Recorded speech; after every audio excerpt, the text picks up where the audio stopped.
driving at the crossroads of history and myth, born in the nomadic camps under the eternal blue sky, and passed down through generations around the warmth of Gur fires, is Mongolian folklore.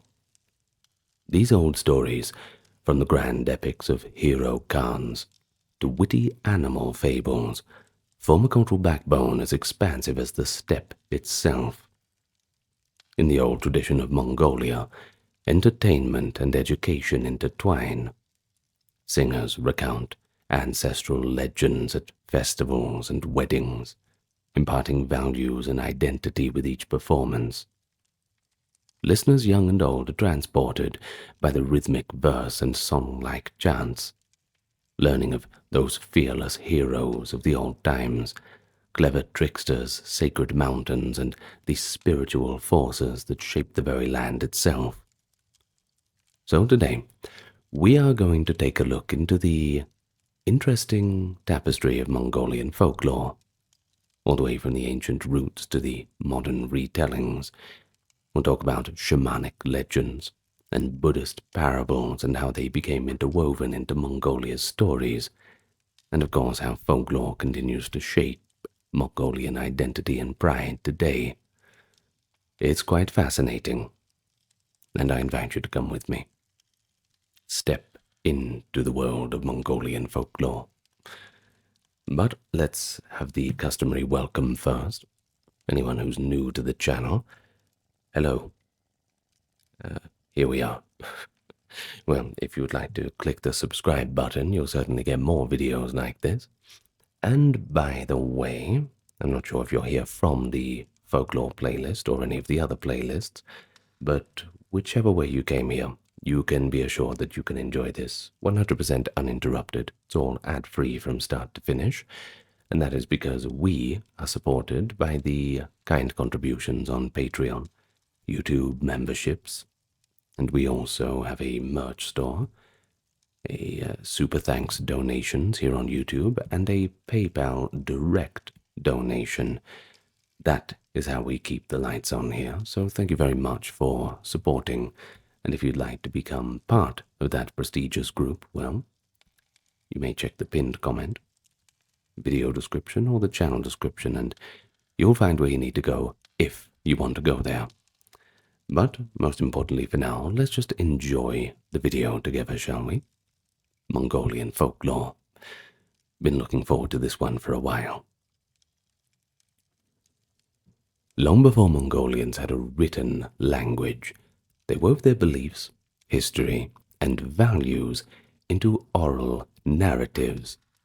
Now, the earliest surviving written account of Mongol origins, the 13th century chronicle The Secret History of the Mongols, opens not with dry facts, but it actually opens with a mythic genealogy.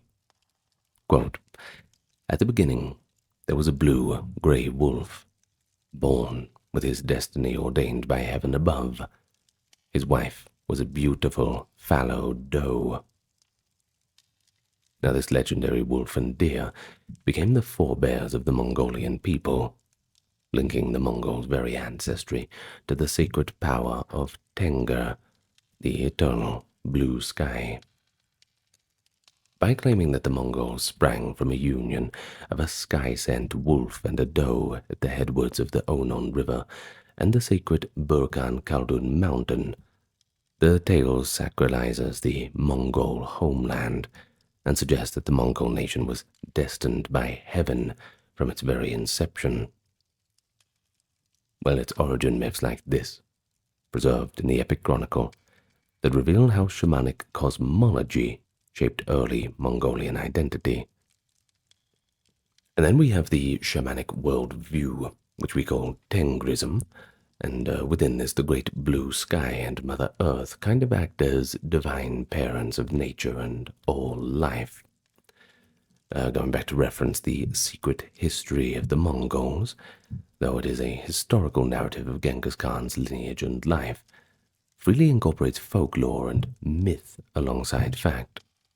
It includes folklore, tale elements, and genealogical legends, epics, proverbs, and even the occasional shamanic vision within the text. And this shows how inseparable oral law was from Mongolian historical consciousness. Even in the official history, myth and legend carried the truth of divine favor and destiny. The Mongols' nomadic existence fostered a robust oral tradition as the primary means of preserving knowledge.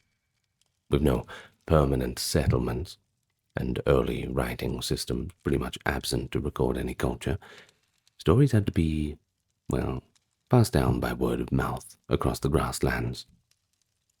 Professional bards and common herders alike would memorize these long narratives, ensuring continuity of culture through eras of migration and upheaval. By the 12th and 13th centuries, when Genghis Khan forged the Mongol Empire, these oral traditions were already quite ancient. Knowing how far back they go is a little difficult. In fact, it is said that Genghis Khan himself valued and patronized traditional singers and shamans who preserved tribal legends and the sayings of the ancestors. Many proverbs attributed to Genghis Khan, extolling virtues like loyalty, unity, and courage, have been passed down as part of folklore. And even today, Wiki, that is, oral tales about Genghis Khan's wisdom and his famed horses are recited, keeping his memory and lessons alive in folk culture. The blending of history and legend in such tales means that Mongolian folk narratives often serve a kind of double purpose, you see, recounting historical events in larger-than-life fashion and imparting moral or cosmological meaning to those events. But over the centuries, Mongolia's folklore didn't just remain static. It absorbed new influences as the region's religious landscape evolved. You see, in the pre-Buddhist era, Mongolian myths and folk tales were dominated by shamanistic themes, ancestral spirits, nature deities, sky gods. Let's take one example. One legend from the secret history tells of Alan Ko'ar, an ancestral mother figure, who after her husband's death mysteriously bore children said to be fathered by a shining golden spirit from the sky. In this tale, Alan Ko'ar demonstrates to her older sons the importance of unity by comparing them to arrow shafts, equally broken one by one, but unbreakable when bundled together. Reminds me of the joke from The Simpsons about the bundle of sticks, which I can't really repeat on here. Well, she then reveals that a radiant being, often interpreted as a Tengur spirit, entered her gur each night in the beam of light, impregnating her, a story that frames her younger sons as sons of heaven, and establishes divine favor in that family line. This is pretty powerful as a folk tale, I think. It's embedded in a quasi-historical narrative, too. It shows how shamanic folklore imparted social values like unity and legitimized leadership by claiming a heavenly, divine lineage. It also shows that entertaining flair of Mongolian storytelling, even a lesson on fraternity, is delivered via a vivid, magical anecdote of arrows and sky-born visitors, a prevailing theme that we'll see as we move along. Now, speaking of moving along, in the 16th and 17th centuries, there was a major shift that occurred, and that was Tibetan Buddhism spreading among the Mongols, blending with the native shamanism. But rather than erasing the old beliefs and completely taking over, Buddhism often interwove with them, and it produced new and syncretic folklore. Lamas, that is, Buddhist monks, appropriated popular story motives to teach Buddhism, while the populace reinterpreted Buddhist concepts through their own animistic and shamanistic lens. So this period gave rise to what scholars call yellow shamanism, essentially Lamaism, using the shamanic form. Do remember that the Tibetan Buddhism form is the yellow hat sect. That's what they call it. New creation myths appeared that attributed cosmic acts to Buddhist figures. For example, one Mongol myth said that at the dawn of time, a lama came down to the primordial ocean, stirring it with an iron rod to form the earth, wind, and fire. Another tale describes the Buddha Sakyamuni himself piercing a golden frog to create land, in a clear attempt to merge Buddhist cosmology with indigenous motifs. These Buddhist-influenced creation stories date from the 1600s, when the Mongols, under the influence of the Gelugpa, that is the Yellow Hat sect we mentioned, sought to align their origin narratives with their new faith. At the same time, many older shamanistic legends were preserved by being reinterpreted in more Buddhist terms.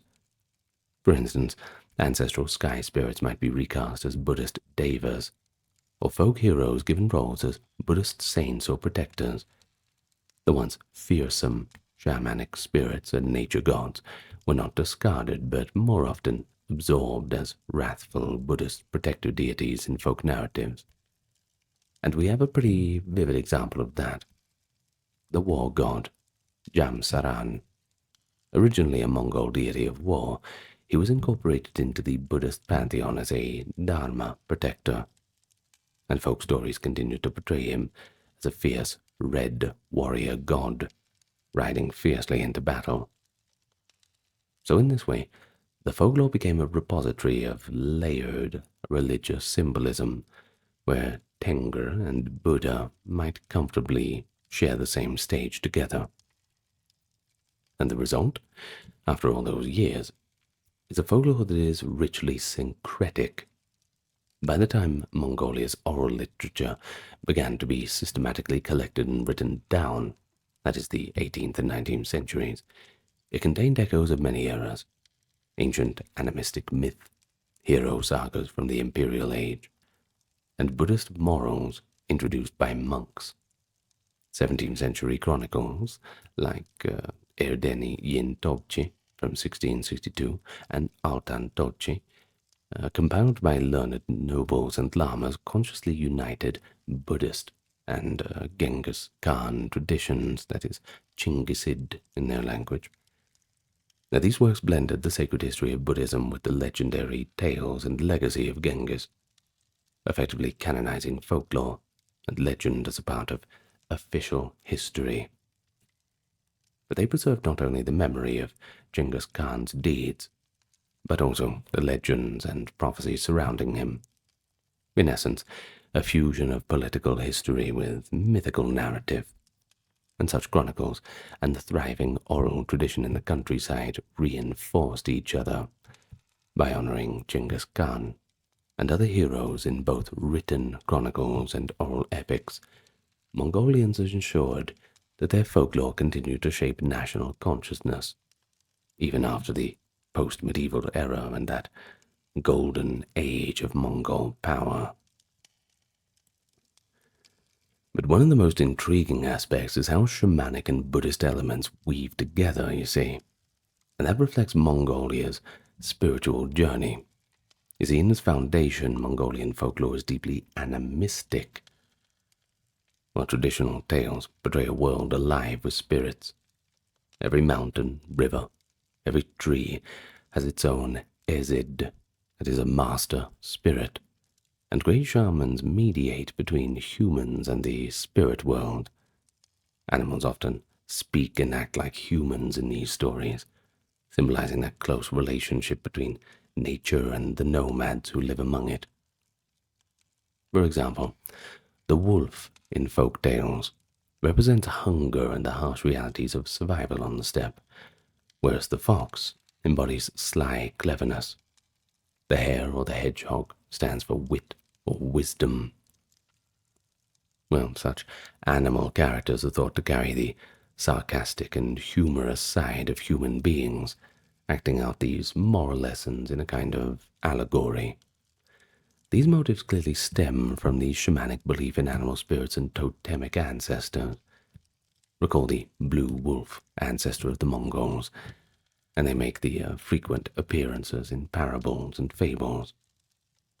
In shamanic lore, heroes often receive guidance or blessings from the sky or ancestral spirits. Folktales also abound of shamans who can transform into animals or heroes granted powers by heaven. Even the great Genghis Khan's life is surrounded by omens in folklore.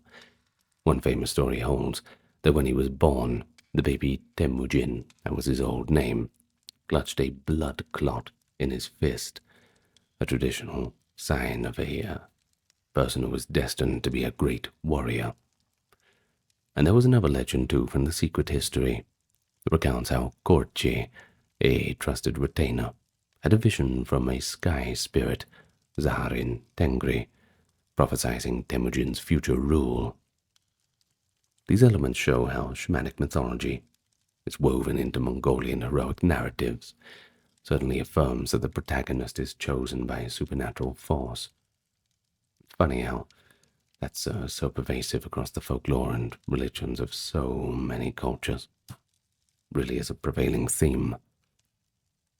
Well, with the integration of Buddhism starting in the 16th century, new layers of meaning were added to the folklore. Rather than replacing the old stories, though, Buddhism just piggybacked on them. Mongolian oral storytellers created folk tales and legends to localize the Buddhist concepts, and one striking form this took was the rise of miracle tales about Buddhist images and relics. As Buddhism spread, certain statues of Buddhas or Bodhisattvas in Mongolia gained reputations for being alive, or at least magically powerful. Stories began to spread that these sacred images had minds of their own, moving, speaking, things like that, signaling their divine favor, that's for sure. For instance, legends say that some revered statues refused to allow themselves to be carried away from Mongol lands. In one case, a famous statue became impossibly heavy when foreign conquerors tried to remove it, only to become light again when returned home. These stories served to indigenize Buddhism in Mongolia, tying the faith to Mongolian soil and authority. Each story explained why a holy image chose to stay with a particular Mongol tribe or at a particular monastery, thereby empowering that locality as a sacred site and guaranteeing the community prosper. Another example of interweaving is how epic heroes and monsters were reinterpreted under Buddhism. The Mongolian epic tradition already featured its own heroes battling multi-headed giants and evil spirits, figures known as mangyus, essentially ogres or demons in folk belief.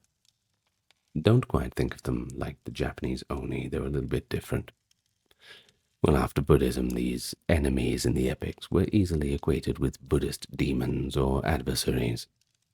Meanwhile, the epic heroes might receive aid not only from shamanic spirits, but also from the bodhisattvas or Buddhist gods. The great epic Gesir Khan is a prime example of that. Quite a telling case. You see, originally emanating from Tibetan and Central Asian lore, the epic of King Gesir reached the Mongols and the Buryats by the 18th century and was quickly embraced as part of the Mongolian folklore tradition. In the Tibetan Buddhist version, however, King Gesir is an incarnation of a divine being sent to fight evil and protect the Dharma. Mongolian bards adopted Gesir into their repertoire, Mongolizing the epic, I suppose. They kept its core of superhuman heroes battling demons and monsters, but localized the names and the settings, and often emphasized shamanic elements like spirit journeys. Thus, Gesir became simultaneously a Buddhist hero and a Mongolian folk hero at the same time, transmitted in the alliterative verses of the Mongol oral style. The same occurred with the Oirat Mongols' great epic, Jangar. While largely being a secular heroic saga of a fantasy kingdom, over time versions of Jangar began to include Buddhist symbols and even references to the cycle of rebirth, reflecting the storyteller's very obviously Buddhist background. Scholars note that Oirat epics like Jangar in the 18th century developed Buddhist ideas and themes, showing the blending of the two religious traditions. Conversely, Buddhism in Mongolia took on shamanic colors too. Mongolian Buddhist practices incorporated music, dance, and chanting reminiscent of shamanistic rites, and this is mirrored in folklore as well. Folk legends about historical lamas often ascribe to them shaman-like magical feats. Let's take, for example, like vanquishing local ghosts and making it rain, just controlling the weather, that kind of thing.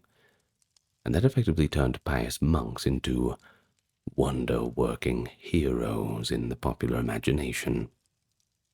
No pressure when a monk shows up to a village asking for food. Oh, great. While you're here, could you, make it rain for us? Someone has some explaining to do, I suppose. Of course, but in the old stories, the Lama might subdue a dangerous native spirit or ghost by outsmarting it, just as a shaman would. But of course, the monk would attribute victory to Buddhist power. For example, there are folk tales of wise lamas pacifying angry mountain spirits, or even banishing plague demons. The structure is that of a typical Mongolian hunter versus demon tale, but the hero uses sutras and relics instead of arrows and drums. Through countless such tales told in yurts and monasteries alike, the Mongols reconciled the old religion and the new, creating a unique spiritual folklore. In any case, by the end of the 19th century, the Mongols had come to see themselves as special custodians of a pure Buddhism, in part due to these indigenized legends.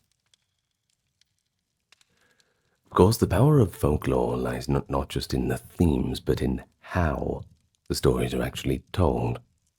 Oral storytelling is a true performance art in itself, characterized by its distinct styles, structures, and techniques that are perfected over centuries. Professional epic storytellers, known traditionally as tulche, epic singers, or uligerche, tale reciters, hold in memory astonishing quantities of poetry and prose. In the Mongolian Tule epic song tradition, a single performance can run hundreds or even thousands of lines long. It's not uncommon for an expert performer to chant through the night. Legends even claim that one inner Mongolian bard, Mu Okin, could recite an uliger continuously for months on end. Alliterative verse is the hallmark of Mongolian epic poetry and many folk tales. Much like ancient Germanic and Turkic poems, Mongolian bards string together lines where successive words begin with the same sound, creating a rolling rhythmic effect that aids memorization and mesmerizes the listener. These verses are often delivered in a melodic chant, somewhere between speaking and singing. Traditional performers accompany themselves on musical instruments, typically the morin kur, that is the horsehead fiddle, or the tovshur, the two-stringed lute, kind of like an erhu in the Chinese tradition. The music shows the mood too. Soft, eerie when a hero prays on a mountain top, thunderous when armies clash, lively and quick during the witty exchanges. And as the UNESCO heritage description notes, if you want to go and take a look at that, which is interesting that this is all listed under UNESCO heritage, an epic singer's skill lies in combining singing, vocal improvisation, and musical accompaniment with this dramatic storytelling. And indeed, performances often include spontaneous improvisation. No two recitations of an epic are exactly the same. The storyteller may expand or contract episodes, insert local references, or just adjust the tale for the audience's liking, all while maintaining the core narrative of the story. And this flexibility is one of the reasons why oral epics have survived for so long. They could adapt to the times, and if you adapt, you survive. A distinctive feature of the Mongolian oral style is the use of formulaic phrases and parallelism. Stock epithets and repeated descriptions abound, giving the tales a poetic grandeur and aiding the bard's memory. For example, a legendary horse might always be introduced as swift as the wind, with hoofs that never weary. A hero introduced as strong of body, wise of mind, favored by eternal heaven. Such repeated formulas not only embellish the story a bit, but also connect it to a larger body of steppe epic tradition, where listeners recognize and savor these familiar tropes. Mongolian epics often begin with lengthy benedictions or yorol, that is, auspicious chants that bless the occasion, and magtal, elaborate praises of the landscape or heroes. It's common for a narrator to open with a poetic invocation of the vast steppe, the sacred mountains, ancestors, setting that reverent tone. An epic poem might open, for instance, quote, "On the great grass ocean of the steppe, under the eternal blue sky, there lived," so on and so on, immediately setting the audience in this mythic space, but of course reminding them of home too. According to descriptions, a Mongol epic can seemingly blend benedictions, charms, folk songs, eulogies, and narratives together, reflecting how the oral storyteller borrows from many genres of oral literature to enrich the performances. So really you get not just a story, but this encapsulation of Mongol cultural expression. You get a story, song, and a ritual, all in one. Storytelling sessions traditionally occurred during social gatherings, winter evenings in the gur, celebratory feasts, or community events. Epics were commonly performed at weddings, the Nadam sports festival, a child's first haircut ceremony, and other important occasions. At such times, the role of the storyteller was also that of a cultural custodian and entertainer-in-chief. The audience, ranging from children to elders, would often participate by humming along refrains or reacting vocally to exciting segments. In more everyday contexts, shorter folk tales or fables were told by grandparents or to grandchildren as bedtime stories, or shared by herders passing time during long travels. The shorter tales have their own flavor too. They usually begin with a standard opening formula equivalent to, what we have in our traditions, once upon a time in such and such place, this kind of thing, which in Mongolian might be a flowery phrase about an imaginary land, kind of like what we had about the great green sky of the steppe, this kind of thing. Of course, it often ends with the satisfying moral or the classic living happily ever after, which Mongolian storytellers used to neatly conclude the fantasy and return listeners to reality. Close your eyes and go to sleep now, that kind of thing. Well, the use of such conventional openings and closings is pretty common, but it frames the story as fiction and signals to the audience when to applaud and when to finally suspend their disbelief, I suppose. Well, crucially, Mongolian oral storytelling has always valued interactivity, memory, and even a bit of the occasional improvisation, rather than having this strict adherence to a set script. And this is why variations of the same folk tale can be found across Mongolia and even in the wider Mongol diaspora. So that is in Inner Mongolia and China, Buryatia and Kalmykia. Each variant, of course, is shaped by the teller's personality, but also the community's input. Even when Mongolian epics and tales began to be written down, the oral versions kept evolving. For instance, when printed woodblock editions of King Gesser's epic appeared in the 1700s, bards did not simply recite them verbatim. Instead, they absorbed the new material and integrated it with their oral improvisation. The oral tradition remained primary, with the written text just as one influence among many. It's fluid, it's performative. That is the nature of Mongolian storytelling. It is a unique stylistic feature. It's dynamic, highly adaptive, and very communal, and that enables the folklore to survive the dramatic changes in Mongolian life. Of course, there's a broad array of genres within Mongolian folklore, and it each has its own typical characters and motives. You might recognize a few of them. We often categorize folk tales into several types, notably animal tales, magical tales, heroic epics, domestic tales, and also those little satirical anecdotes. Now, these categories help us understand the varied functions of the tales, all the way from imparting moral lessons to simply just having a laugh. So first we have animal parables and fables. In these sorts of stories, wild and domestic animals speak and behave like humans, often to poke fun and satirize human follies. And they are, of course, completely allegorical. The the animals stand in for human types, and their interactions carry these moral or practical lessons. A classic example is the story of the silly wolf. In this popular fable, a hungry wolf is outwitted by a clever horse and even a piece of entrails, a comedic chain of trickery that leaves the wolf empty-handed, and in some versions, perhaps for the older kids, leaves him dead. In any case, the wolf laments his own stupidity. You see, the wolf allegorizing greed and foolishness is repeatedly duped because of his impatience and gullibility. Each time the cunning horse gives him another absurd task. Clean me off, read the letter on my hoof, etc. And all the naivety of the wolf leads to his downfall.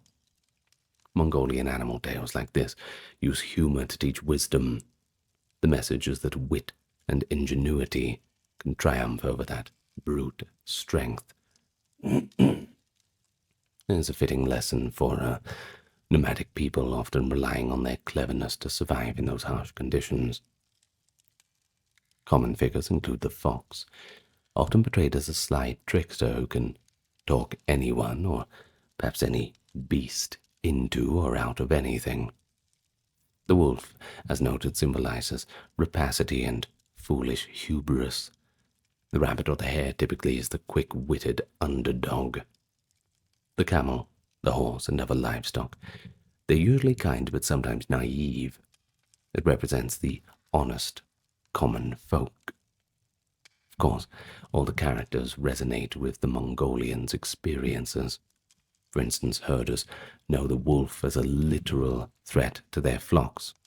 So seeing a wolf get, humbled in this manner is certainly as instructive as it is satisfying. But then we have the magical and wondrous tales. These are the closest things to fairy tales in a Western sense. They involve elements of magic, transformations, monsters, and of course faraway journeys. Their protagonists are often princes, kings, or warriors, quite legendary ones who encounter fantastical beings like dragons or mangus, that is, multi-headed ogres, talking birds, or perhaps even sorcerers.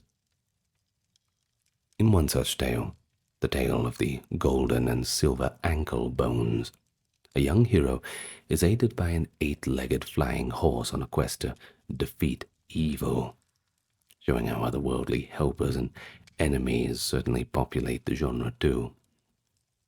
Mongolian magical tales frequently reflect the shamanic cosmology. Heroes may travel between the human world, that is the upper world, Tenger's heavens, and the lower world, spirit or underworld, in the course of their adventure. They might also consult shamans or receive protective blessings from holy figures. Of course, after Buddhism took root, some magical tales took on a more Buddhist sort of bent. For example, a wandering monk might play the role that a fairy godmother or wizard does in European tales, providing the magical aid or wisdom that the hero needs. Monsters and demons are common villains too, reflecting both the physical dangers of the steppe and the spiritual dangers as understood in folk religion. But ultimately, these tales emphasize virtues like courage, humility, and perseverance. A hero may rescue the Khan's kidnapped daughter, or find a magical cure for some illness racking the land, or simply just provide his worthiness to rule by overcoming some supernatural trial. And speaking of which, the next category we have are the legendary and heroic epics. These are the apex of Mongolian folklore, long narratives often in poetic form, celebrating the deeds of cultural heroes and, of course, the legendary kings too. The Mongols share a broader Central Asian epic tradition with the Turkic peoples, but they have distinct national epics such as the Epic of Geser and Epic of Jangar, as well as many localized epics about Mongol Khans and warriors. These epics serve as repositories of collected memory and identity, recounting how great leaders founded lineages, defeated enemies, and upheld justice. For instance, Jangar centers on Khan Jangar and his band of heroes defending the idyllic kingdom of Bumba against giants and invaders. It's a story that likely echoes real historical struggles of the Oirat Mongols, but cast in fantastical terms. Similarly, the secret history of the Mongols, though a chronicle, reads like an epic of Genghis Khan, complete with his heroic youth, the loyal companions, the betrayals, the battles, and the eventual unification of the tribes under heaven's mandate. Common features of the epics include genealogies, to trace the hero's royal or even divine ancestry, prophecies, and also grand combat scenes described in rich metaphorical language. Heroes are celebrated for embodying Mongolian virtues, strength, batar, that is the word for heroic valor, leadership tempered with generosity, and an almost superhuman connection to the natural and spiritual worlds. They often wield legendary weapons or ride exceptional horses, and indeed the centrality of the horse in Mongolian life is reflected in epics, where the hero's steed is a character in its own right. But the villains in epics, well, they might be human adversaries, whether they be rival Khans, cruel tyrants, or just monstrous beings. Defeating someone like that usually requires divine aid, and that reinforces the theme that the hero's right to rule comes from a higher supernatural order. Now, importantly, these epic tales were not only entertainment, but they were education. They transmuted a sense of history, ethical principles, and tribal codes of honor to the listeners. Always a deeper meaning behind it. And of course, when epics were performed at community gatherings, they reminded everyone of their shared heritage and the ideals that their ancestors lived by, or sometimes died by, depending on the day. But not all Mongolian folktales are about kings and magic. Let's talk about those witty tales, the domestic ones. Now, these narratives and anecdotes portray clever individuals, often of humble background, outsmarting others or navigating a tricky social situation. They're typically short and comedic, with a clear punchline or perhaps even an ironic twist. Of course, there's plenty of them, but one example is the tale of the witty daughter-in-law. In the story, a Khan's son is foolish, so the Khan brings a renowned clever girl into the family by marrying her off to his son. The clever daughter-in-law then proceeds to solve problems that stumped the court, often by turning the tables on those who originally thought themselves to be superior. There is one version where the Khan poses riddles to test her wit, which she answers with ingenious, humorous solutions. thereby saving her dim-witted husband from disgrace. This and similar tales celebrate the underdog's intelligence and the value of quick thinking, but they also carry an undercurrent of social satire. Bureaucrats, greedy rich men, or arrogant nobles are shown up by the poor shepherds or sharp-tongued old women. Mongolian humor tends to be earthy and direct. For instance, there are trickster tales of the sly fox deceiving a pompous bear, or fooling a vain wolf. Ostensibly animal tales, of course, but clearly poking fun at human vanity and gullibility. There's also morality tales of husbands and wives, where one teaches the other a lesson, such as a lazy man who is taught the value of work by his industrious wife by tricking him in a comedic way. These domestic folk tales likely served as both amusement during daily life, but also a subtle means of social critique. It reinforced norms of cleverness, fairness, and humility. Of course, a nomadic society had little tolerance for fools in power or for selfishness, and the folklore makes this clear with its sharp satire of such traits. In all these genres, Mongolian storytellers employ vibrant characters and archetypes that resonate deeply with their audience. Whether it's archetypal wise old shamans guiding heroes, the tragic orphan turned king, the talking fox who acts as a kind of a trickster but also a mentor, or perhaps the fearsome Khan himself who has to learn a lesson in compassion and humility. The characters are drawn in bold strokes, and they make the tales memorable. Many characters recur across stories in different guises, showing the interconnected nature of this folklore. Just a quick example, the figure of an orphaned boy of great destiny is quite common. Genghis Khan himself is portrayed as orphaned, an outcast boy who through courage and help from heaven rises to be, well, we all know Genghis Khan, right? The top job. Well, this reflects a cultural theme of the outsider hero, who earns leadership not by birthright alone, but by fate and virtue. Another recurring figure is the trickster, who uses wit to expose the foolishness of others, another gentle reminder in a communal society that intelligence can come from anywhere, and of course, pride often precedes a fall. Of course, for Mongolians and pretty much every culture on Earth, folklore is much more than just simple stories, but rather a vessel of identity. It's a medium through which the collective memory and values are transmitted and ultimately reinforced.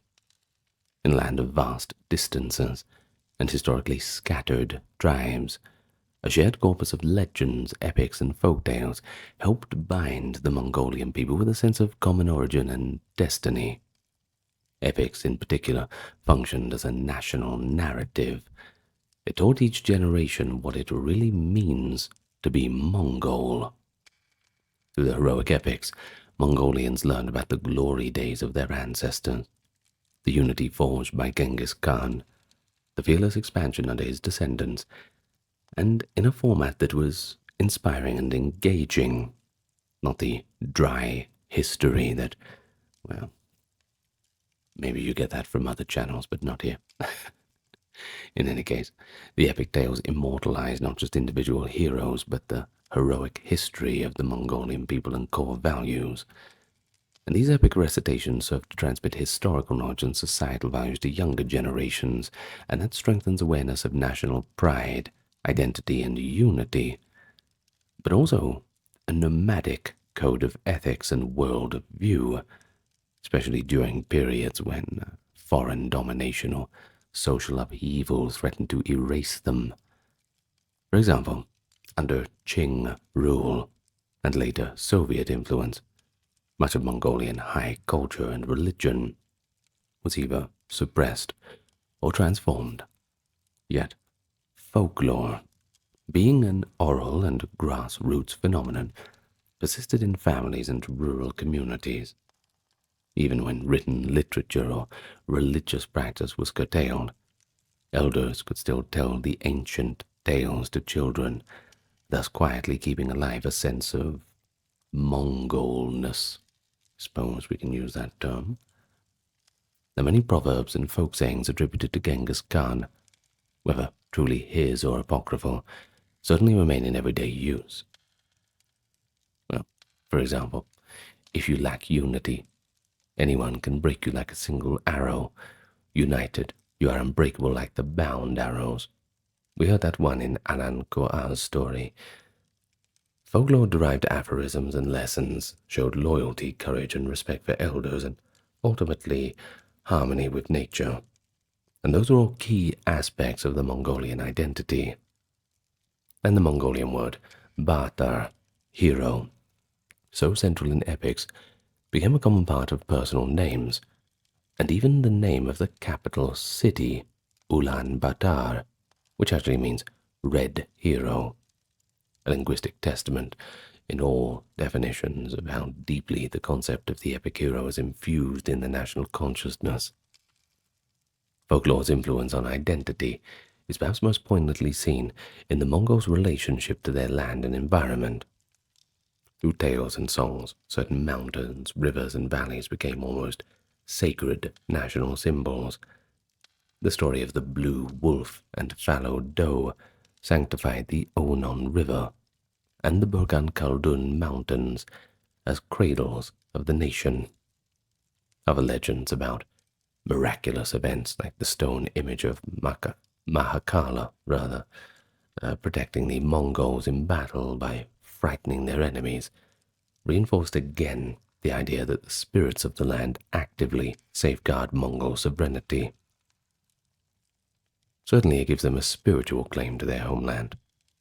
Even in modern times, many Mongolians feel a profound spiritual connection to nature, in part thanks to the folklore that casts the native landscape as a living participant in their lives, not just a nice-looking background.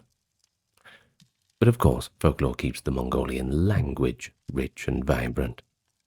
Idioms and poetic expressions from centuries-old epics are still used in daily conversations, or even in modern literature and music. It creates a cultural continuity that links Mongolians today with the old ancestors, and they're certainly hanging on to it, very proudly so. During the socialist 20th century, there was, admittedly, an attempt to downplay the more feudal cultural elements, as they would say, and epic performances declined due to suppression of shamanic and aristocratic traditions. However, many folk tales, especially those with clear moral or humorous content, were still told within families, and they subtly maintained a sense of national distinctness. By the late 20th and early 21st century, there has been a conscious revival of interest in folklore as a key of Mongolian identity. The Democratic Revolution of 1990 led to a cultural renaissance, where epics and folk festivals finally regained their honor. The Mongolian government and cultural organizations have also taken steps to safeguard the heritage, recognizing as a crucial part of the nation's intangible cultural heritage. Competitions for epic singers are now held, and prizes are awarded. Now this encourages young people to actually learn the old epics too. Folklore ensembles perform at national celebrations like Nadam, and schools include legends and folk songs in their curriculum. These efforts stem from the understanding that in this rapidly changing and modern world, Mongolia's folklore anchors the national identity. It provides a source of pride, distinct from the country's powerful neighbors, a wellspring of wisdom for addressing contemporary issues, though, of course, through the old-age lessons of these tales, and of course a cultural touchstone that unites Mongolians across regions, and even across the diaspora. Moreover, folklore continues to shape identity on a personal and community level. Many Mongolians recall proverbs or a favorite folktale told by a grandparent that influenced their outlook on life. The hospitality, for which the Mongolians are famous for, by the way, is reinforced by countless folktales praising generosity and punishing the miserly. The respect for elders and for keeping one's word, it's critical in a nomadic honor culture, and it's illustrated in stories of foolish young men who ignore advice and suffer, or clever old women whose wisdom comes along and saves the day. Even that famed Mongolian sense of humor and resilience can be traced partly to the witty folk tales that encourage laughing at hardship and using one's wits to overcome difficulties. So, really, it's a cultural DNA. It shows what it means to be a Mongolian. And each tale, whether it's a world-conquering hero or just a talking fox, it carries a piece of that national soul with it. Well, that is it for the Mongolian side of things. A pretty good tradition, I think. And it's interesting because with the Mongolian side of it, it's this mixture of, not the general nomadic lifestyle, the historical memory, but also the native shamanism and the not-so-native Buddhism. It's interesting, I think. But still, there's a pretty distinct Mongolian voice that speaks out, reverent of the sacred blue sky, and earthy in its humor as well. It celebrates the independent spirit of the heroes, but it also stresses those community bonds and moral duties. It certainly has a lot in common with other folklore traditions. But yes, like I said, the stylistic artistry of the storytelling as well makes it quite unique. It has its own chant, its own music, and well, because of that, rather than writing, well, that's the reason why we have these tales now, and the reason why they're so memorable and moving, capable of being passed down through centuries and centuries of change. And yes, of course, it's subject to a little bit of change after that time. I mean, we're talking hundreds of years, but the key stories are still there. And that's the most important part anyway. Now, I will recommend some music for you. When we speak about oral storytelling in Mongolian folklore, I'm reminded of Nine Treasures, a band from Inner Mongolia in China. And they do sing in Mongolian. They're all ethnic Mongolians. And there's a great song that they have called Praise for a Fine Horse. It's essentially two people arguing back and forth in Mongolian, one trying to buy the horse off the other, and the other one saying, well, if it's so good, well, why should I sell it to you? That kind of thing. It's interesting, so go and look up Nine Treasures, Praise for a Fine Horse. Tibet.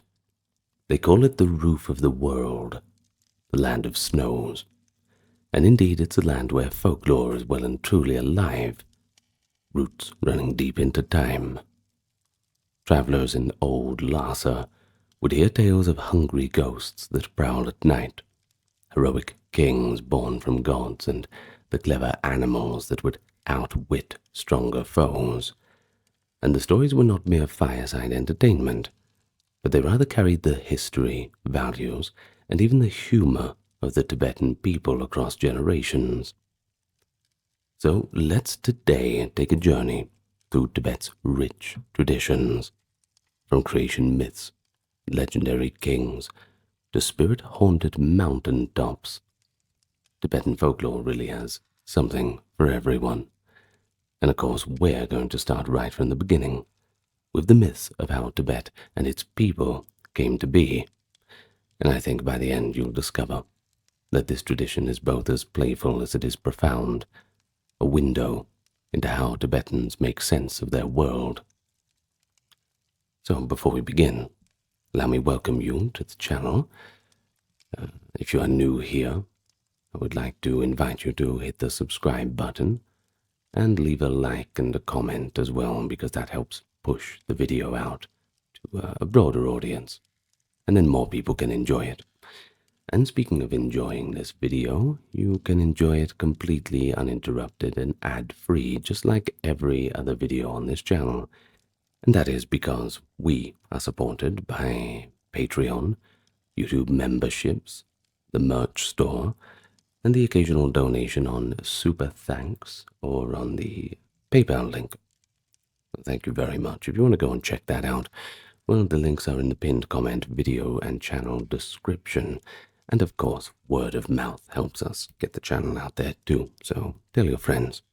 In any case, with all the introduction out of the way, let us begin our time together today and talk about Tibetan folklore.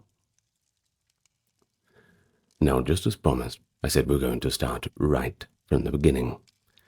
And indeed, I think you'll agree that every culture on Earth asks where its people came from, how the world was made, and Tibet's answers are among the most interesting and creative. The most famous origin myth recounts that Tibetans are descendants of monkeys and ogres. And according to legend, in a valley near Tserthang in ancient times, a bodhisattva monkey took pity on a wild rock demoness who was lonely.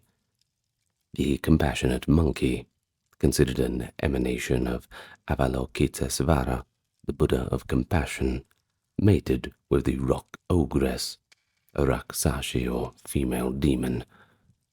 From their unlikely union were born 6 offspring, shaggy half-wild creatures who grew up to become the 6 ancestral tribes of what became known as the Tibetan people. The tribes bore names like Se, Mu, Dong, Tong, Dra, and Bro, said to correspond to major clan lineages of early Tibet. Well, this old story recorded in the Tibetan Buddhist sources, notably the 12th century Manikabum collection, sacralized the Tibetan people's origins. The monkey father represents compassion and enlightenment, taming the feral nature of the ogress mother. And many Tibetans take a sly pride in the story.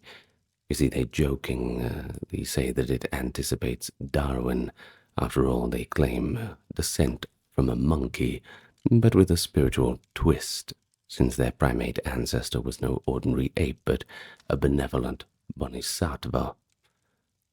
Now, the ogress, for her part, symbolized the untamed land of Tibet itself, initially violent and ignorant, until softened by the monkey's civilizing influence. The Buddhist-infused origin tale became popular after Buddhism took root in Tibet, and that was pretty much from the 7th century onward. It aligned the people's pedigree with a new religion. Yet it was not the only story that Tibetans told about their beginnings. An alternative origin myth speaks of an Indian prince named Rupati, or sometimes a king who fled after the great Mahabharata war in India. In any case, this prince Rupati led followers into the Himalayas and fathered the Tibetan race, essentially. This legend is less widely known, but it was likely a later attempt to connect Tibet to the epic traditions of India, sort of piggybacking off those more established stories. It never really captured the Tibetan imagination as strongly as the monkey and ogress story, however, which felt a bit more native in its flavor. But still, it's another origin story that we should mention. Now, a little older and more abstract is an indigenous creation myth from the pre-Buddhist Bon religion. That is the myth of the cosmic egg. According to the ancient Bon scriptures, the beginning had only emptiness, a primordial void, but quite a lot of potential. From that pure emptiness arose the 5 elements, that is earth, water, fire, air, and space, or void if we're going to call it that. And these coalesced into a giant cosmic egg suspended in space. From this cosmic egg hatched a primordial being. He's often named Belchen Gecko in Bon texts, a kind of giant or proto-deity. From this first being, creation unfolded in stages. Gods and goddesses emerged from the bright upper part of the egg, while demons and ogres issued from the darker portions. Humanity, in some versions, arose from the mixing of light and dark or from subsequent eggs. Now, this cosmogony, with its dualistic egg of light and darkness, is markedly different from the Buddhist monkey-ogress story. Scholars believe the cosmic egg myth reflects Tibet's ancient shamanic heritage and possibly shares themes with Central Asian and Siberian mythologies, since cosmic egg and sky-earth dualisms appear in those cultures too. And yeah, we'll get to them later. Let's just concentrate on Tibet for now. But notably, it lacks a Buddhist morality. It's essentially just a raw creation story of elemental forces. The Bon legend suggests a universe where light and dark, chaos and order had existed rather in tension, but certainly from the very beginning. Now, these competing origin myths show the layered nature of Tibetan folklore. The monkey and ogress tale, though mythical, is framed by Buddhist ideas, compassion, taming demonic ignorance, that kind of thing, and likely helped graft Buddhist identity onto Tibet. Now, the cosmic egg story, by contrast, represents a more archaic worldview that predates Buddhist influence, emphasizing natural elements and an almost evolutionary emergence of life. Rather than seeing one tale as true and others false, Tibetans through history found meaning in all of them. Monks taught the pious monkey-ogress story in monasteries, while nomad storytellers might speak of cosmic eggs or heavenly kings around the campfire. It's a rich plurality in creation lore, that's for sure. And, of course, all of the other legends are built from this foundation. So let's move on from the origin of the people to the origin of the civilization. Tibetan folklore holds that the first kings of Tibet were not mere mortals, but rather they were semi-divine.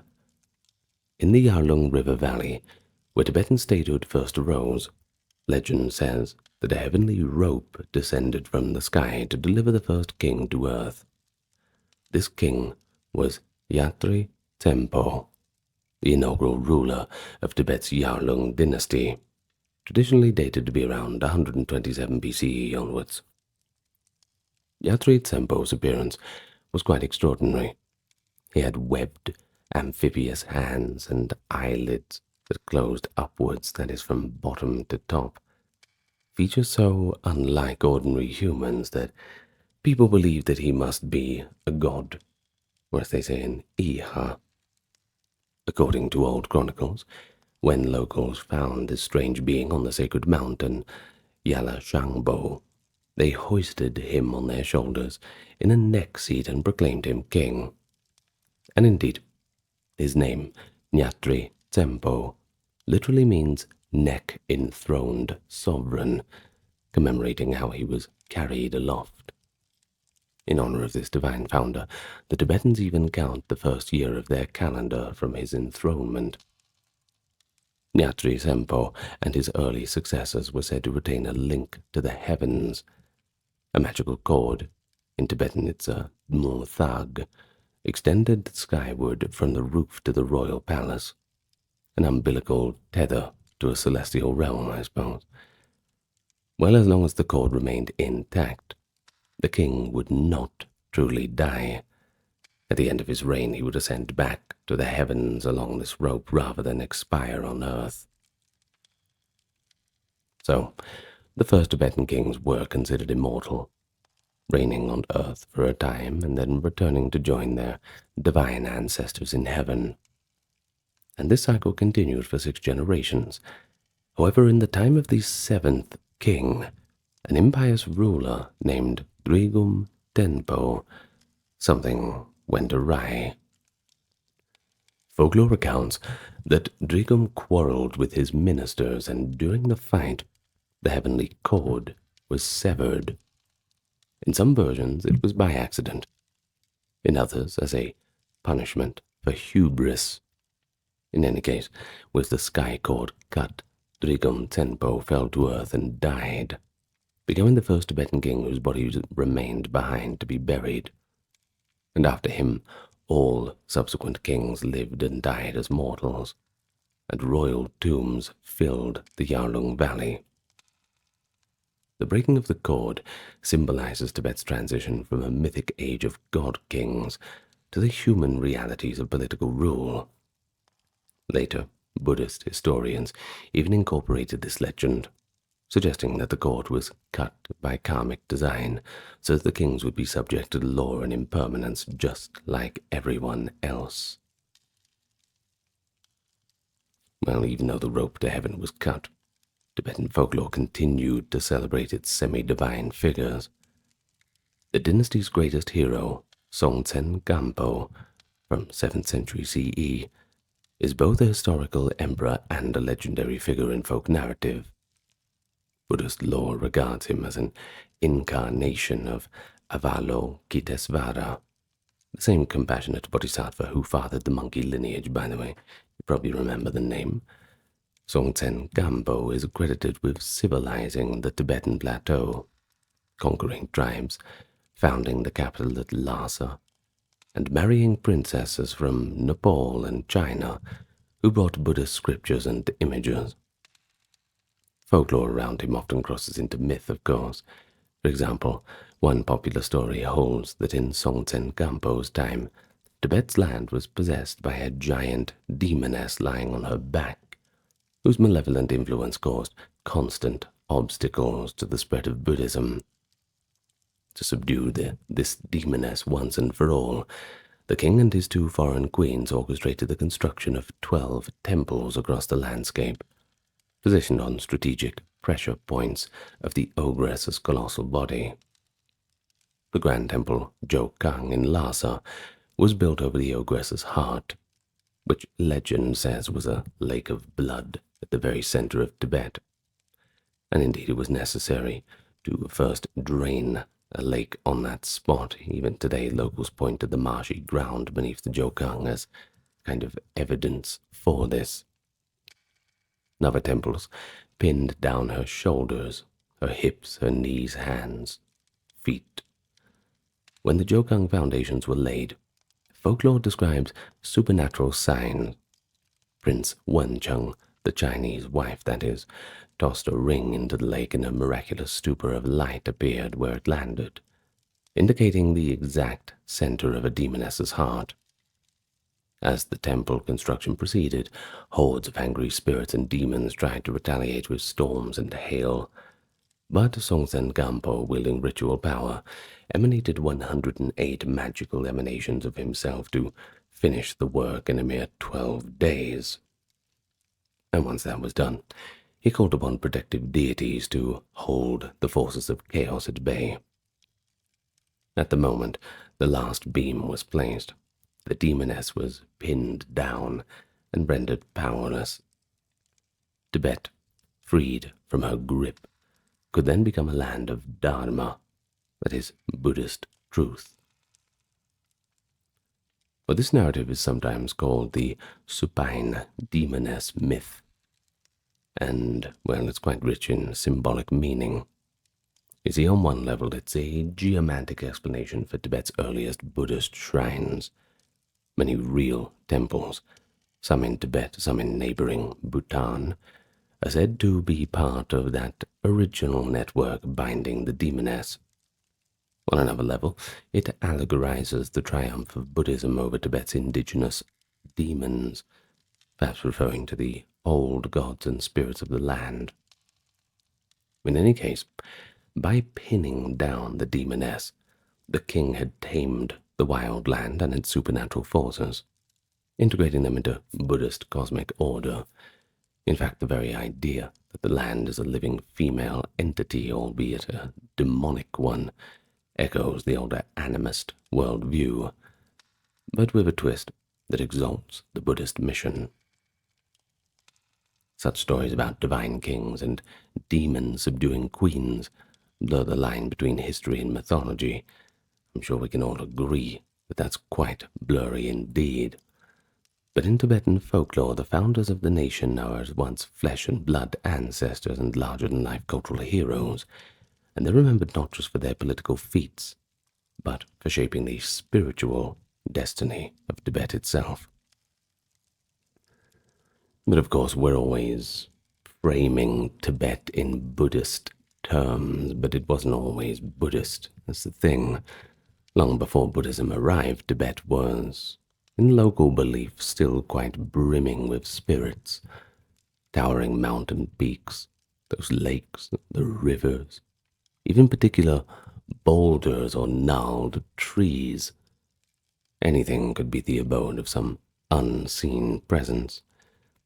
To live in Tibet was, and for many still is, a simple negotiation with a landscape alive and very aware, populated by a vast pantheon of gods, nature spirits, and earth guardians, and don't forget the serpent dragons and hungry ghosts. Tibetan folklore preserves countless anecdotes of these beings, reflecting the indigenous and religious substratum often termed Bon, or simply just folk religion.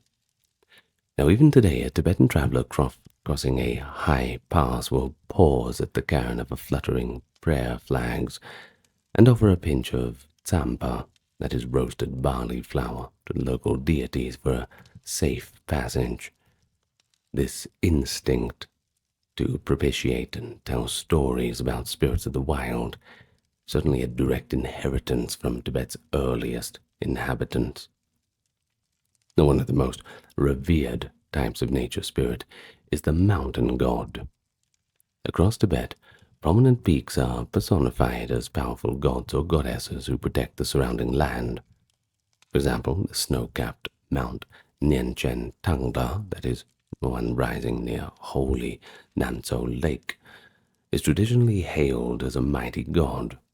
His very name means great deity of the Tangda. In his mythos, Nyenchen Tangda is a warrior god, and interestingly, later Buddhist legends say he was tamed and appointed as a protector of the Dharma by Guru Rinpoche. Folklore tells that Lake Namtso, whose turquoise waters stretched beneath that mountain, is actually the wife of Nyenchen Tangda. Namtso is envisioned as a beautiful goddess, sometimes even described as a daughter of a celestial god Indra, who married the mountain lord. Locals would say that the intense storms which sometimes sweep the lake shores are due to the lovers quarreling, while days of exquisite calm meant the divine couple is at peace.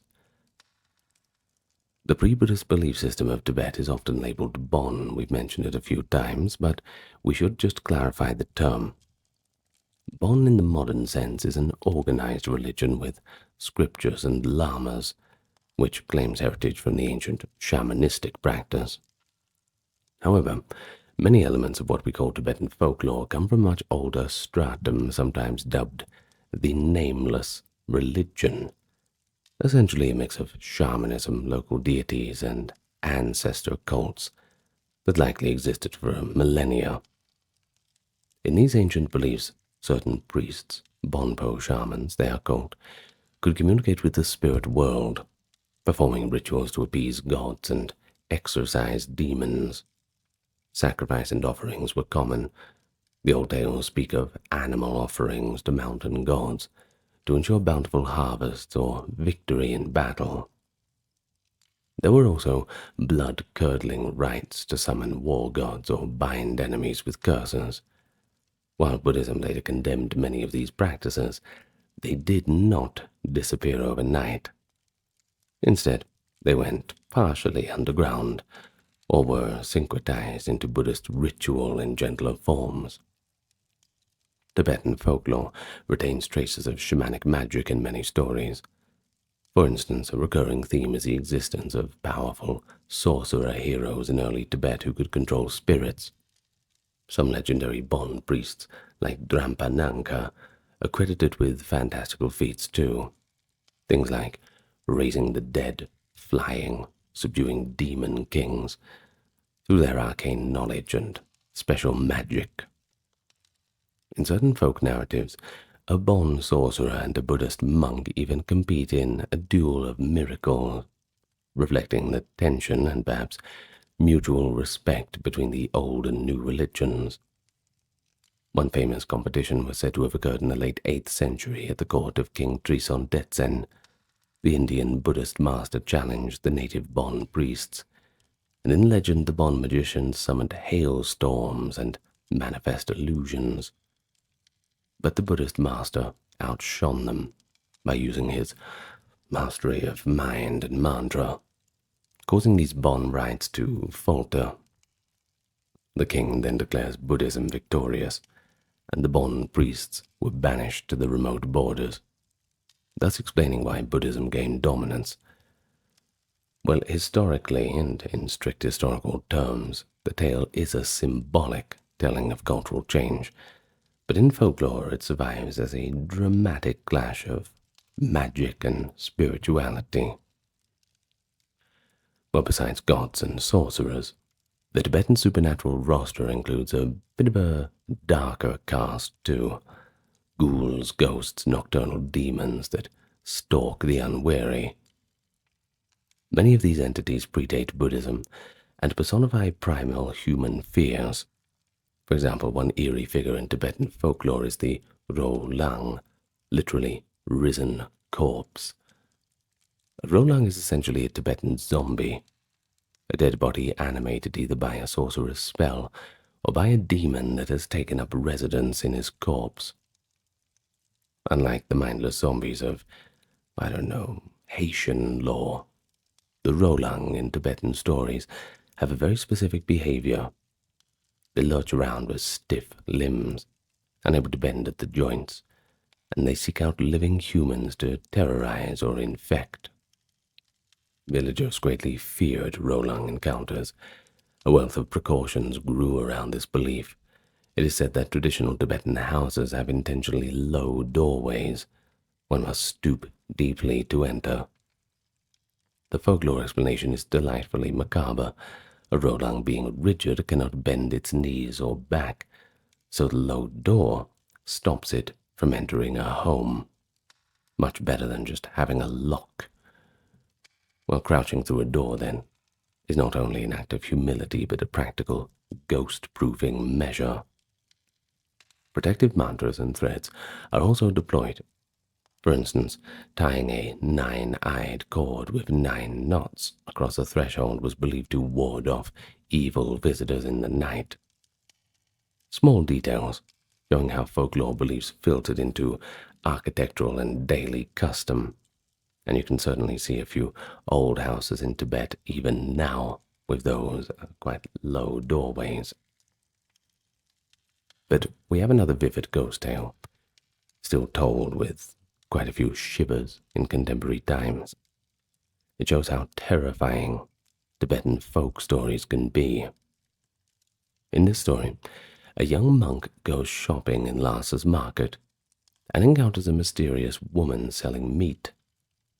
He bargains with her for a good price, unwittingly offending her in the process by not accepting a free offering that she gave.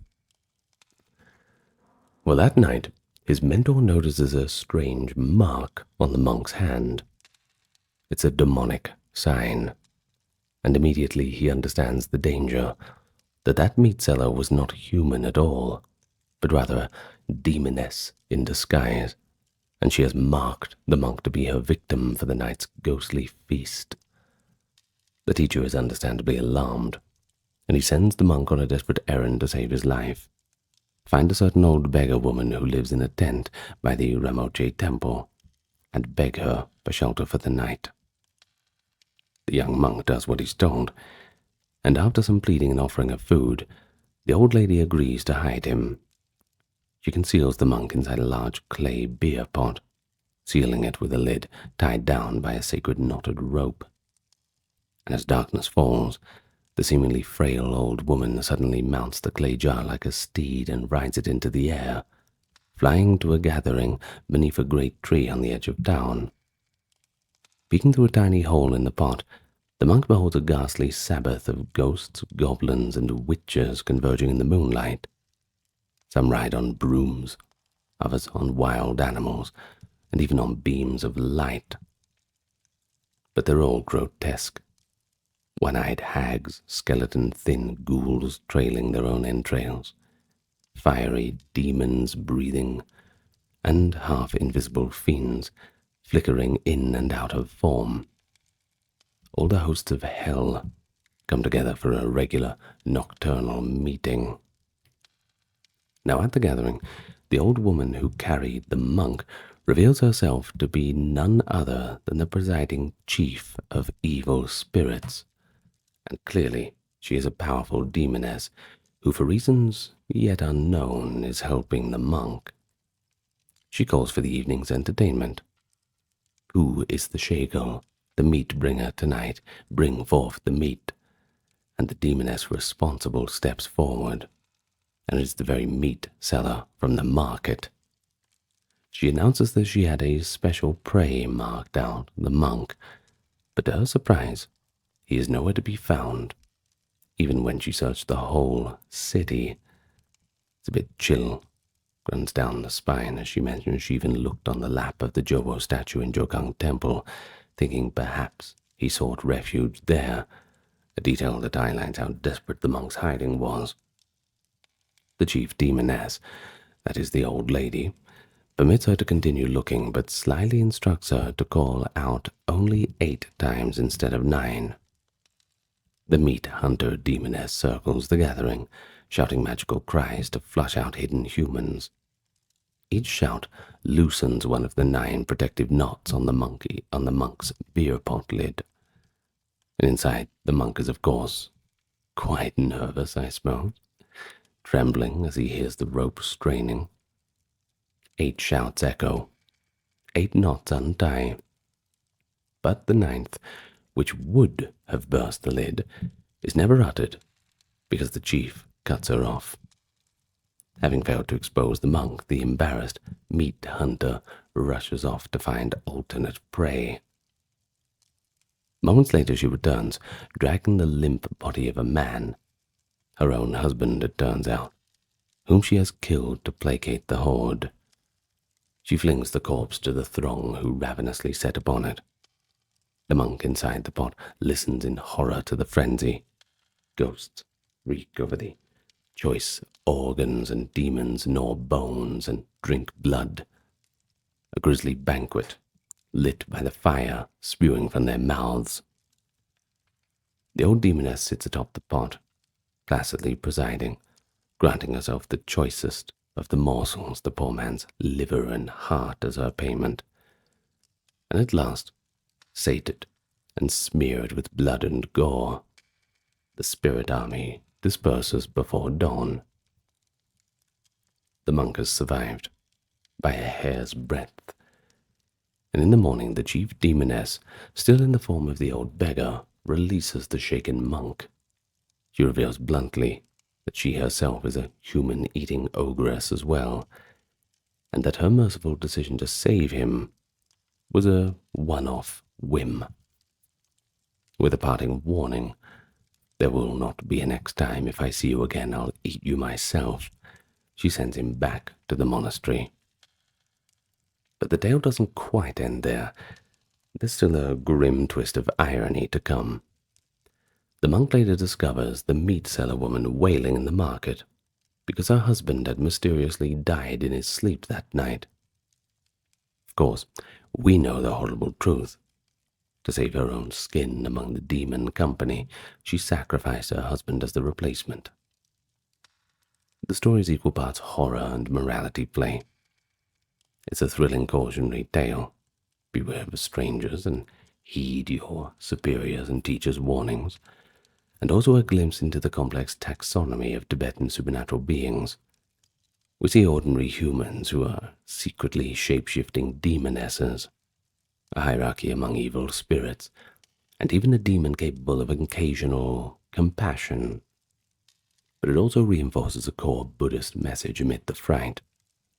the power of protective ritual, the 9-knotted cord, and the sanctuary of the compassionate, if demonic old woman who could save the monk, but also the vulnerability of those without such protection, i.e. the unfortunate husband. Well, certainly from these kinds of stories, we can certainly see how Tibetans traditionally interpreted natural events and personal misfortunes. We also can see in the next coming sections how sudden illnesses might be blamed on disturbed Lu or Naga spirits from polluted streams, or strange accidents, or mischievous house spirits, things like this. To appease the angry Lu, people might perform a water offering. To chase off a ghost, they might burn juniper and chant prayers. Now, as for Buddhism, when that arrived, it did not erase the beliefs, but rather just overlaid new meaning upon them. Many of the old gods were declared protector deities now serving the mission of the Buddha, converted, basically, in their own right. And many demons were subdued and turned into guardians rather than destroyed. The result that we have is a uniquely Tibetan syncretism. One can attend a Buddhist religious ceremony in Tibet and find, alongside Sanskrit mantras to bodhisattvas, offerings of beer to local mountain lords, and masked dances depicting the conquering of demon queens. So the introduction of Buddhism from the 7th and 9th centuries ushered in a new era of folklore, and this time centered on demons, miraculous encounters, and saints.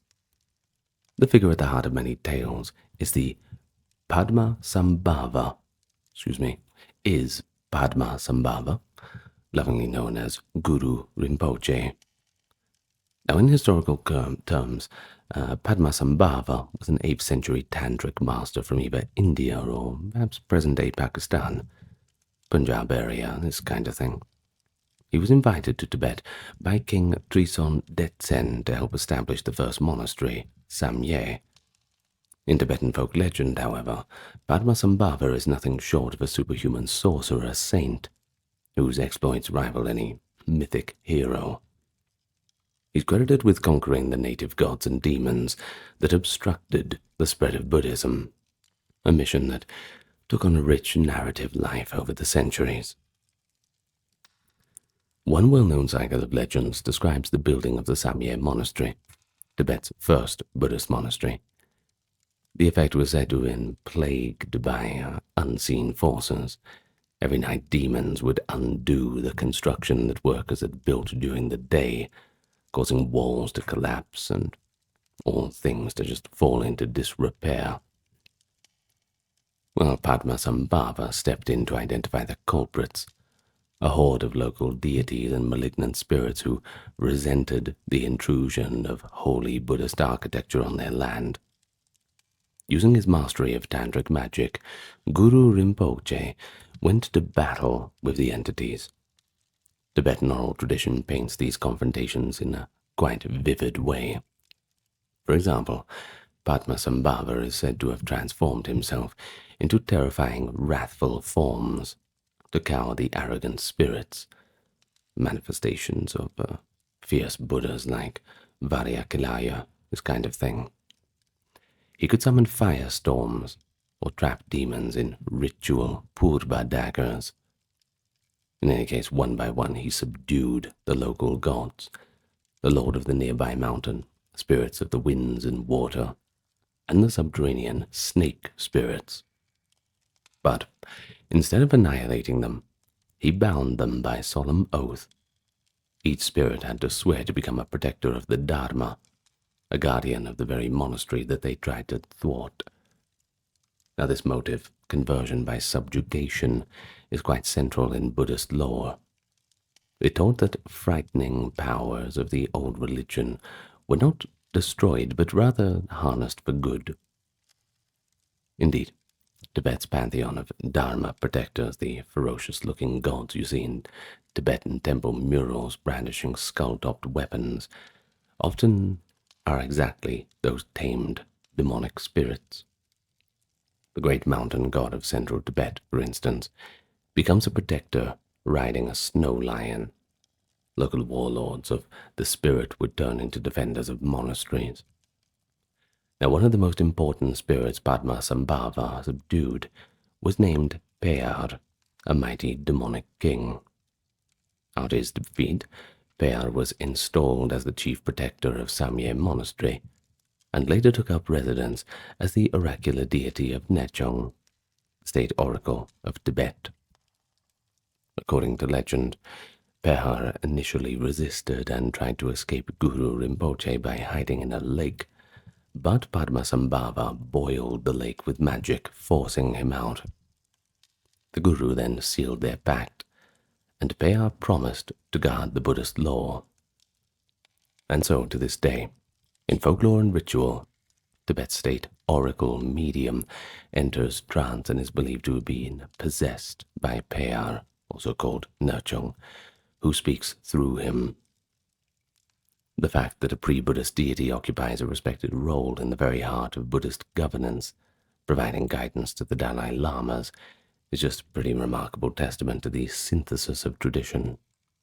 And this arrangement is entirely owed to the folkloric narrative of Padmasambhava's demonic taming. Now, his travels through Tibet gave rise to numerous site-specific legends too. Visit almost any old monastery or sacred cave in Tibet, and you'll likely hear that Guru Rinpoche stayed here, or Guru Rinpoche had tamed the demon here. For example, at Yamdrok Lake, a vast turquoise lake in southern Tibet, local law says an enormous serpent spirit once menaced the area until Padmasambhava subdued it and pressed it under a rock. A nearby rock bears a handprint which devout folk attribute to Guru Rinpoche pinning the demon down. Likewise, many hot springs are claimed to exist because Padmasambhava scorched a demon or blessed the earth. In the high mountains of Bhutan, part of the greater Himalayan cultural sphere of Tibetan Buddhism, the famous Tiger's Nest cliffside hermitage is built at the very cave where Padmasambhava, according to legend, flew on the back of a magical flying tigress and meditated for months, vanquishing the local demons of the Paro Valley. But it wasn't only Padmasambhava. Other saints and sages also have their place in folklore. Milarepa, an 11th century yogi renowned for attaining enlightenment in one lifetime, which is quite a feat, has a biography filled with what could be called folk tales. As a young man, Milarepa was said to have been a sorcerer who unleashed a hailstorm to kill his greedy relatives, but then later repented and sought spiritual training. In his quest for redemption under his teacher Marpa, folklore recounts how Milarepa faced supernatural trials of all kinds. There is one well-loved story that describes Milarepa alone in a cave, meditating, when demonic apparitions appear to frighten him, leering ghosts and horrifying faces, this kind of thing. But instead of cowering or even fighting, he famously sings a song of realization, in which he just welcomes the demons warmly. Well, the demons are a little bit confused by the compassion and they don't know what to do, so they vanish. Milarepa's inner peace has robbed them of their power. If people aren't afraid, well, the demons can't really do much.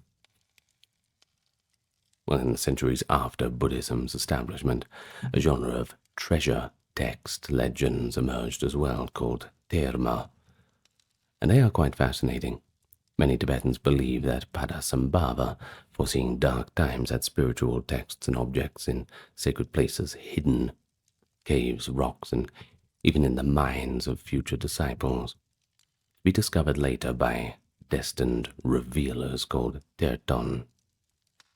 Folklore around the treasures often includes prophetic dreams and encounters with guardian spirits who protect the cache.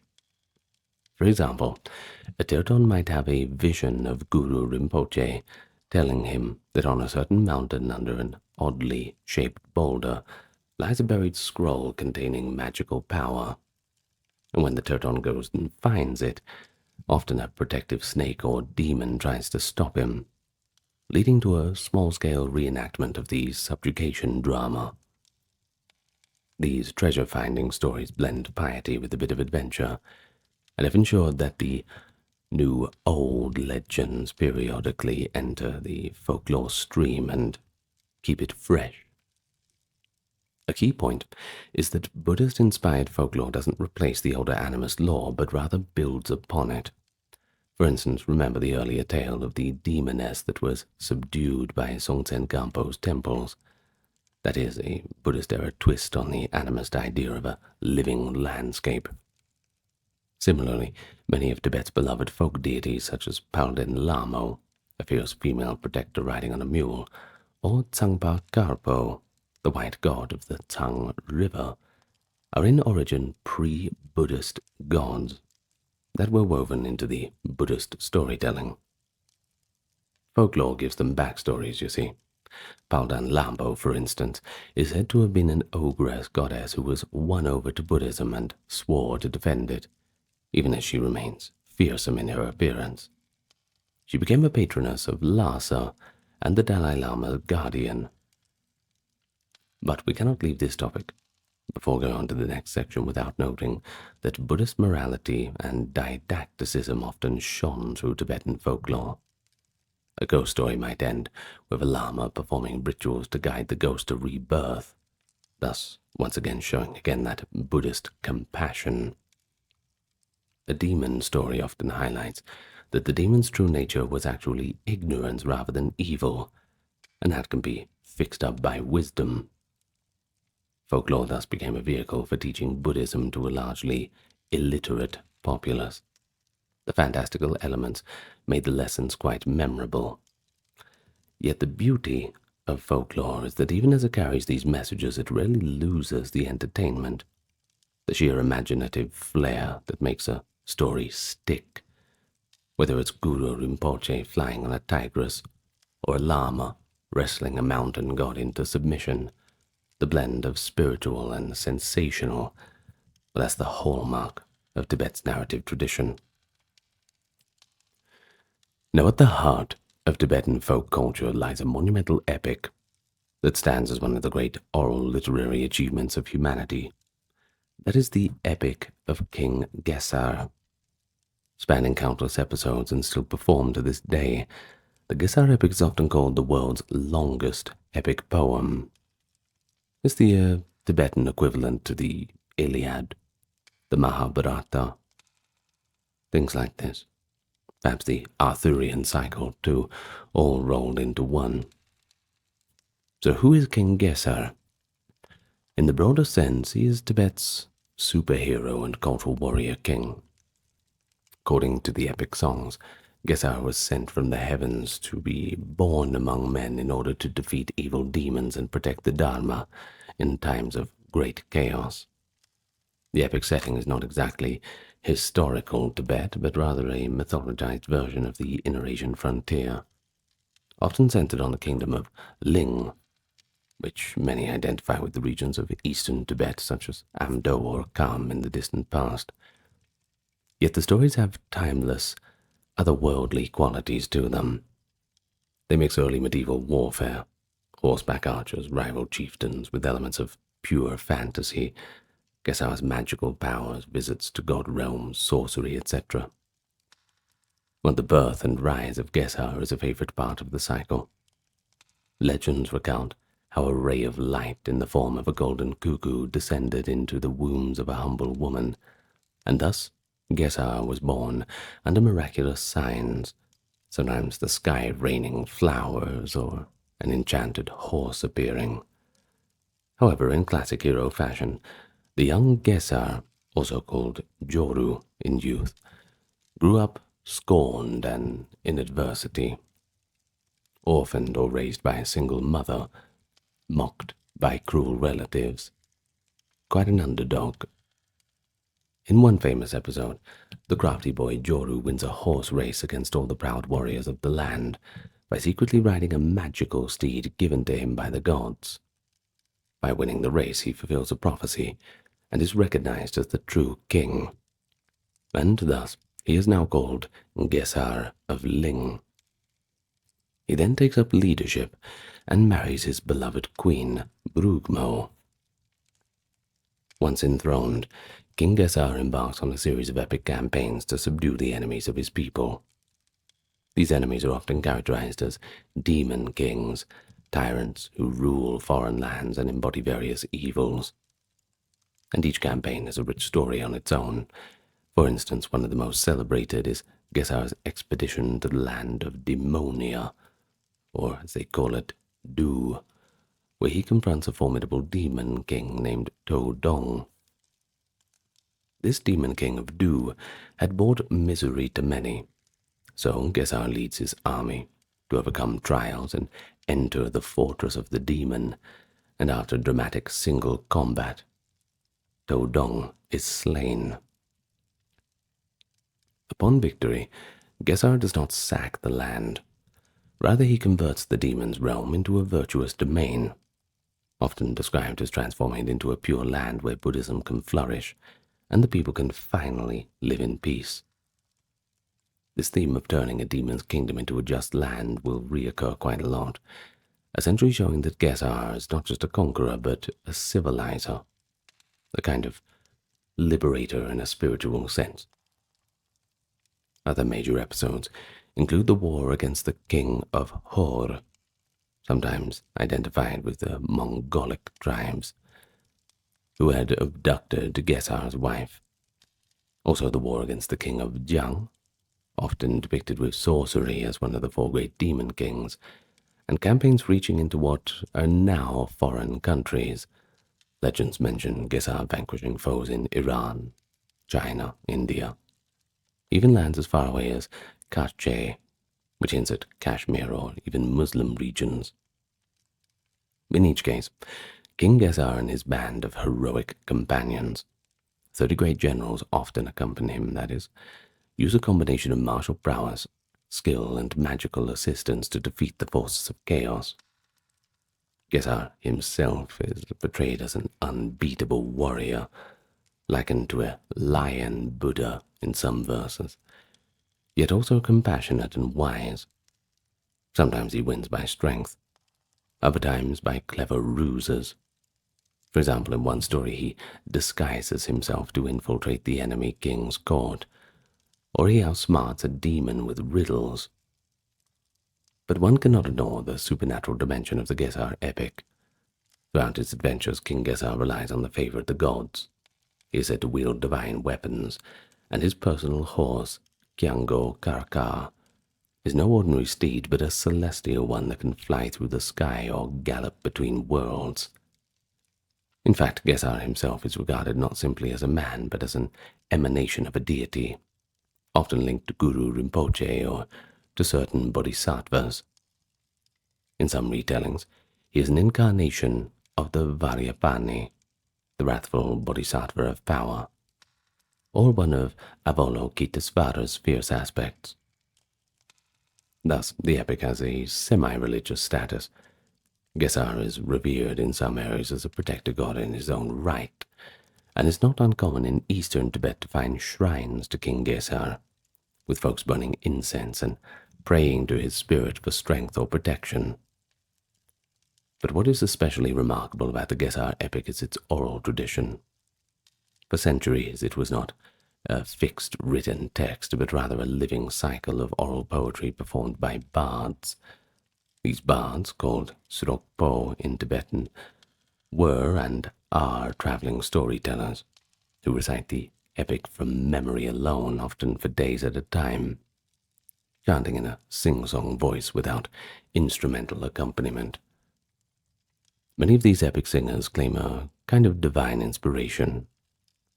There are well-documented cases of so-called Bab Drum bards, meaning visionary or clairaudient bards, who are said that once they begin to sing the epic after experiencing traumatic illness or prophetic dreams. One 20th century bard, for instance, reported that as a young man he fell unconscious during a lightning storm and had a vision of King Gesar's own entourage. When he awoke, he found himself able to recite long passages of the epic that he never consciously learned. Another famous bard, Tsering Wangdu, has been quoted as saying, "Almost every night for the past 60 years, I dream about Gesar.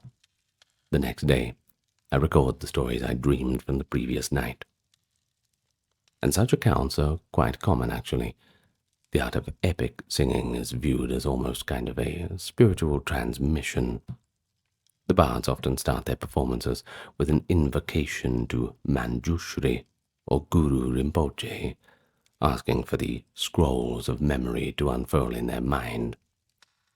Audiences in nomad camps or village squares listen enthralled, sometimes for a whole winter evening by the hearth as the bard recounts the old stories, and then resume the next evening for the next adventure. Well, because of its oral nature, the Gesar saga has hundreds of regional variations too, and there is no single canonical version. New episodes can emerge, and others can be forgotten or abbreviated depending on the locale and the performer. And of course, it's spread beyond Tibet proper too. Mongolians, for example, adopted King Gesar. Of course, they call him Gesar Khan into their folklore, producing their own versions of the stories with a bit of a local flavor. In Mongolia, he is also a cultural hero who subdues monsters. And in certain parts of China's Sichuan and Inner Mongolia, Gesar storytellers from the Tibetan and Mongolia, there's two ethnic groups, keep the tradition alive too. But in recent times, there have been efforts to write down and publish the epic. During the 20th century, teams of scholars in Tibet and elsewhere recorded bardic performances and transcribed them, resulting in Gesar compilations that run to dozens of volumes. One compilation from Tibet exceeds 120, making it one of the largest epics in the world by volume. And in 2009, UNESCO recognized the Gesar epic traditions as intangible cultural heritage, underlining its global significance. But despite being printed, the real substance of the epic lives on in performance. Seeing a Gesar bard in action can be quite mesmerizing. The singer may assume different voices for different characters, use expressive facial gestures, or even burst into spontaneous song or dance when describing celebratory scenes. Some remote communities still treat visiting a bard as a big event. It's akin to a traveling theater and scripture all in one. It brings both joy, but also spiritual upliftment. Well, the content of the epic is not just battles. Sure, it's suffused with Tibetan values and worldview. It extols courage, loyalty, and the triumph of justice. King Gesar is a warrior, yes, but his ultimate mission is to spread virtue and protect the innocent. The stories often slow down to impart lessons. The epic also has movements of humor and humanity. Gesar can be playful, even mischievous. His wife and mother sometimes scold him, showing a homely side to the great hero. And some episodes focus on ordinary people in his kingdom, with fable-like sub-stories that get woven into a larger narrative. One beloved side story involves Gesar's horse race, the one that wins him the kingship, and it's often told in its own folk tale, how the scrawny boy Joru, mocked by everyone, rides last in the race until he suddenly reveals the magical horse's speed and overtakes them all. Another standalone tale from the cycle is how Gesar fetched the monsoon from India, a story where Gesar must travel to the land of the Naga spirits to retrieve rainfall for drought-stricken Tibet. So for the Tibetan people, Gesar is not a fictional hero, but he's rather an ideal of the combined spiritual and temporal leadership. They call him a Chakravartin, the ideal king, who wields force not only for good, In times when Tibet lacked political power, the stories of Gesar's victories provided solace and inspiration. And even during the upheavals of 20th century Tibet, some Tibetans would invoke Gesar in their songs as a symbol of hope and the eventual triumph of peace in the land. In a way, Gesar becomes a national epic, reinforcing identity across a widely dispersed population. Nomads in Amdo and farmers in central Tibet alike know some version of a Gesar song. A common lullaby might reference him. A festival play might reenact one of his battles. And indeed, the Tibetan opera repertoire includes episodes of Gesar's life. And this is very well kept alive by the current government in Tibet. You can see it all over television. You go to any place to travel in Tibet, and Gesar is kind of like a national mascot, almost. But let's get away from the grand epics and religious legends for a moment, because Tibet has its own smaller folk tales and fables, the kind of stories shared around nomad campfires or told to the kids on winter nights. One prominent category is animal fables, much like Aesop's fables or the Indian Jataka tales. Tibetan folk tales frequently feature talking animals who display human-like virtues and folly. However, Tibetan animal stories have their own local flair. A classic example is the tale of the tiger and the frog. In this story, a ferocious old tiger named Tsuden is out hunting and comes upon a tiny frog. The tiger is about to make a quick meal of him, but the clever frog boldly asserts, "Where are you off to, big brother?" Surprised, the tiger admits that he's hungry. The frog then boasts that he is the king of frogs, a mighty creature not to be trifled with, and he challenges the tiger to a jumping contest across the river. Amused by this, the tiger agrees. When the tiger leaps mightily, the frog cunningly bites onto the tiger's tail, so that when the tiger lands on the far bank and turns, the frog is already there behind him, having been carried by the tiger's jump. Well, the tiger's obviously quite perplexed at how the tiny frog outleaped him, and next agrees to a contest of vomiting up their last meals. I know, a little bit strange, but stay with me. Well, the tiger, not eaten, can only cough up a little bile, but the frog spits out some tiger hair, because, as he claims, "I ate a tiger yesterday, and these are the leftovers." At this point, the tiger loses its nerve, thinking this small frog must indeed be a fearsome being who even eats tigers. The frog's coup de grace comes from when the tiger returns with a skeptical fox who doesn't believe that the frog is dangerous at all. The frog sees the tiger and the fox tied together by their tails. An extra detail, by the way, the tiger, afraid to face the frog alone, had tied himself to the fox so they wouldn't flee separately. The frog shouts to the fox, "Hey, why have you brought that dog here for my dinner?" The terrified tiger, thinking the fox led him into a trap to be eaten, panics and runs, dragging the poor fox behind him. And the tale ends humorously with the line, "And if they aren't dead yet, the tiger and fox are still running." Stories like that once again show that theme of wit and cleverness triumphing over brute strength, a favorite theme in not just Tibetan folklore, but pretty much everyone's folklore. The weak but clever frog outsmarts the powerful tiger, and of course it comes with an explicit moral or proverb. In fact, Albert Sherton, an early 20th century collector of Tibetan folk tales, noted that each story in oral tradition was frequently prefaced by a proverb that encapsulated its lesson. For the tiger and the frog, the proverb given was, "The tall strong pine is a great help, for with its support, the weak vine may climb as high." In other words, with cunning or the right ally, the small can overcome the big. Well, many Tibetan folk tales are, of course, cautionary as well, featuring humans. A prevalent character in Central Asian and Tibetan lore is the trickster or the wise fool figure, Sometimes a specific persona, like Aku Dompa, a semi-legendary prankster of sorts. Stories of Aku Dompa are satirical and ribald. He plays tricks on rich lamas and greedy shopkeepers, exposing hypocrisy and making common folk laugh at the high and mighty.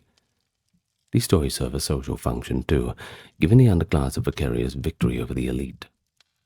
In one such tale, Aku Dompa manages to get a free meal at a monastery by exploiting the monk's desire not to appear inhospitable. He essentially tricks them with wordplays and shamelessness, ending up full of food while the monks shake their heads at his audacity. And then there's another story about how he sold the sound of a temple bell to a merchant for a bag of gold, an impossible sale that he pulled off by a clever con, that he's using the money to help the poor, so all's well that ends well, I suppose. But there are also fairy tale-like stories of princes and princesses, hidden treasures, magical transformations. For example, one folk tale speaks of Daoism, a kind-hearted girl who was mistreated by her cruel stepmother, a tale reminiscent of Cinderella, I suppose. With the help of a magical turquoise bird and through her own virtue, Daoism triumphs and marries a prince, while the wicked stepmother faces poetic justice.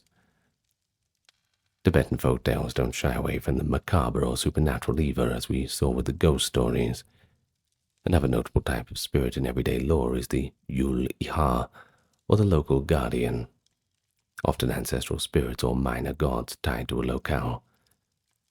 There are funny stories, too, of village priests, lamas or shamans, who have to placate a temperamental yōkai that might be causing, well, let's say, a persistent rain that's been messing up the local harvest festival, this kind of thing.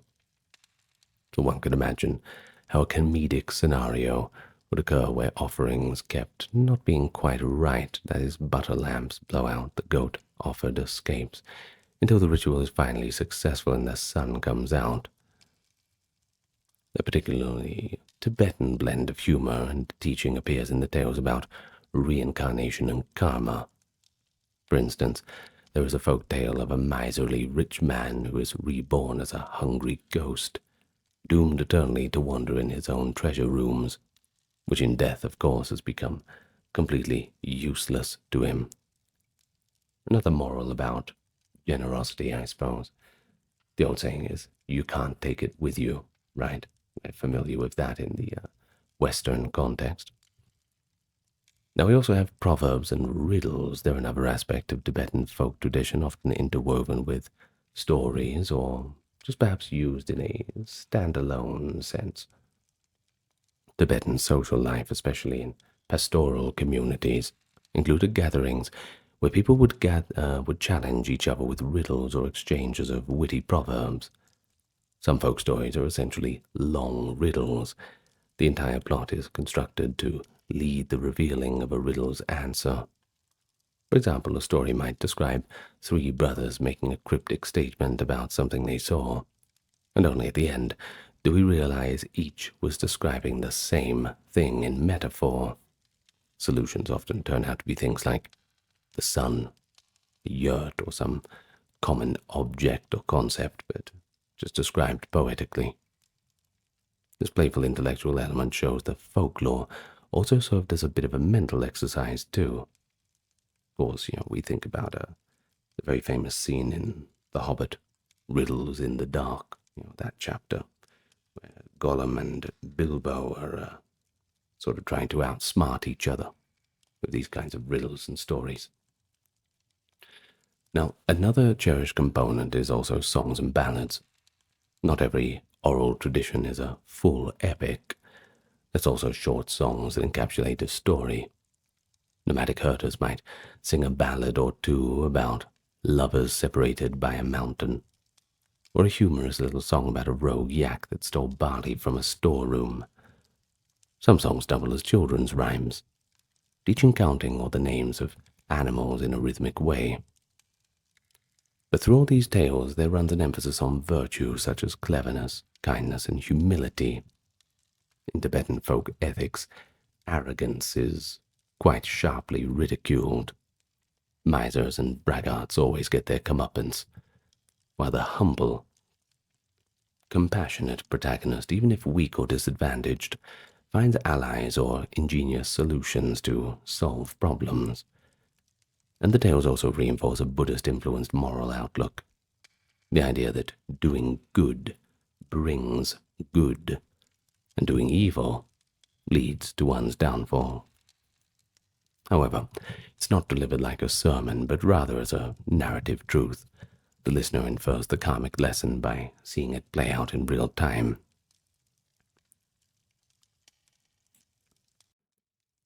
A cosmic giant splitting the heavens, a shape-shifting fox seducing a king, and a ghost saving her lover. What do these three have in common? Well, they're all part of Chinese folklore.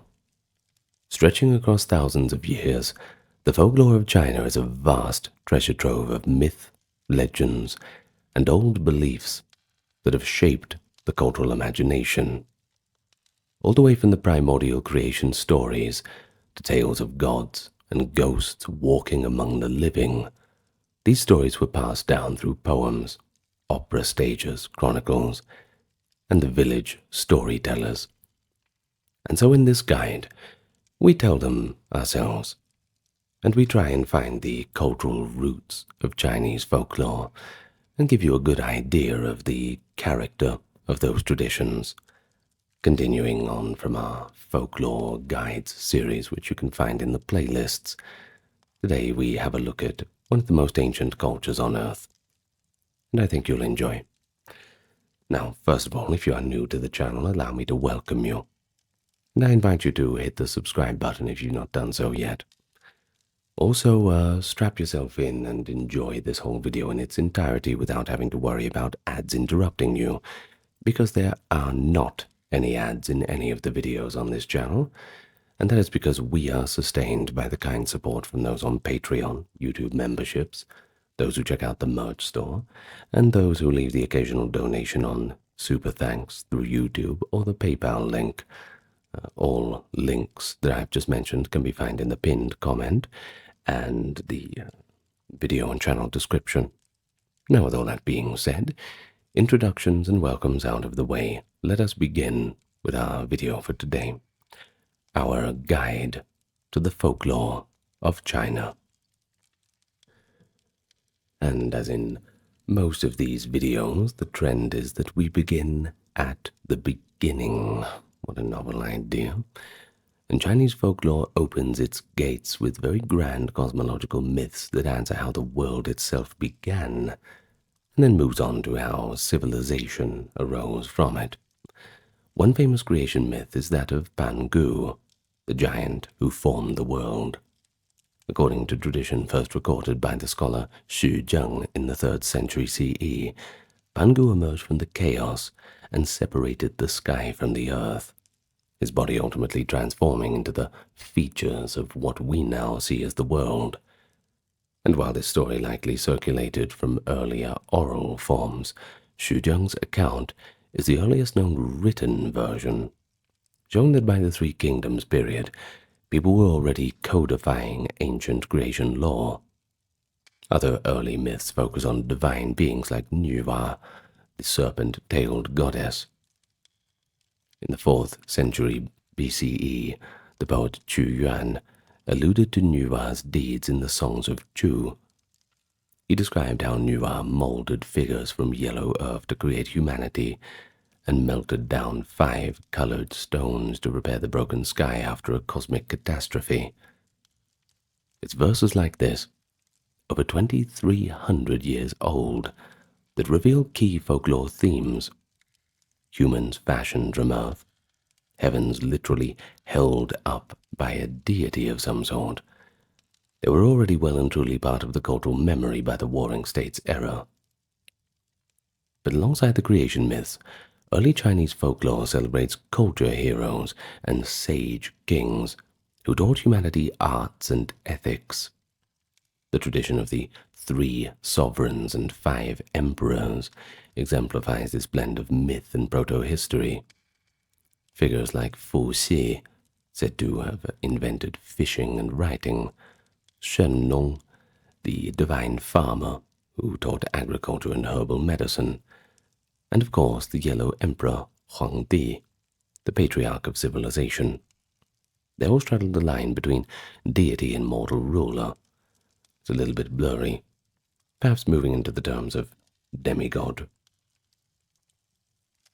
Well, by the Han Dynasty times, scholars like Sima Qian treated these ancient sages as semi-historical ancestors of what had become Chinese civilization, and indeed well and truly a sophisticated civilization by the Han Dynasty.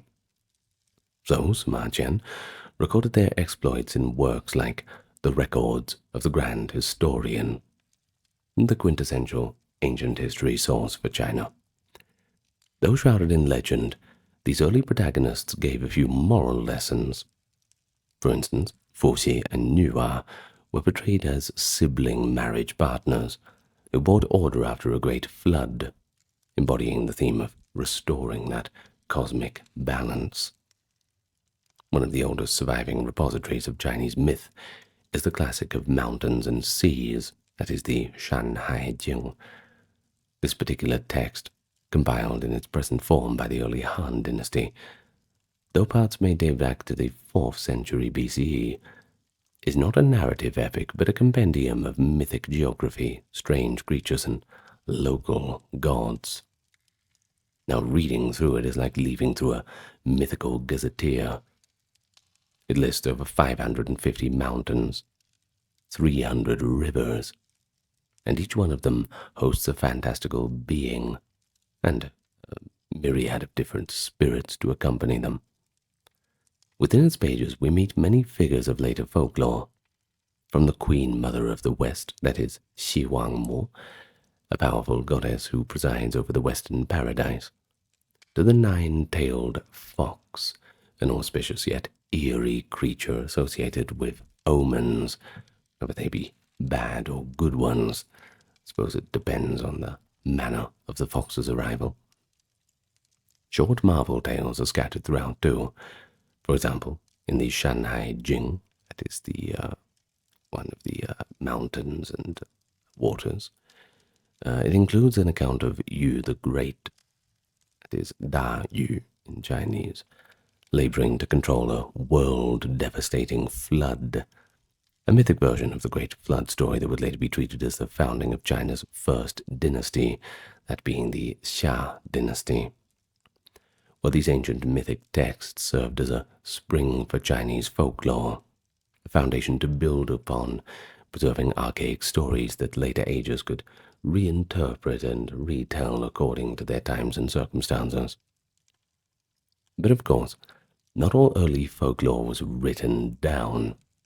Much of it lived on in oral tradition until later recorded.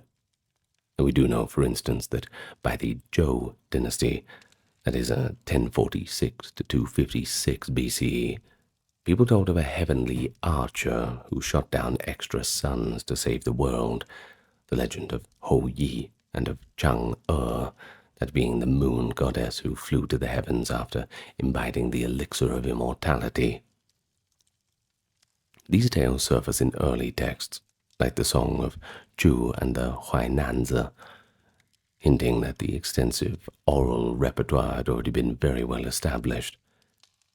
Even the stars inspired their own folk tales.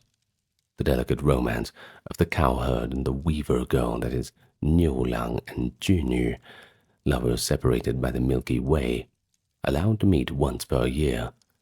It's been celebrated in the Qixi festival since at least the Han era. In such myths, we see the Chinese penchant for weaving cosmic phenomena, constellations, floods, the moon into human narratives. And by the dawn of the Imperial Age, that is the 3rd century BCE, the Chinese had thus developed a rich mythological cosmology, involving creator giants, divine siblings, animal spirits, heroic sagas. They really had it all. Now these would form the mythic bedrock upon which the later folklore would be built. And of course we arrive to the unification of China under the Qin dynasty. It is 221 BCE. Didn't last too long. We had the Han coming up just a few years later in 206, and that lasted a bit longer, all the way to 220 CE. But those dynasties brought new layers to folklore. They blended the old myths with the evolving popular beliefs. Now, the Han dynasty in particular was the relative stability and state support of scholarship, rather than the Qin. Well, if you know about Qin Shi Huangdi gathering up all the scholars and burning them alive, it's not very supportive. In any case, the Han dynasty was a bit more supportive. It became a crucible where folklore, philosophy, and state ritual mixed. Han-era texts preserve legends of how emperors interacted with the immortal realms, reflecting both genuine belief and political theatre. There is a famous anecdote telling of Han Wu Di, that is the Emperor Wu, 141 to 87 BCE, an ambitious ruler, fascinated with immortality, and he supposedly encountered the Queen Mother of the West. As one Taoist romance tells, Xi Wang Mo, that is the Queen Mother of the West, visited Emperor Wu and gifted him a peach of immortality to taste. The emperor was said to be so anxious to grow from this magical fruit that he asked the plant to plant the peach pit. But the goddess actually just laughed at him and explained that the tree would only bloom once in 3 millennia on a faraway sacred soil. Such tales, while fans of all, were recorded in Han chronicles and later lore showing how mythology was used to legitimize emperors, and to satisfy as well a bit of popular curiosity about the unseen world. Of course, a prevailing theme in quite a lot of folklore around the world. But at the grassroots level, the Han period saw the flourishing of household and local gods, and they would remain central to Chinese folk religion. One example is the kitchen god, Zhao Jun, deity of the hearth. The most popular origin story of Zhao Jun dates back to roughly the 2nd century BCE, in which he was a mortal man named Zhang Lang, who tragically earned deification. You see, as the story goes, Zhang Lang abandoned his devoted wife for a younger woman, only to fall into poverty and blindness as a kind of karmic punishment. Years later, he unknowingly sought alms at his first wife's home, but she showed him mercy and restored his sight. But, overcome with shame and remorse, Zhang Lang later leapt into her kitchen fire and perished. Touched by his repentance, the heavens made him the kitchen god, overseer of household virtue. Now, this legend gave spiritual meaning to the domestic hearth. Even today, families burn a paper effigy of the kitchen god each Lunar New Year, so that he ascends to heaven and delivers a report of that family's behavior, with offers of sticky sweet rice or honey to sweeten his tongue up a little bit. Always helps grease the wheels. Well, in a charming bit of linguistic folklore, Zhang Lang's leg became a nickname for the fire poker, because it was the only part of his body that his wife managed to save from the flames. Thus, a simple kitchen tool is tied to a moral tale that is known in every village and every city, a fusion of everyday life with legend, characteristic of that grassroots Chinese folklore. Now, as for the common people in Han times, they also venerated countless nature spirits and local deities. Every river, mountain, and tree might be home to its own ancient spirit. The belief that the spirits of the dead and tutelary gods watched over communities led to the rise of patron deities like the city god, Chenghuang, who guarded city walls, or the earth god, Tu Di Gong, who oversaw village fields. Now, these weren't codified in early texts, as much as reflected in archaeological and written records of customs, things like that. Now, for example, inscriptions and later accounts tell us that by the Eastern Han it was customary to post images of guardian deities on gates to ward off evil. The earliest door guardians were said to be the brothers of Shinto and yōkai, mythical sentinels who stood at the celestial gates on a sacred mountain. They would there catch demons and feed them to tigers. Bad day to be a demon, I suppose. People began carving their ferocious images on beech wood and hanging them by the doors for protection. This tradition evolved over time, of course, as we shall see in the Tang dynasty, with actual historical figure motives becoming door gods. But the roots in Han folk belief show how old mythic motives were domesticated in daily ritual. Of course, they still hang up the door gods. You'll see them all the time, especially in smaller villages, people's front doors, things like this. By keeping images of the protective spirits, families felt a bit safer from wandering ghosts or ill fortune. It's kind of the Chinese version of the iron horseshoe, this kind of thing. Bodyguards in a spiritual sense. Well, the Han era also produced its share of human heroes and legends as well. Folk ballads from this time, or shortly after, celebrated figures like Hua Mulan, the filial daughter who disguised herself as a man to take her aged father's place in battle.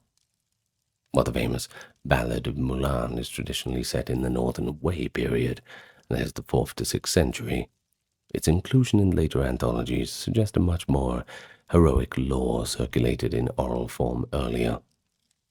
Another beloved folk heroine is Lady Mengjiang, who according to legend lived during the Qin dynasty. When her husband was conscripted to build a great wall and died of hardship, Mengjiang journeyed to the wall and cried so bitterly that a section of it collapsed, revealing his bones for proper burial.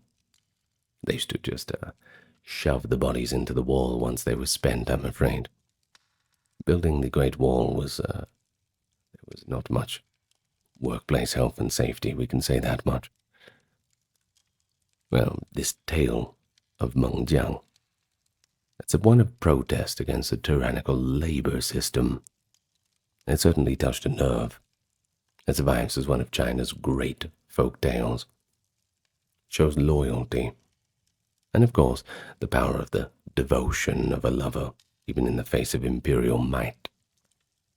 By Han times, the subsequent period of disunion, such narratives of virtue and suffering had become embedded in the common sense mind, often with a subtly critical stance towards authority. Folklore thus preserved popular memory and values, sometimes filling gaps that official history would conveniently leave out. And so as we move forward into through a more chronological sense, right, we will see Chinese folklore continually balancing two facets, and that is the reinforcement of cultural ideals, so loyalty, filial piety, justice, things like this, but also an imaginative outlet to question or escape the harsh realities and perhaps the societal expectations. And so the collapse of the Han dynasty in the 3rd century ushered in centuries of disunity, known as the 6 Dynasties period, that is from the 3rd to 6th century CE. Certainly not a good time for anyone involved. Civil strife all around, but also fertile ground for the supernatural in folklore.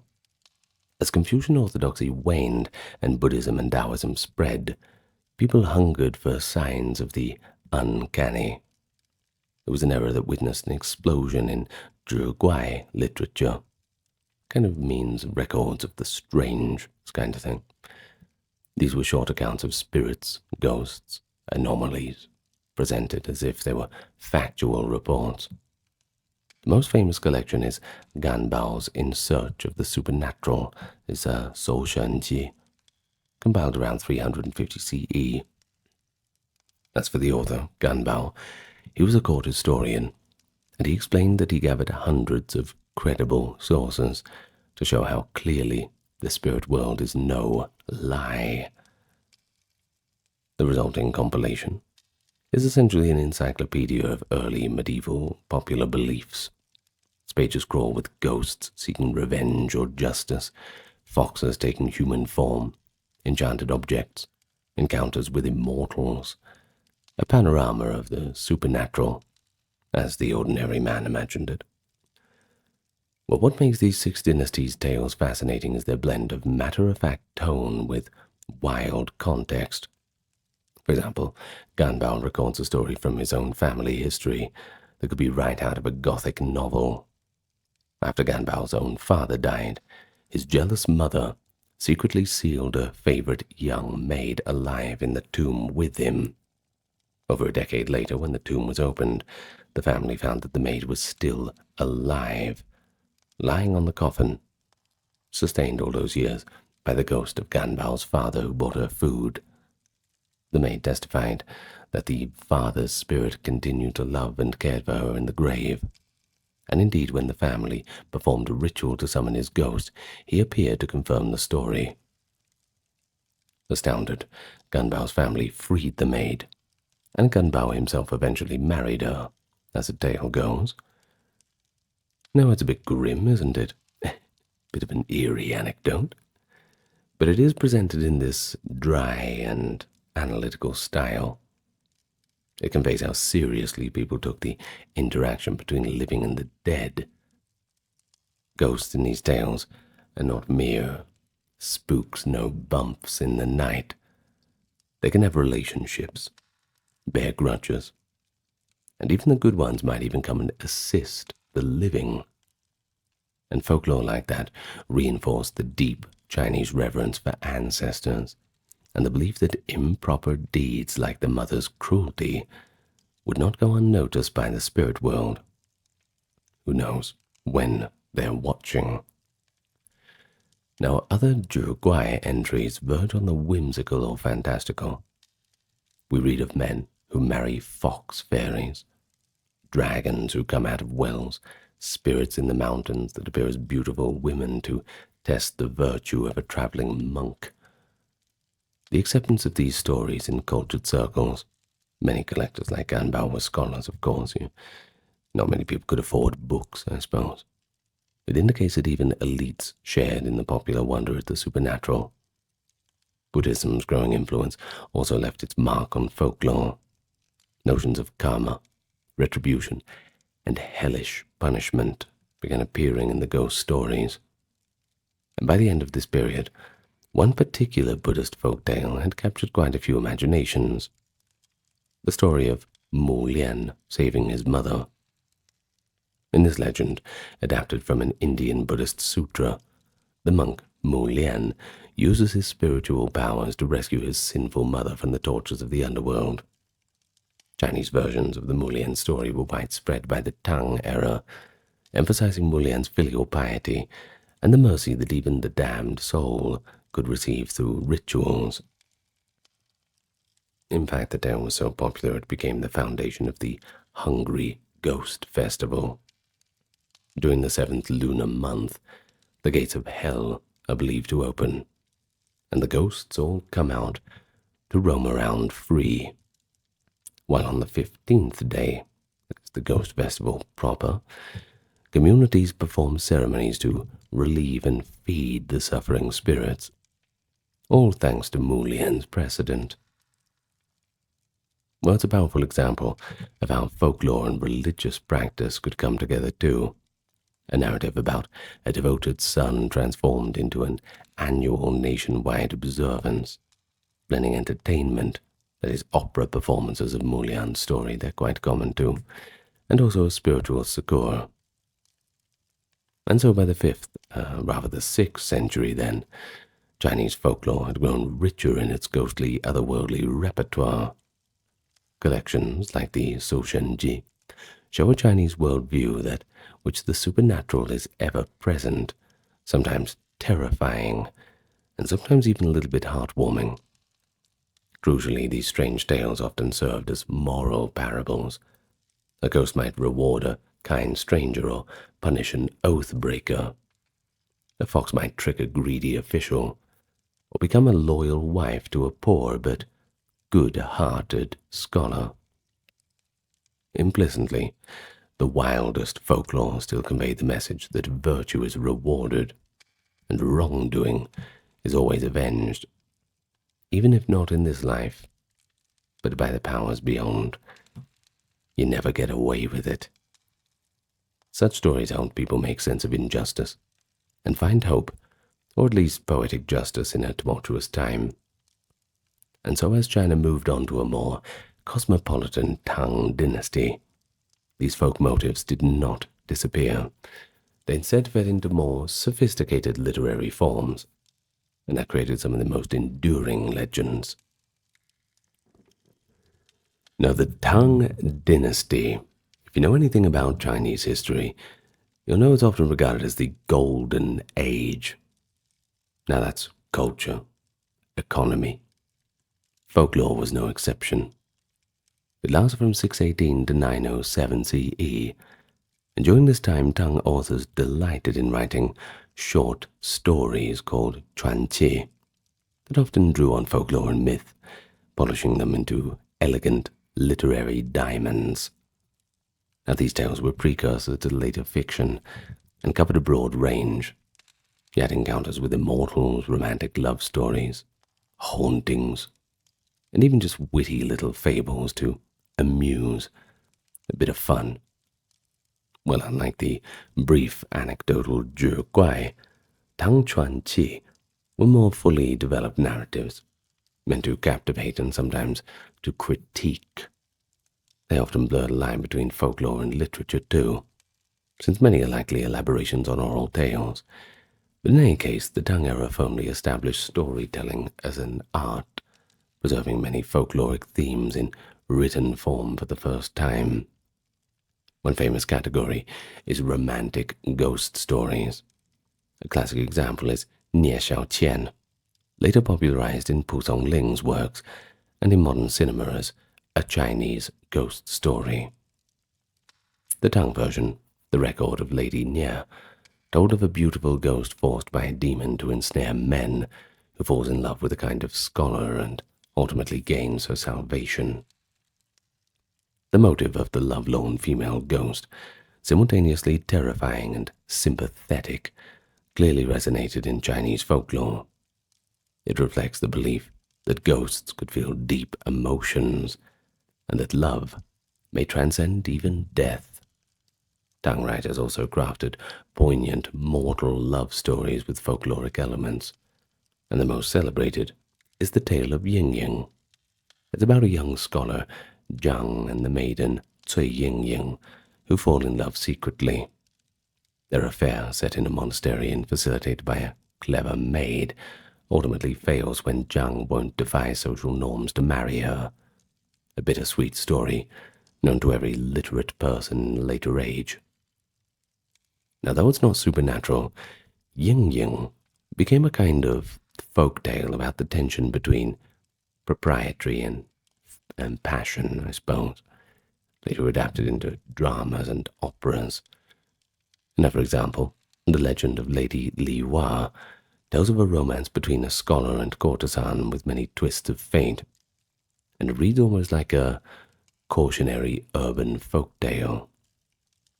Tang storytellers thus elevated folklore into literature, giving us complex characters and refined prose, but the core narratives, the benevolent ghosts, the clever commoners outwitting the elite, and even the star-crossed lovers, they were already there. They've been around since the dawn of time, long before the new literature came along to put pen to paper, for lack of more medieval terms. Now, the Tang period also gave a boost of folkloric deities and heroes, sometimes through the personal experiences of emperors. A compelling case is that of Zhong Kui, the demon queller.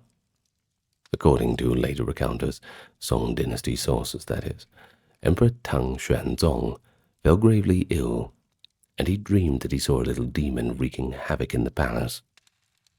In the dream, a large, fearsome ghost in an official's cap seized the demon, ate it, and introduced himself as Zhongkui, sworn to rid the empire of evil.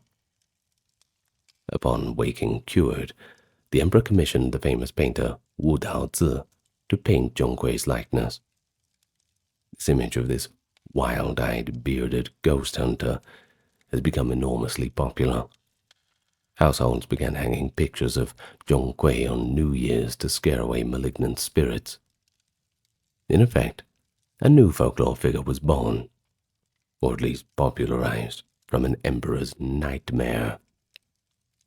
Zhongkui joined the ranks of beloved folk guardians alongside the aforementioned door gods. And speaking of the door gods, it was in the Tang time that the tradition of posting the martial heroes on doors truly crystallized. The legend goes like this, that Emperor Taizong of the 7th century was haunted by a ghost all night. So 2 of his generals, Qin Shubao and Yuchi Jingde, stood guard in full armor by his bedroom door and successfully kept the spectre away. Well, not wanting to trouble them every night, Taizong had their portraits hung on the palace gates instead. The common people quickly imitated this, and to this very day, especially during the Lunar New Year, Chinese families put up images of these 2 mighty Tang generals as door gods for protection. And here we see an evolution. Earlier folk talismans of anonymous spirits, Shinto and Yulei, gave way to human cultural heroes elevated to divine protectorate status. Tang folklore is full of such human-divine crossover, the boundary between history and myth blurring. Brave generals, wise ministers, and even famous poets like Li Bai, who became a drunken immortal in later legend. They could all become characters in folk tales and objects of popular veneration. Well, the cosmopolitan Tang era also allowed a few foreign myths and native folklore to come together and intermingle in this strange sort of union. Buddhism was firmly established, and it contributed to new storylines like the aforementioned Mo Lian, and also inspired the Great Journey myth that would later blossom into a novel, The Pilgrimage of the Monk Xuanzang to India. By the late Tang, semi-legendary tales of Xuanzang traveling with the help of a magical monkey and other disciples were circulating around, combining Buddhist piety with comic folklore. And these were indeed the seeds of Journey to the West. Meanwhile, folklore entertainments grew popular in cities. One could watch public storytellers, or see shadow plays and early opera performances retelling tales of heroic outlaws, ghost lovers, and clever commoners. Folklore wasn't just confined to the villages anymore. It thrived in urban markets and imperial courts alike. And so, the Tang dynasty marks a kind of maturing of the Chinese folklore tradition. Myth and everyday life intertwined more tightly than ever. The high culture did not reject superstitious tales.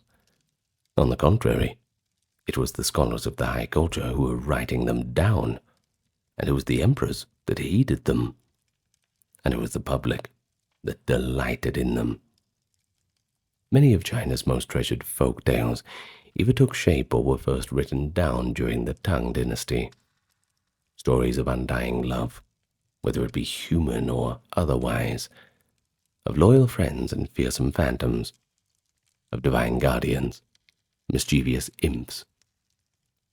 As the Tang gave way to the Song, this wealth of folklore would be systematically preserved and expanded, and that ensured its survival all the way up to our present day. Well, we move on now to the Song dynasty. That is from 960 to 1279.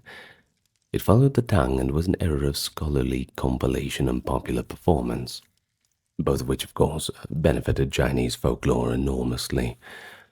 So early in the Song, the imperial court undertook a huge project to compile past literature, resulting in works known as the four great books of song. Among them was Taiping Guangji, that is the extensive records of the Taiping era, that was completed in 978 CE. A huge anthology, by the way, 500 volumes containing over 7,000 stories from earlier times, essentially the ultimate treasury of pre-song folklore. It was compiled by Li Fang and others under imperial decree. It preserved countless anecdotes of deities, ghosts, and marvels that might have otherwise been lost to time. The Taiping Guangji draws from dozens of earlier books that are many now lost, and covers an enormous range: ancient myths, bizarre tales from the Han and Tang, fairy romances, demon encounters, and of course historical legends. A true fantastical encyclopedia. In fact, its very existence shows to how highly folklore was valued as part of cultural heritage even back then. The song scholars approached these stories with a mix of reverence and curiosity, treating them as literature worth curating, and it is thanks to such efforts that literate people of later ages had ready access to the vast legacy of Chinese folk narratives, which in turn inspired new creations. But on the popular front, the Song and subsequent Yuan dynasty, which lasted from 1279 to 1378, saw the rise of storytelling arts and opera that brought folklore to the masses in the vernacular language. Professional storytellers in cities would recount episodic tales drawn from history and legend alike. Many of these would eventually crystallize into written form, of course. For example, the tale of Hua Mulan was likely kept alive in oral performances before being recorded in anthologies.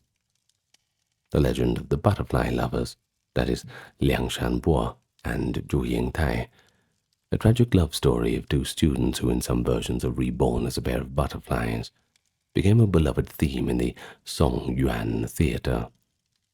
In fact, the earliest written record of the butterfly lovers dates to the Tang or early Song, and by the Yuan period, it was a popular opera subject. Now, this story is often dubbed China's Romeo and Juliet. It carries the folktale motifs of cross-dressing. Zhu Yingtai disguises herself as a male scholar, deep friendship blossoming into love, and finally, supernatural transformation. The grief-stricken lovers unite in death as butterflies. Its continued retelling in local operas and songs ensured that even those who couldn't read knew the tale quite well by heart. Similarly, Lady Mengjiang's Sorrow at the Great Wall and Niu Lang and Junu's Celestial Romance, and Whitesnake's Forbidden Love, more on that shortly, were all performed and embellished through song and Yuan performing arts.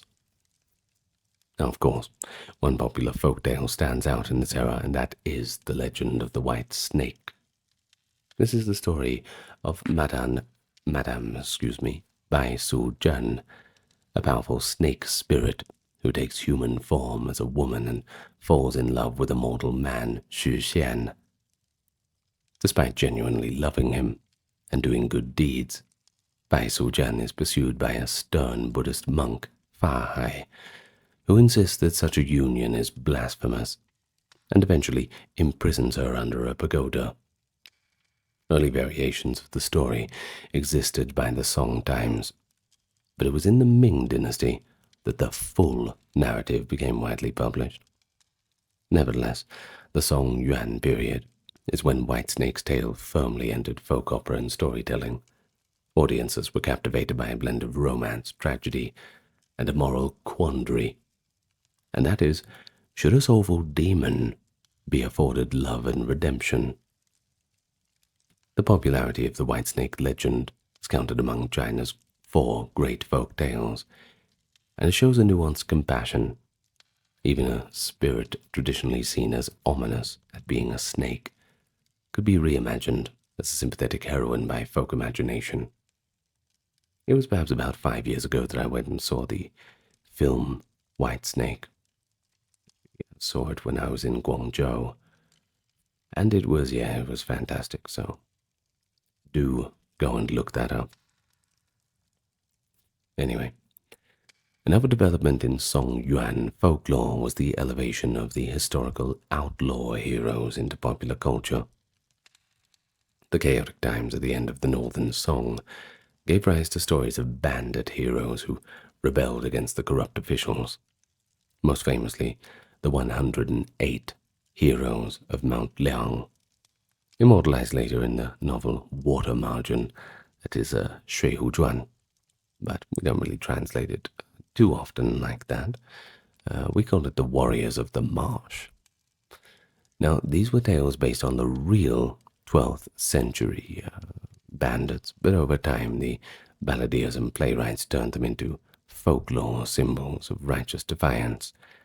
Characters like Song Jiang, Wu Song, and Lin Chong, each with distinctive personalities and often semi-mythic feats, slaying tigers bare-handed, etc., were beloved by commoners. They were kind of a counter-narrative to the official history, and by the Yuan dynasties, operas about these marsh rebels were performed, further entrenching them in folklore. And this was interesting because it was a society where people often felt oppressed by heavy taxes and war, and these heroes that were kind of at the margins of society, they represented justice outside the law, where the powerless find a champion in outlaws endowed with almost superhuman loyalty and strength. So, the Song and the Yuan era were certainly crucial in preserving past folklore, but also generating new variants. Imperial anthologies like the Taiping Guanqi served ancient myths and ghost stories for posterity, while folk performances ensured that legends continue to evolve in the popular consciousness. It's a two-way street. Scholars drew from street storytellers for content, and storytellers in turn adopted literate versions of tales. It blends and refines continuously. In any case, by the end of the Yuan dynasty, virtually all the core narratives of Chinese folklore that we know today were in circulation, whether in scrolls, on stage, or just in the minds of villagers. The stage was set for the next chapter. Many of these tales would be fully expanded into full-length novels and refined collections, bringing classical Chinese folklore to its zenith. And so we find ourselves in the Ming and Qing dynasties. Now the Ming lasting from 1368 to 1654, and the Qing lasting all the way from 1644 to 1912, where of course the Republic of China stepped in and put an end to that little dynasty. Of course, they saw Chinese folklore reach a kind of culmination in print. New technology, new distribution, this kind of thing. So during these centuries, several monumental literary works drew heavily on folk traditions, while scholars and enthusiasts compiled collections of stories that preserved the flavor of the oral lore. I suppose one might say folklore graduated into classical literature, but that doesn't mean it didn't lose its appeal to the common man. A landmark is the Ming dynasty's great novels, sometimes called the Four Classic Novels of China, the Sida Mingzhuo. Two of these are essentially expansive reworkings of folkloric cycles. Now first we have the Xiyouji, The Journey to the West, attributed to Wu Cheng'en and published in the 16th century, novelized the legendary pilgrimage of the monk Xuanzang to India in search of scriptures. Now, while Xuanzang was historical, 7th century, that is, the novel's charm lies in its fantastic folklore editions.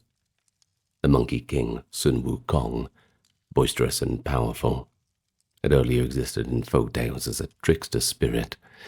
And then we have the Pigman Zhu Ba Jie, with his human vices and emotions. We also then have Xia Wu Jing, the Sand Demon, all of whom serve as Xuanzang's disciples. Now, the novel is episodic, stringing together the adventure stories that likely had folk origins, Sun Wukong's battle with the Princess Iron Fan, or his havoc in the Heavenly Peach Banquet, for example. They'll draw on a kind of imaginative irreverence common in this village storytelling. Of course, Journey to the West, it brilliantly combines this humor, spiritual allegory, and folklore, and it succeeded because it resonated with familiar folk characters. After all, Sun Wukong is basically an anthropomorphic extension of the monkey trickster archetype found in many cultures, but Chinese folklore gave him this distinct personality. He was loyal, yet rebellious, and he was comic, yet heroic. And to this very day, the Monkey King is one of the most beloved figures among Chinese children, thanks to countless opera, puppet shows, and cartoons retelling of his exploits. Who knows how many films and series and games there are. If you walk any street in China, any walking street, you're bound to find a man dressed up as Sun Wukong charging money for photos. You can make a decent bit of coin, too. Well, you just don't want to do it on a summer day. It gets a little bit hot in that outfit. Now, the next one, we have a novel called Investiture of the Gods that I want to talk about. It was a Ming novel from the 16th century attributed to Xu Zhonglin or Lu Xixing. It took a more direct approach to folklore. It systematically wove together the entire pantheon of gods into one epic narrative. The story goes like this. It was set in the era of the collapse of the Shang dynasty and rise of the Zhou, so we're talking back at the end of the Bronze Age, 11th century BCE. It blends a bit of historical legend with myth. The novel provides origin stories for many gods worshipped in folk religion.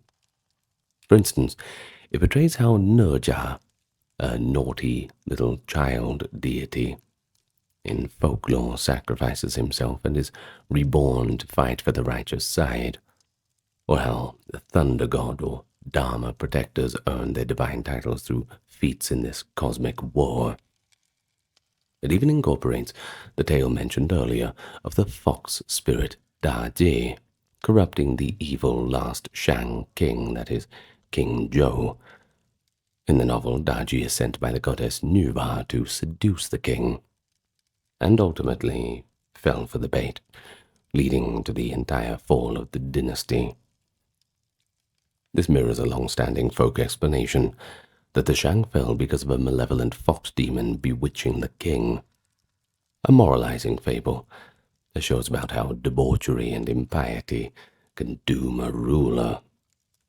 Investiture of the Gods basically collected loose threads of folklore about individual deities and tied them into a single saga, thereby sanctifying folk religion with a narrative framework.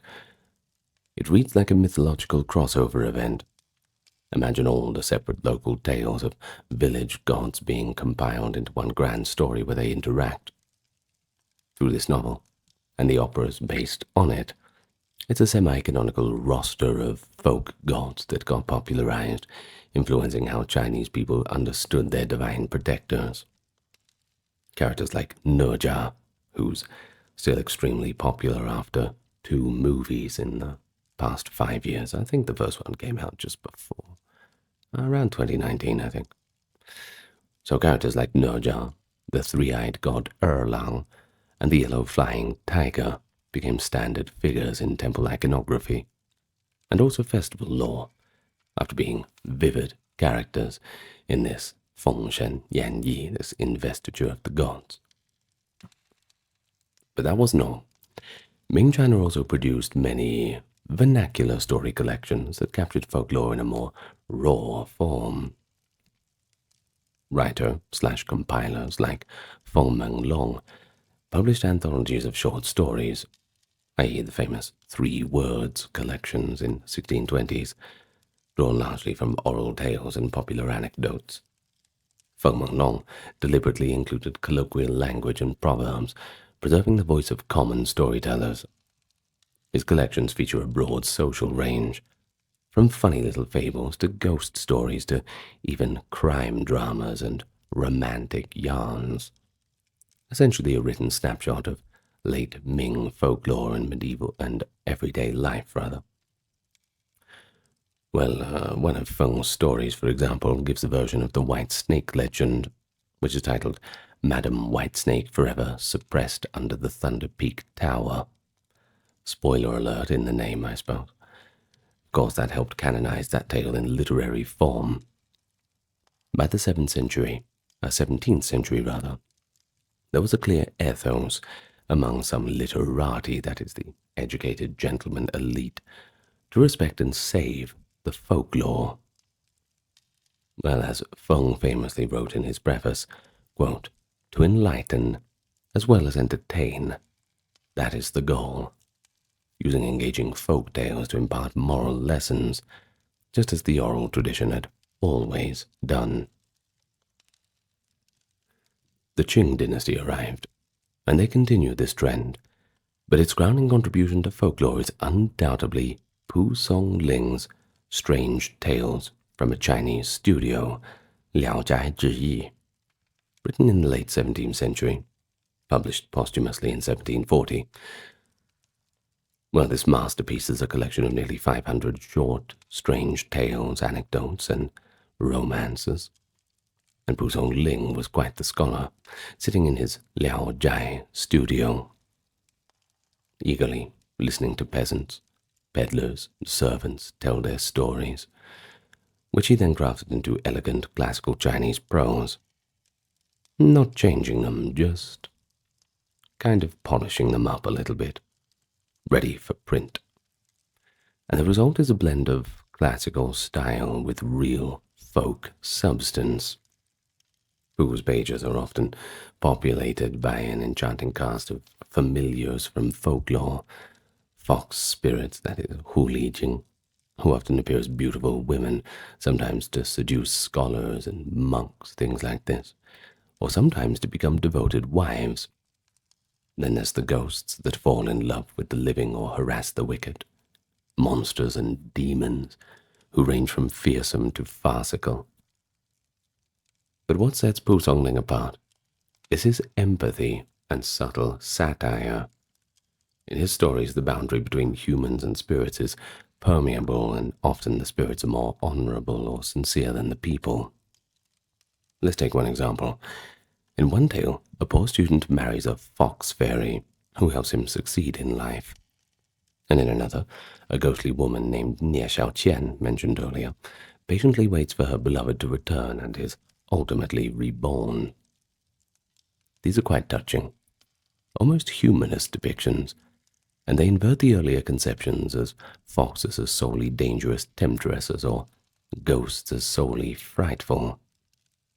Pu Song Ling used these folk motives to comment on the society of his day, bureaucratic corruption, the plight of the talented yet unrecognized scholar, the cruelties inflicted on women. All of these were veiled as supernatural allegories. Yet for all their literary polish, Pu's tales retain the core of folklore elements. They're short and punchy, often ending with a moral or a twist, much like a storyteller might deliver by a roadside to a gasping audience of young children. And they even occasionally break the fourth wall with Pu's own commentary, mimicking how a storyteller might interject his own observations. But it is worth noting that many regional operas and plays in the Qing dynasty were based on folk tales or on literature derived from them.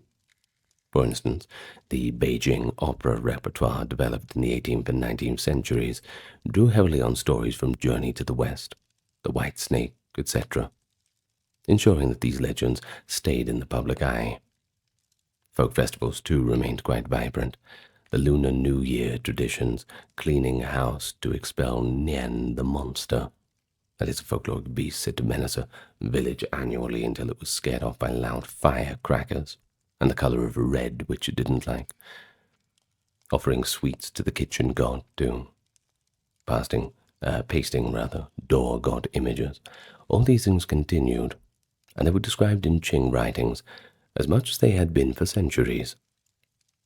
The Ghost Festival, Mid-Autumn's mooncakes, and the tale of Chang'e flying to the moon. The Dragon Boat Festival, with its origins in the 3rd century BC patriotic poet Chu Yuan, who threw himself into the river when he knew that his kingdom was falling.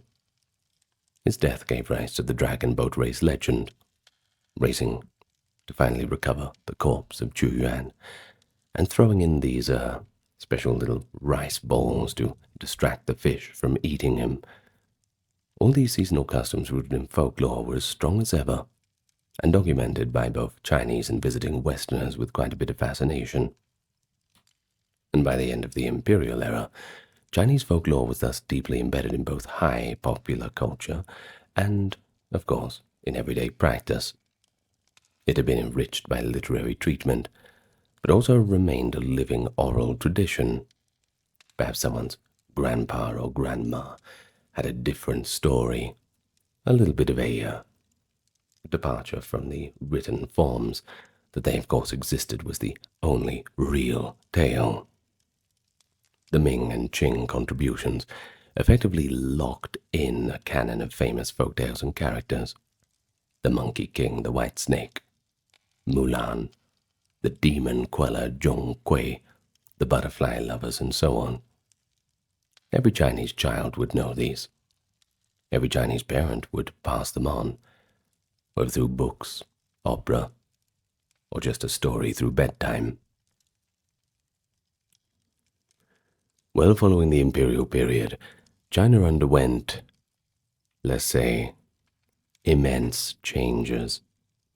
From the Republic to the Communist era, to the globalized present.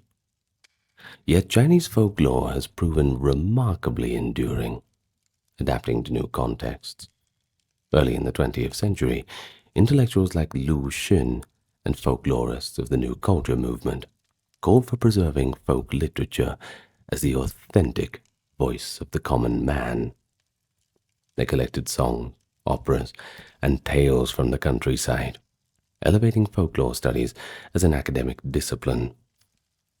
This helped safeguard many regional tales, and during political upheavals, some folklore was suppressed as superstition. For example, during the Cultural Revolution, a lot of the traditional festivals and temple fairs were curtailed. But of course, nowadays, we got all that stuff back, and there's no problem. But many stories simply went underground and waited to resurface. And indeed, by the late 20th and 21st century, there's been a strong revival and state support for intangible cultural heritage. And this goes all the way from Beijing down to Guangdong, from Lhasa up to Urumqi. Certainly, there's plenty of festivals, storytelling arts, television programs, museums getting set up. There's a whole movement now. Of course, speaking mainly of China proper legends, stuff like Mulan or Sun Wukong find their new life in TV dramas, games, and in movies, things like that. The fact that Chinese audiences already know these characters from their cultural upbringing allows creators to play with them in a new light, bring them into the 21st century. But importantly, many folkloric practices just remain part of daily life. A modern urban family in a big city might not literally believe in the kitchen god or the door gods, but every New Year they'll still put them up, those auspicious red posters, often depicting Qin Shu Bao and Yu Zhi Jing De, or the character of Fu for blessing or wealth on their doors, a direct continuation of the Tang door god custom. The Mid-Autumn Festival is still celebrated by eating mooncakes and telling children the story of Chang'e, who lives on the moon with her jade rabbit companion. The double seventh Qixi Day, sometimes known as Chinese Valentine's Day, is essentially a revival of the cowherd and weaver girls at Niulang and Junyu, their tale of love among the stars. And the Ghost Month sees people making offerings on the street to wandering souls, demonstrating that the belief in hungry ghosts, Mu Lian, once fed, is still ingrained. But if we look at it from a strictly academic perspective, Chinese folklore certainly is an interesting window into the values and psyche of the Chinese people across time. We see in these tales a profound emphasis on morality, family, and justice. Filial piety shines in Mulan's devotion. Loyalty and righteousness shine in the stories of Guan Yu, a deified hero from the Three Kingdoms lore. Or perhaps Bao Gong, the blue-faced Judge Bao, a historical song judge who became a folk justice figure in opera. We also see a love of a paradox and humor. The foolish encounter wise fools. Bureaucrats are lampooned by tricking beggars. And even the Jade Emperor of Heaven is not beyond a practical joke, as Sun Wukong famously scribbles graffiti all over his palace. Chinese folklore is rich with the idea that the weak can win. Whether it's a poor but kind scholar marrying a fairy, or a little monk outsmarting hulking demons through wits alone. And this speaks to a culture that, for all its respect for authority, quietly cherished the subversive wit and the triumph of the underdog. So in a broader sense, Chinese folklore has been a binding glue for a huge civilization. It provided shared references and communal experiences in a land of myriad dialects and ethnic groups. And while our focus has been on Han Chinese lore, many tales were adopted and adapted by minority cultures and vice versa, a dynamic mosaic of storytelling. Even in modern diaspora communities, these stories and festivals carry their own cultural identity. Think of Chinese New Year parades with a man dressed as Zhonghui, or the dragon dance symbolizing an auspicious creature from myth. It's all still there, after thousands of years. And dare I say, it still will be thousands of years later. Today's a journey from the ancient to the modern, an analysis of roots that run so deep they are hard to trace, though they have grown and survived all the way into our modern era. It is one of yōkai, of oni, and yurei, demons, sometimes benevolent, sometimes frightening. That is the breadth of Japanese folklore, not merely a collection of old stories in dusty books, but a window into the cultural psyche, values, and spiritual life of the Japanese people across centuries. There are core themes, the tension between nature and civilization, but we'll also talk about the significance of liminal spaces, concepts of spiritual purity and pollution, and all the moral lessons embedded in the supernatural lore. And we'll also have a look at the regional traditions, from Tohoku's snowy villages to Kyushu's subtropical islands, showing how these local environments gave birth to their own unique legends and rituals. It's been highly requested that we continue our folklore series and end up with the Japanese episode. And so today, here we are. We are fulfilling that obligation for you, dear viewer. And so before we begin, allow me to welcome you to the channel. If you're new here, it's your first time, well, I bid you a very warm welcome. It's good to have you here, and I invite you to click that subscribe button. As always, I'll remind you that this video and all of the other videos on the channel are all mid-roll free, so you're not going to get any interruptions halfway through. This is because we are supported by the Patreon and YouTube members, also the merch store, and the occasional donation. All links can be found in the video description, channel description, and pinned comment. But if you really want to do us a solid, then just give it a like, subscribe, leave a comment, and also hype the video. It all helps in the algorithm. And tell your friends too. We're always growing on this channel. So, we invite you to relax for the next hour, and we can go into the very interesting world of Japanese folklore. Enjoy. Of course, you can't understand Japanese folk tradition without looking at those Shinto roots. The creation myths as well. They were recorded in texts like Kojiki and Nihon Shoki, and they recount how the islands of Japan were born from the union of gods, that is, kami in their tongue, such as Izanagi and Izanami, and this established a sacred foundation for their later folklore. So let's understand them first, because they set the stage for a worldview in which the landscape is very much alive with spirits. Mountains, rivers, forests, and even humble tools, inanimate objects. They all possess a spiritual essence. As centuries passed, oral tales and local legends grew around these beliefs, blending native Shinto ideas with the imported Buddhist cosmologies to explain every little bump in the night, every little run of bad luck or twist of fate. But moving into the Heian period, which is 794 to 1185, we find a rich corpus of folklore intertwined with the elegant aristocratic culture and superstition of the era. The Heian court was a place of refined art and literature, but also a very pervasive belief, that is, in mononoke, unseen spirits, or maleficent forces, and of course, onryo, vengeful ghosts. In fact, some of Japan's earliest recorded ghost stories come from Heian literature.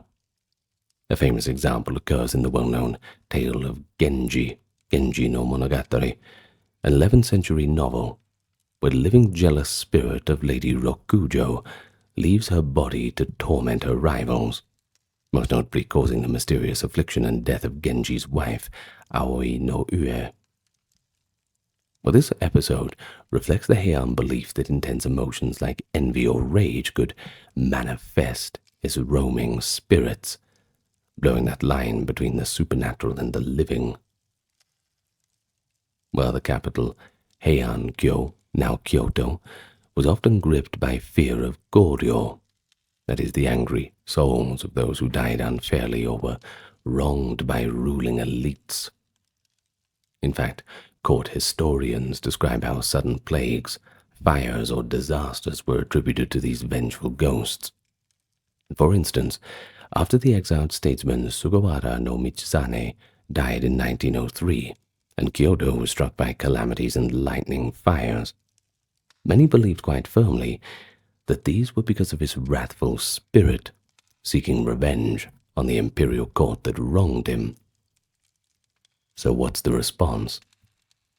Well, the emperor hastily reinstated Michizane's honor and enshrined him as a deity of scholarship to placate his angry spirit. A telling example of how folklore directly influenced real political and religious actions, all the way up to the top levels of society. But another illustrative Heian tale is that of Oni, demons or ogres, and the heroes who battled them. Stories of demon-quelling warriors became quite popular, blending folklore with emerging samurai legend. A classic anecdote is the legend of Shuten Doji, a fearsome Oni leader who was said to terrorize the capital by kidnapping noble maidens. According to lore, the emperor commanded the renowned warrior Minamoto no Yorimitsu, also known as Raiko, and his band of loyal retainers to hunt down this demon on Mount Oe. Well disguised as monks, Yorimitsu's group infiltrated the Oni's lair, and then they tricked Shuten Doji into drinking poisoned sake. As the drunken giant fell unconscious, the heroes decapitated him, carrying away his severed head as proof of victory. Well, this tale, though rooted in the late Heian era, survived in oral tradition and inspired countless artworks. No plays, that is NOH, by the way, that's their kind of theater in Japan, and later folk tales were also inspired by this. And it also highlights a recurring motive in Japanese folklore, that is this cleverness and courage triumphing over the monstrous forces of chaos. Well, even more intriguing is how such demon legends often carry such symbolic weight.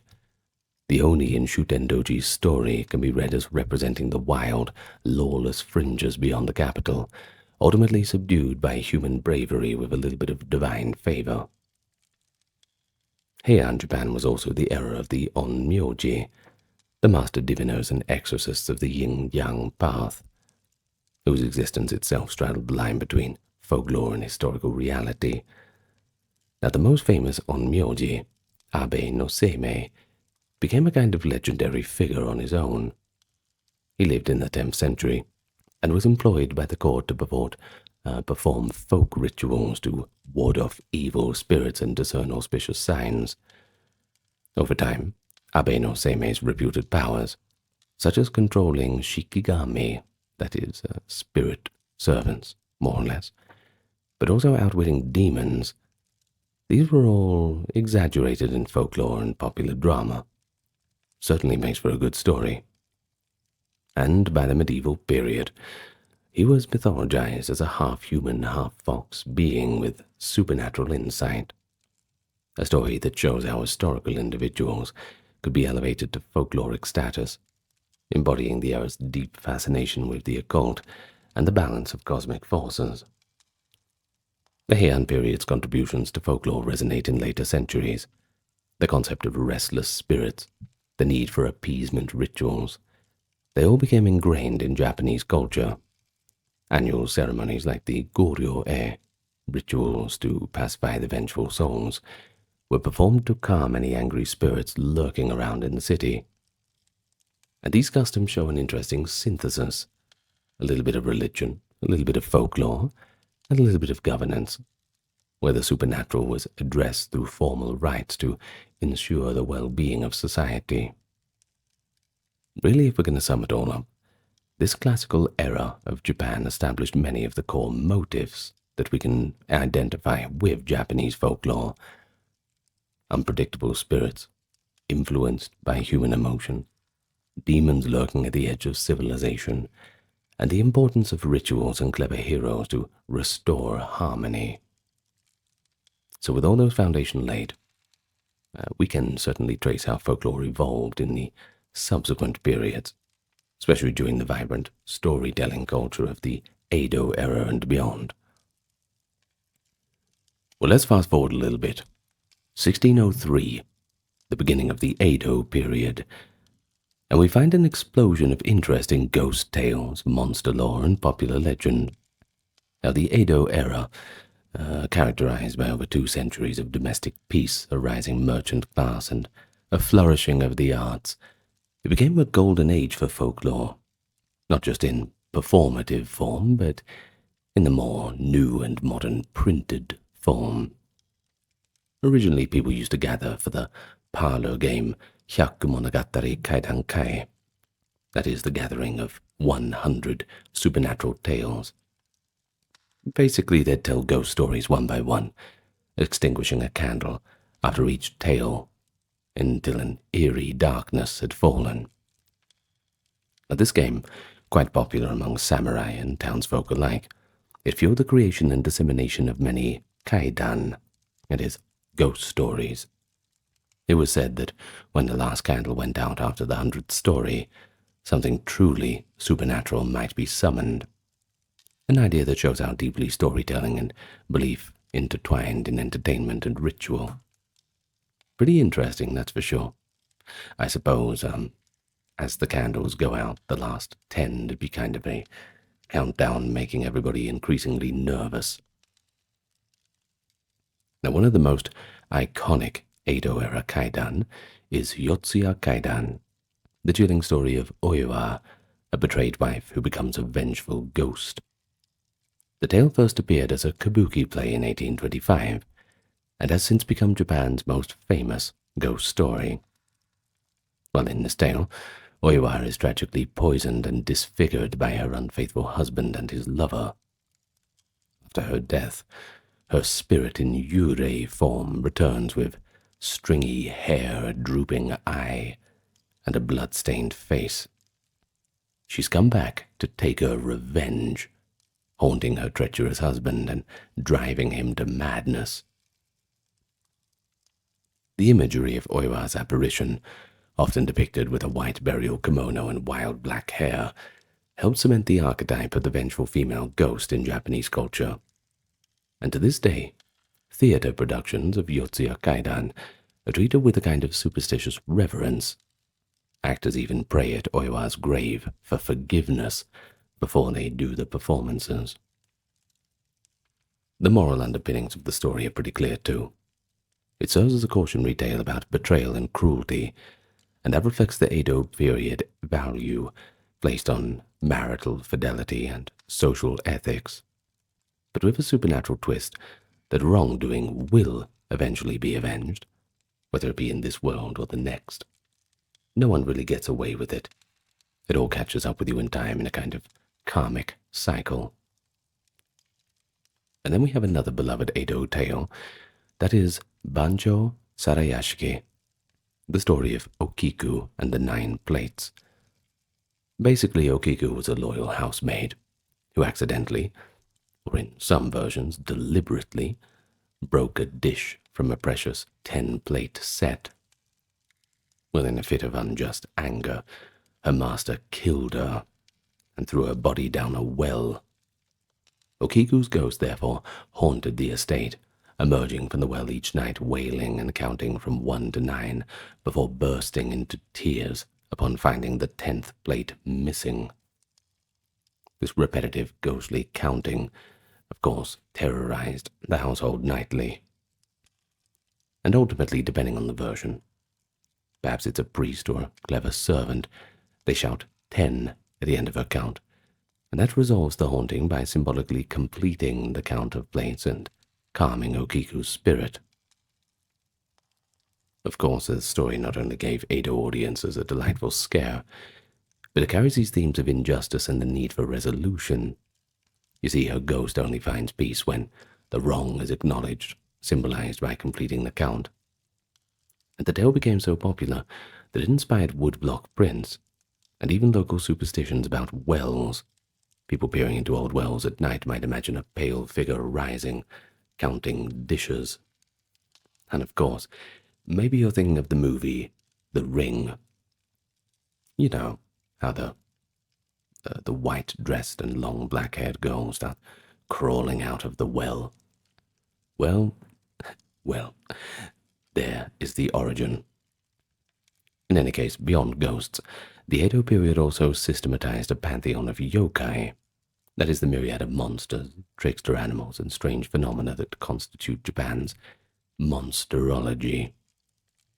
A key figure in this endeavor was the scholar-artist Toriyama Sekien, who published a series of illustrated encyclopedias of yōkai in the late 18th century. Sekien's works, such as Gazu Hyakiyagyo, the illustrated night parade of 100 demons, catalogued creatures from folklore and his imagination, giving them visual forms and written descriptions. In fact, many popular yōkai today owe their fame or standardized image to Sekien's depictions. For example, he portrayed the Kappa, a water goblin, as a scaly child-sized creature with a beak-like mouth and a dish-like depression on its head, containing the water that is the source of its strength. And then he sketched the Tengu, the long-nosed goblin, as a winged humanoid living in the mountains. He also included whimsical entries like the Karakasa Obake, a one-eyed umbrella that hops around on a single leg, an example of the Tsuku monogami, everyday objects that come to life after 100 years, that is.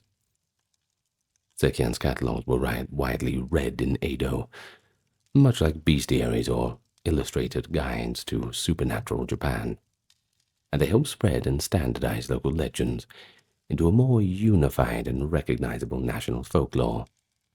And so, in a sense, this was folklore scholarship avant la lettre, a precursor to formal studies, though Sekien did it in a more playful and artistic manner. But this era was also a time when literature and theater embraced folkloric themes. Ueda Akinari, an 18th century author, drew from earlier folk tales and legends to create literary masterpieces of the supernatural. His famous collection, Ugetsu Monogatari, Tales of Moonlight and Rain in 1776, features elegant ghost stories laid with moral and Buddhist philosophical messages. One story, for instance, the Chrysanthemum Vow, tells of undying friendship tested beyond the grave, while another, the Cauldron of Kibitsu, depicts the lingering curse of a scorned wife, again highlighting the moral that broken promises and treachery leads to deadly hauntings. These works bridged oral folklore with high literature, and they show that ghostly tales could carry deep human truths and even political commentary. By weaving folklore into refined prose, Akinari elevated the genre's prestige and ensured these legends would be preserved among the educated classes, not just in the rustic countryside. We're quite lucky to have this sort of thing, the legacy of Japanese culture. So, the Edo period's love affair with folklore culminated in a vibrant ghost story culture by the 19th century. People enjoyed scary stories during the hot summers, believing that chills from fear could actually cool you down. While many of the ghost and yōkai tales from Edo remain staples of Japan's folklore canon today. And just as importantly, the era's printed books and artworks created an archive of folklore that later generations and scholars could draw upon. So when Japan opened to the world at the end of the Edo period and modernized rapidly in the Meiji, this treasure trove of recorded folklore would prove invaluable for those who wish to remember and celebrate the old tales, albeit amid the new, sweeping societal changes. And so with the dawn of the Meiji era, that being 1868, Japan went through changes, rapid industrialization, but also rapid westernization. The transformation posed a challenge to the old folk beliefs, you see. Some viewed them as superstitious and incompatible with modern science and progress. But despite all this, folklore proved remarkably resilient and adaptable. In fact, the late 19th and early 20th century saw a renaissance of interest in collecting and preserving Japanese folk tales, fueled in part by both native scholars and curious foreigners.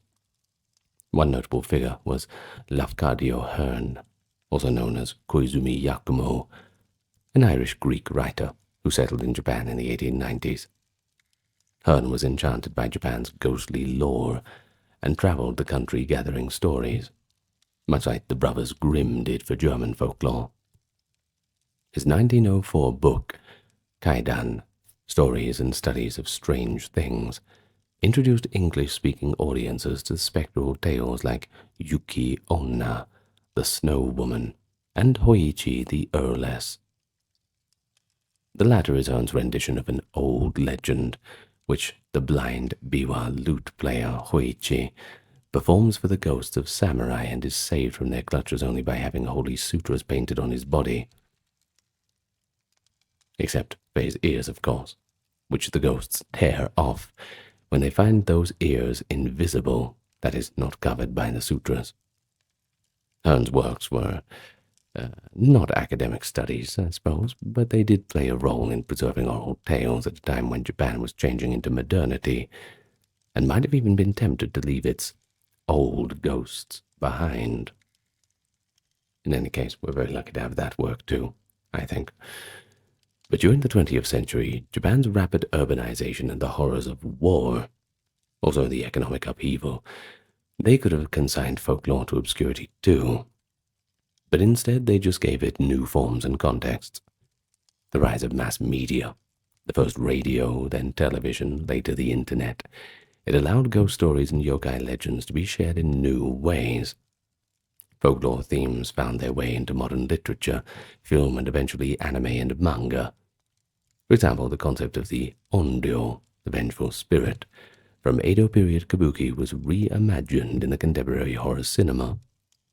The famous image we've already mentioned, Sadako, the pale long-haired ghost from Ring in 1998, or Kayako from Ju-on, also known in the West as The Grudge. Which, yeah, that's a very scary movie. It draws directly from the archetype of Oiwa and other traditional ghosts, showing how the old motives still haunt the modern imagination. And really, you owe it to yourself to go and watch the original Japanese versions of The Grudge. Not before bed. Oh, they are, well, they've aged quite well. But to me, even the way that, even just the way, the graininess in how they were filmed, it's quite a disturbing piece of media, I think. But nonetheless, go and watch it. In any case, quite similarly, beloved children's anime like Gugugga no Kitaro revolve around yōkai characters adapted from folklore, such as Kitaro's father, who's essentially the Hitoran no Oyaji, an eyeball with a tiny body. Presents them in a friendly, whimsical way, too. Mizuki Shigeru himself was a folklorist at heart, who traveled across Japan to sketch and document local yōkai stories, contributing to a revival of interest in traditional monsters in the late 20th century. And you really can't go past mentioning Inuyasha as well. That was a good show. Old one, I think it was 90s. You should go watch that too. Well, modern Japan has also generated new urban legends, and they carry the spirit of folklore into a more contemporary setting. The classic example from the 70s is Kuchisake Onna, the slit-mouthed woman, an eerie figure said to roam late at night in the streets wearing a surgical mask, which is quite common in Japan, so initially not too alarming. If people get sick or something, they'll usually wear a surgical mask to not pass it on to others. In any case, according to legend, she would approach lone pedestrians, often children, and she'd ask, "Am I beautiful?" Well, if the person answered yes, she would remove her mask to reveal a grotesquely slit-open mouth from ear to ear. And then she'd ask you, "How about now?" Well, if the victim reacted with horror, she would attack them with scissors. The modern folktale spread like wildfire through a word of mouth and sensationalist reports, causing real panic at schools at one point. Essentially a contemporary yōkai tale, complete with a moral of sorts, I suppose. Be careful of strangers. Appearances deceive. And of course variations have evolved over time.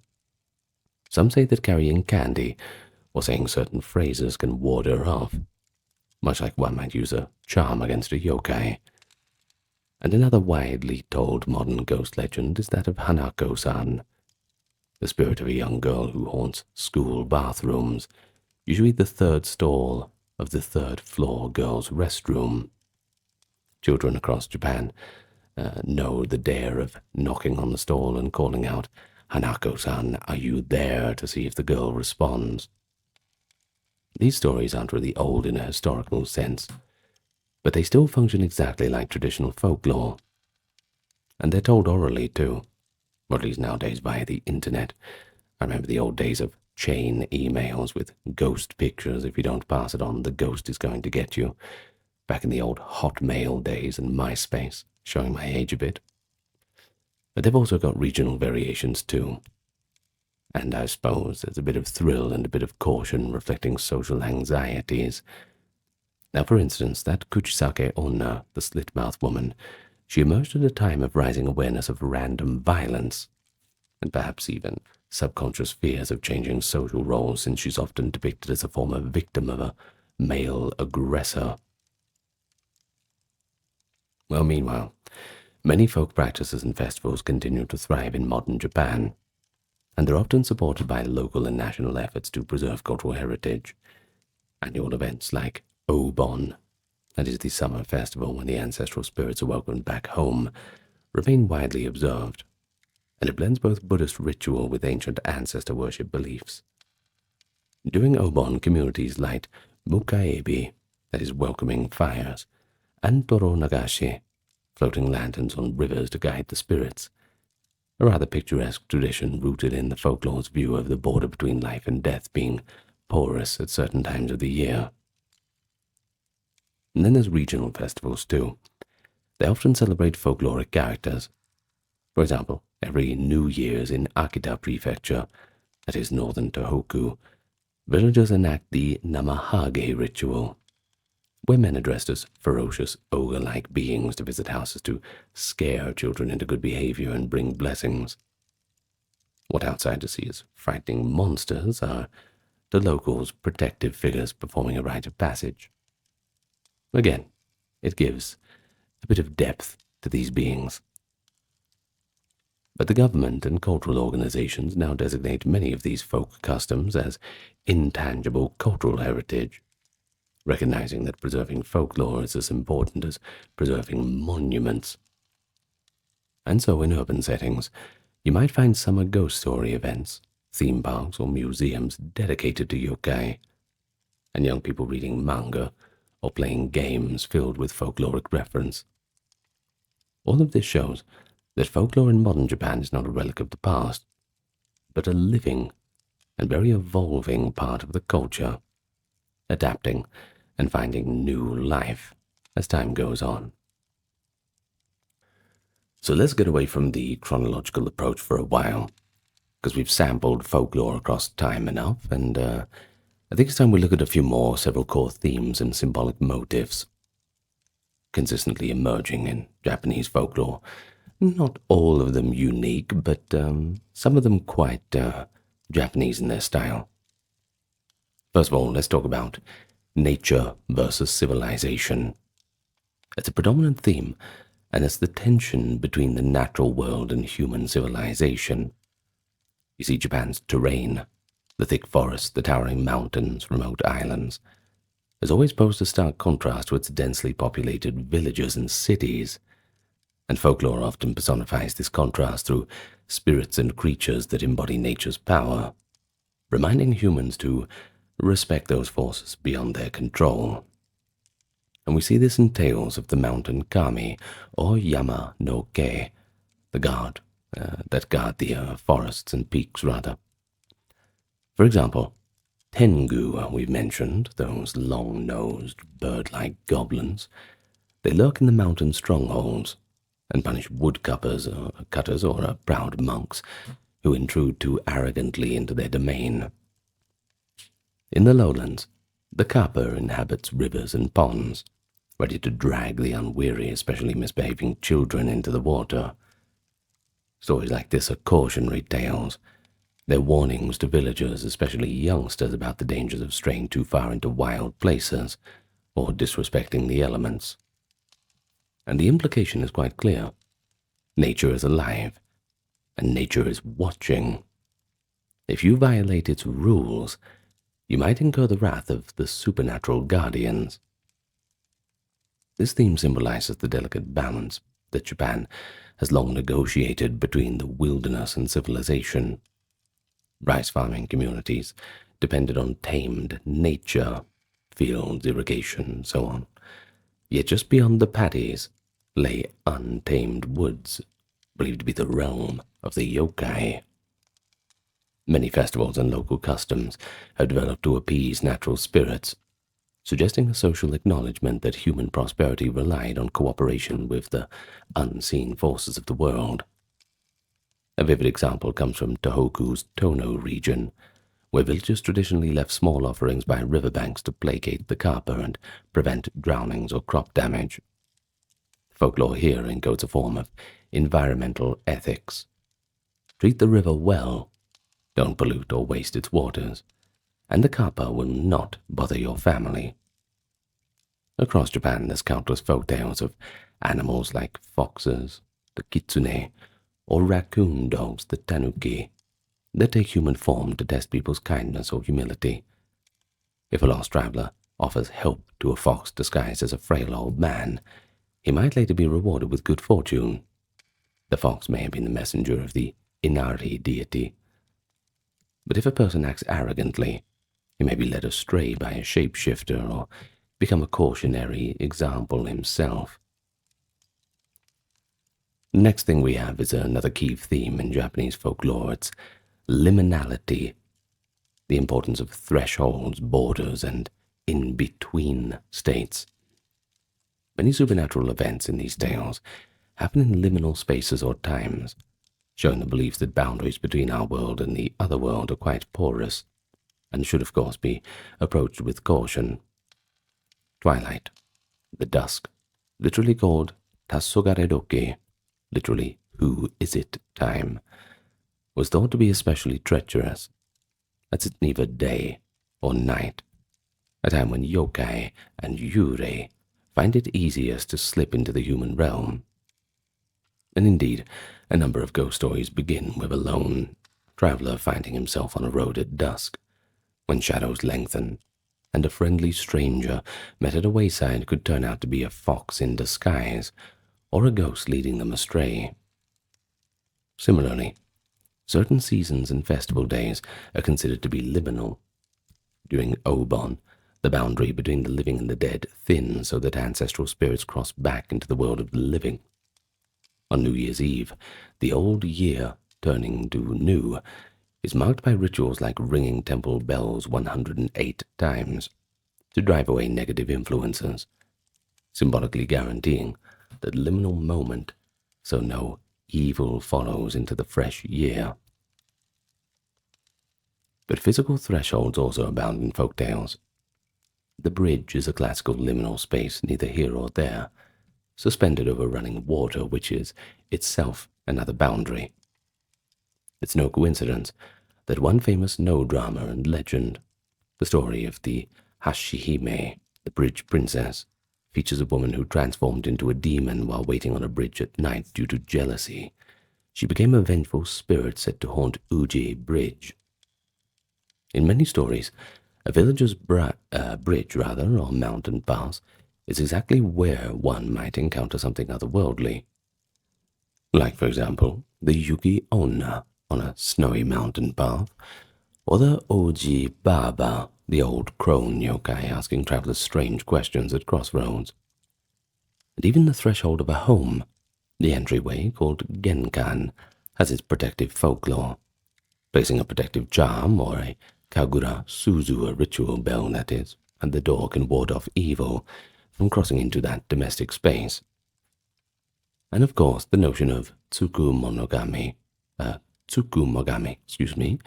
tools or objects coming to life after long years, plays on the liminality between the animate and the inanimate. An old sandal or teapot at its 100th year steps over a metaphorical boundary and gains its own spirit, suggesting that even the line between object and living thing is not absolute in folklore logic. But why exactly an emphasis on liminality? Anthropologically, we could say it reflects in how Japanese culture ritualizes transitions to ensure that they are auspicious. Folklore, in turn, populates those transition points with vivid imagery to warn and remind. So if you must travel at dusk, be extra vigilant. If you stand at the border of a village at midnight, remember unseen eyes might watch. It instills a respect for boundaries and transitions, whether they be life stages, or perhaps spatial edges like the coastline, where one might meet the wrathful sea spirit Umibozu on a boat. Liminality in Japanese folklore ultimately highlights the idea that most powerful or uncanny things happen at the edges, that is, either society, the edges of the day, of life and death, and that one must navigate these edges carefully, often with reverence and sometimes with ritual. Well, next we have purity and pollution, i.e., a kind of spiritual cleanliness. Underlying much of the Japanese folklore is the concept of spiritual purity versus a pollution. It's called kegare. This theme is heavily influenced by Shinto beliefs where maintaining purity is essential to avoid any misfortune, and defilement, especially by death or violence, attracts evil. And many ghost stories can be interpreted through this lens. Ghosts are often the result of a disruption in the natural order, something impure that was not cleansed, a soul that cannot move on, perhaps because it suffered a wrongful death or improper burial rites. It becomes a fuyurei, a wandering ghost, essentially a form of spiritual pollution troubling the living until things are set right. For example, in the tale of Oiwa, or Okiku mentioned earlier, each becomes an angry ghost due to an egregious wrong, that is either betrayal or murder, and they need to atone for them. The haunting continues until someone acknowledges the crime and performs the appropriate appeasement, whether that be prayer, ritual, or an full-on exorcism, thus purifying the environment or the grudge. Folklore also encodes daily life purity rituals. The akaname, a rather grotesque yōkai depicted as a slimy creature that licks the dirt in untidy bathrooms, is essentially a personification of filth, kind of like a demonic cockroach of sorts. The tale warns that if you don't clean your bathroom, the akaname might come. An amusing yet pointed reminder that uncleanliness invites unwanted company, figuratively and supernaturally. Likewise, there are beliefs that evil spirits are attracted to places of decay or impurity, and this ties in with why many Japanese folks even today sprinkle salt at the door after attending a funeral. You see, salt, in Shinto tradition, purifies and blocks any clinging spirits of the dead, who are considered ritually unclean, from entering the home. And another example is the kappa's aversion to iron. In some stories, since iron used to make blades and knives is thought to repel spirits and purify by cutting ties, hence fishermen would sometimes throw iron scraps into rivers to ward off kappa. The interplay of purity and impurity is dramatically seen in the practice of misogi, that is, water purification. Many folk tales and shrine legends involve people washing away sins or curses in waterfalls or rivers. The folklore of certain waterfalls or hot springs often claims that they have originated from a deity's tears or blood and therefore have the power to cleanse illness, which in older times was seen as having a spiritual cause. For instance, Tono Monogatari describes how villagers avoided certain river spots deemed unclean because a kappa had in the past attacked someone there, until a priest could at least come and perform rites to purify the area. Whether it's a ghost driven by unresolved defilement, or a monster embodying physical dirt, or even a hero cleansing a cursed place, the theme of purity versus pollution is woven throughout Japanese folklore. It shows a moral that is both practical and spiritual. Keep yourself and your surroundings pure in behavior, thought, and environment, and you will invite protection from the good spirits, and in turn repel the malevolent ones. And if impurity occurs, whether through moral wrongdoing or contact with death, it must be acknowledged and cleansed through proper ritual, or else that darkness might fester. Next, let's talk about a little bit of the morality and justice, these themes that are pervasive in supernatural tales. Supernatural tales often serve as allegories for ethical conduct, with karmic consequences doled out by otherworldly agents. Unlike straightforward moral fables, though, Japanese ghost and yōkai stories teach morals in a more nuanced way, frequently using fear and awe rather than direct didactism. We have already noted how many yurei tales caution against betrayal, murder, or broken oaths, since the aggrieved party might come back from the grave to settle the score. And this instills a sense of justice beyond the human legal system. Even if a crime goes unpunished in human courts, no deed is truly secret or forgotten in the spiritual realm. The belief in enkiri, ties that sever, that death cannot even sever, rather, means that if you wrong someone deeply enough, you are bound together until justice is achieved, whether in this life or as ghosts. It's a powerful moral deterrent against cruelty and treachery. Likewise, yōkai tales serve to reinforce social norms and values. The trickster fox and tanuki stories, for instance, commonly reward honesty and kindness while punishing greed and arrogance. A well-known folktale tells of a poor woodcutter who kindly frees a trapped tanuki, that is a raccoon dog, just to remind you, and later the tanuki, possessing shape-shifting powers, turns into a teapot and asks the woodcutter to sell it for money. Then it after that reverts to tanuki form to escape the buyer and return to the woodcutter, essentially providing him financial assistance. Well, this tale, often called bunbuku chagama, highlights generosity repaid with generosity, but it also carries an implicit lesson about compassion for even the smallest beings. Conversely, other tales describe villagers who mistreat a fox or a tanuki, only to suffer pranks, bad luck, or even horrifying illusions in retribution. And these outcomes reflect a kind of folk justice. The world of spirits and animals will not suffer human hubris lightly. Folkloric beings also often test the virtues of humility, diligence, and respect. In one charming story, a traveling monk, who might have been an incarnate deity in disguise, comes to a village and is shunned by a rich, proud family, but welcomed by a poor farmer's family. So the next day the rich family's home is found mysteriously burned down, or their wealth has vanished, while the humble family is blessed with unexpected prosperity. Such tales, with variations across regions, show the classic moral lessons of hospitality and humility.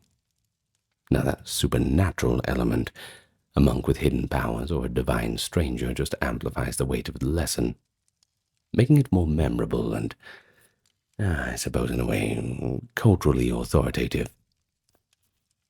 And another moral dimension in Japanese folklore is the idea of reciprocity and obligation, on and giri in Japanese social virtue.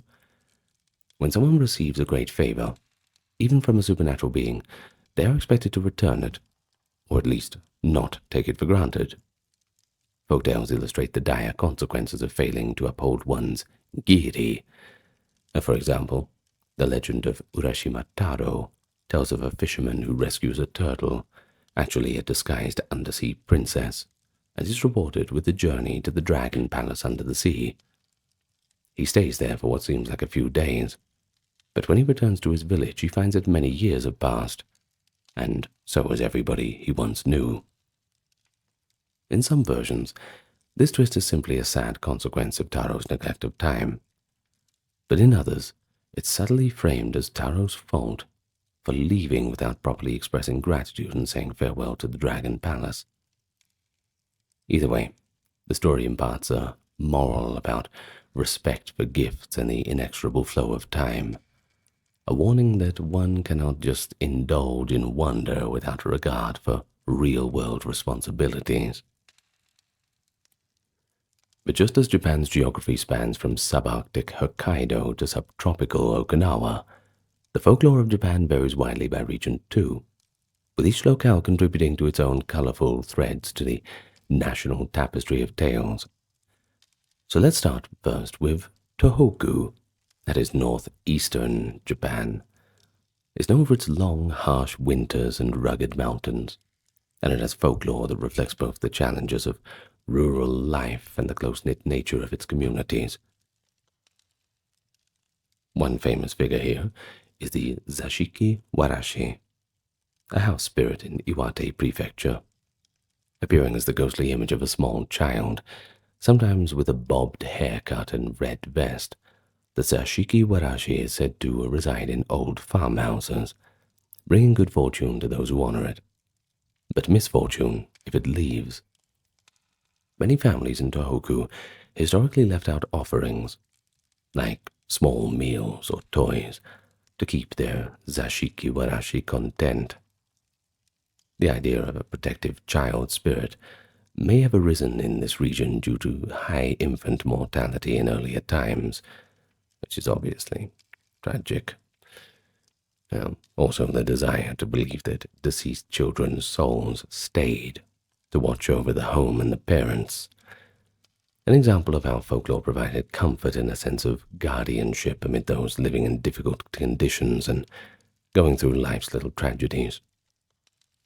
Tohoku's landscape also gave birth to chilling winter tales. In the snowbound villages, people told of the snow woman, the Yuki Onna, who appears on blizzardy nights as a beautiful pale woman in a white kimono.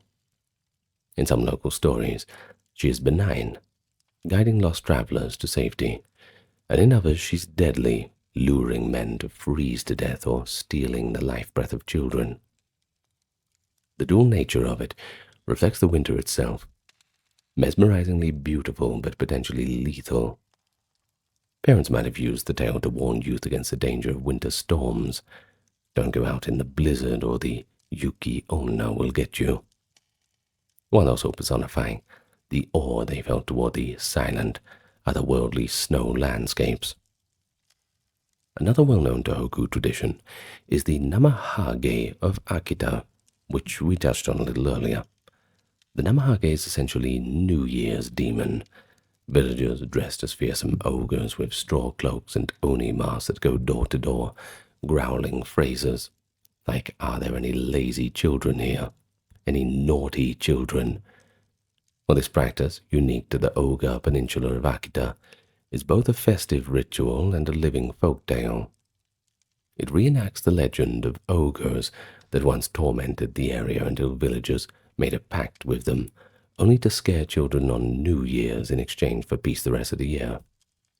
The exact custom is deeply local, tied to the agricultural calendar and the year's end renewal, but also the social need to encourage youngsters to be diligent.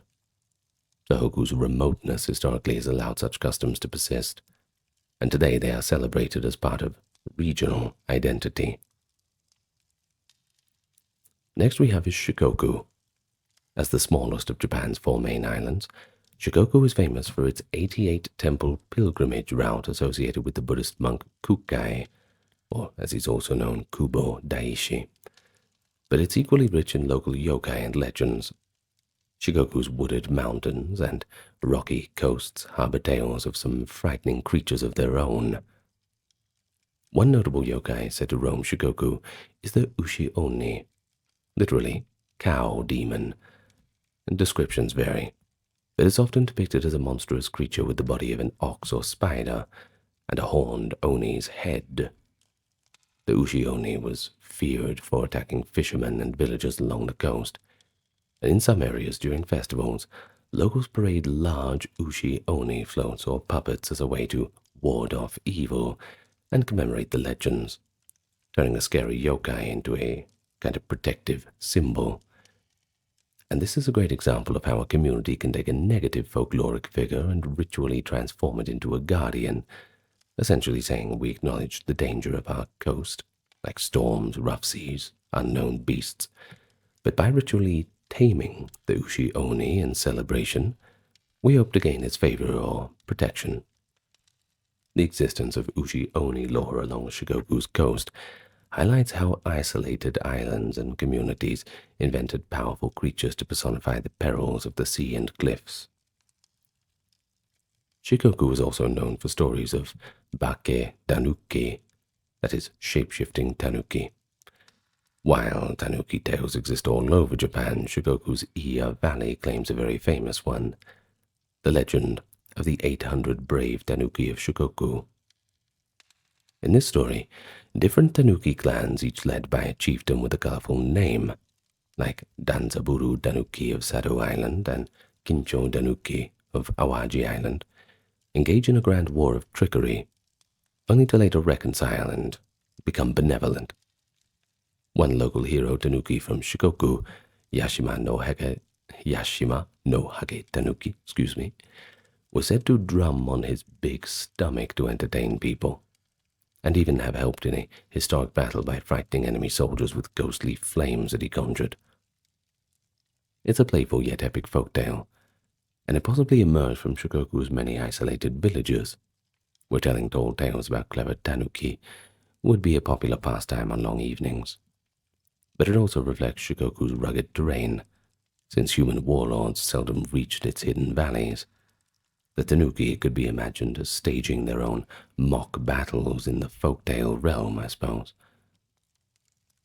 Region-specific folklore like this fosters local pride, too. Even a tiny hamlet can claim this is where the mighty tanuki general beat his drum, linking the community's identity to a story not found in other places. Additionally, Shikoku has folklore tied to its religious heritage. The 88-temple pilgrimage has generated countless anecdotes of miracles and yōkai encounters. One tale tells of Kobo Daishi meeting a dangerous yōkai woman in the mountain pass who tried to waylay him, only for his prayers to reveal her true demonic form and send her fleeing.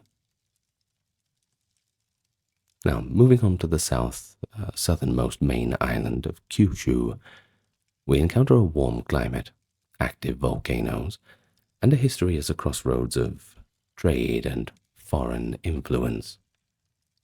It's these factors that color Kyushu's folklore. For instance, Kyushu has numerous fire-related legends, which is understandable, given the presence of volcanoes like Mount Aso and Sakurajima. In Kagoshima, people told of Hinoemna, a fiery horse demon, or of Katakirawa, a one-eared piglet spectre believed to appear in the aftermath of fire disasters. Kyushu particularly, its eastern edges and southern parts, has a tradition of tsukimono, that is, possession spirits, that is stronger than in many other regions. One infamous example is the Inugami, the dog god, which is actually a kind of malevolent spirit used in sorcery, thought to bring wealth or curses depending on how it's implored. Belief in Inugami was historically prevalent in parts of Kyushu and Shikoku. Some families were stigmatized as Inugami mochi, that is, keepers of the Inugami, and feared by neighbors, who thought that they could send their invisible dog spirit to possess and harm others. The origin of Inugami folklore is actually quite gruesome, a dog spirit created through ritual animal cruelty, reflecting how extreme social stresses might lead folklore to secretly attacking rivals with magic. But it shows a darker side of regional folklore too. Not every local tale is about a fun-loving jokester yōkai. Some are about curses and fear of one's neighbors, which are just as much part of the tapestry of folklore as anything else. But on a friendlier note, Kyushu is home to the kappa's watery haunts as well. The city of Fukuoka, for example, has kappa legends in its canals, and various villages in Kyushu have their own kappa laws. In fact, one town claims that kappa even taught them how to irrigate the fields. In some places, kappa are called by local names, like Gataro or Enka, and farmers once offered cucumbers, which is the kappa's favorite food, for protection. Kyushu's version of the well-known Isun Boshi, the one-inch boy, a Tom Thumb-like folk hero, has him starting his journey in Kyushu's rivers.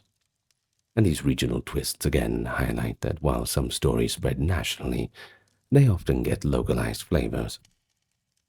And lastly, Kyushu's proximity to Okinawa and earlier contact with Korea and China — Nagasaki was a trade port, even during isolation — meant that some foreign folklore elements entered local lore.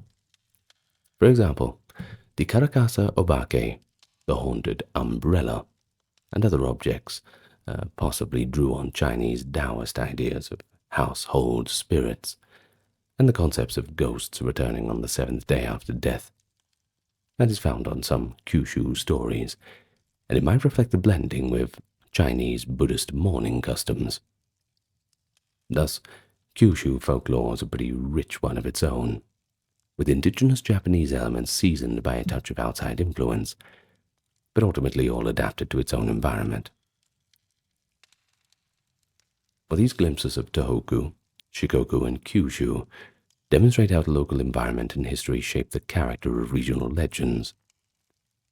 Mountainous, isolated regions produce tales of protective house spirits and terrifying mountain hags.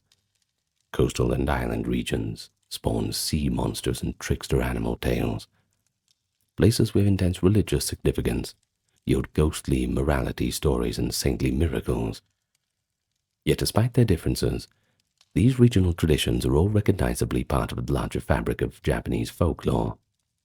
And they share the common grammar too, yōkai, yurei, and also of festivals and faith, even if the dialects vary. When most people hear the word folklore, they might think of quaint fairy tales told to children around a campfire. But Korean folklore, that's something far more intriguing, far more mysterious, and at times, even a little bit unsettling. So allow yourself to imagine shape-shifting foxes lurking in the shadows, mischievous goblins who delight in causing chaos, and even beings from heaven descending to earth to shape the destiny of the Korean nation. That's what we're talking about today, the captivating folklore of Korea, all the way from the ancient shamans to the modern streets of Seoul. And we'll go through these myths and legends, talking about how centuries of history, religion, and regional traditions all came together to form a rich tapestry unlike anything that you've heard before. So come with me, as today we continue our series into our folklore guides by country, all available in the playlist, and we talk about the modern nation of Korea. But first, let me welcome you to the channel. If you're coming back, good to meet you, and if it's your first time here, I invite you to click that subscribe button. You'll get plenty of more videos like this. So, we also have no ads in this video or any other videos on the channel, completely uninterrupted for your enjoyment. We are supported by those on Patreon, YouTube memberships, the people who check out the merch store, and also the occasional donation through, where is it? Oh yes, the YouTube super thanks, and the PayPal link, which is in the description. You may also find all the other links in the video description, channel description, or the pinned comment. Now, with all that being said, let's continue now, and today we can talk about the folklore of Korea. Enjoy. Of course, like with any other folklore tradition, we have to go way back. We're going to start tracing the origins.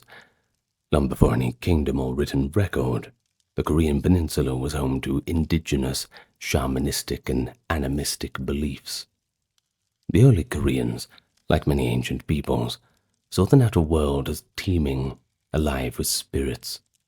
Rivers, mountains, trees, animals, all inhabited by spirits and gods. And as for the humans, well, it was up to them to try to live in harmony with, or at some points appease, the unseen forces. Of course, this worldview gave rise to a term called Muism, Korea's native shamanism, a kind of polytheistic religion centered on ritual mediation by shamans, mostly women, by the way, called mudang. Now it was their job to sort of communicate between the humans and the spirits. Korean shamans led ceremonies, offering food, dance, and songs to gods and ancestors, a practice that has surprisingly persisted into the present day, despite the later suppressions.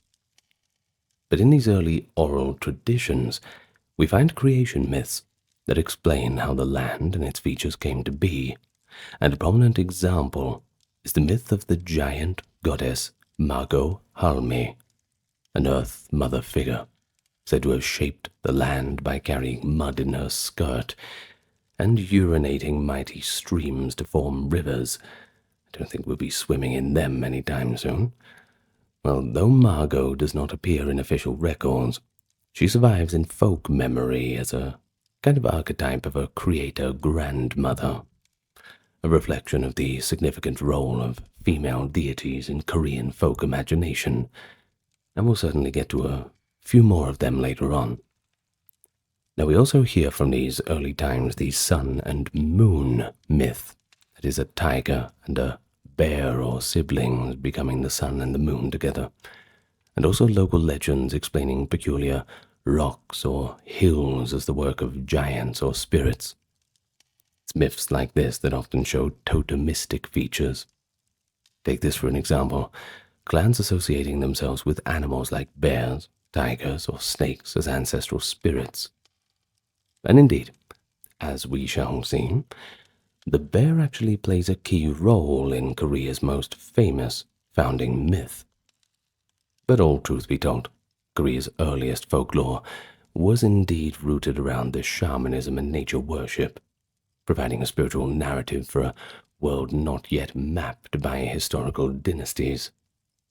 And it is that indigenous foundation that sets a stage for more elaborate stories of the ages to come. Now I suppose we better start with the story of Dangun Wangyong.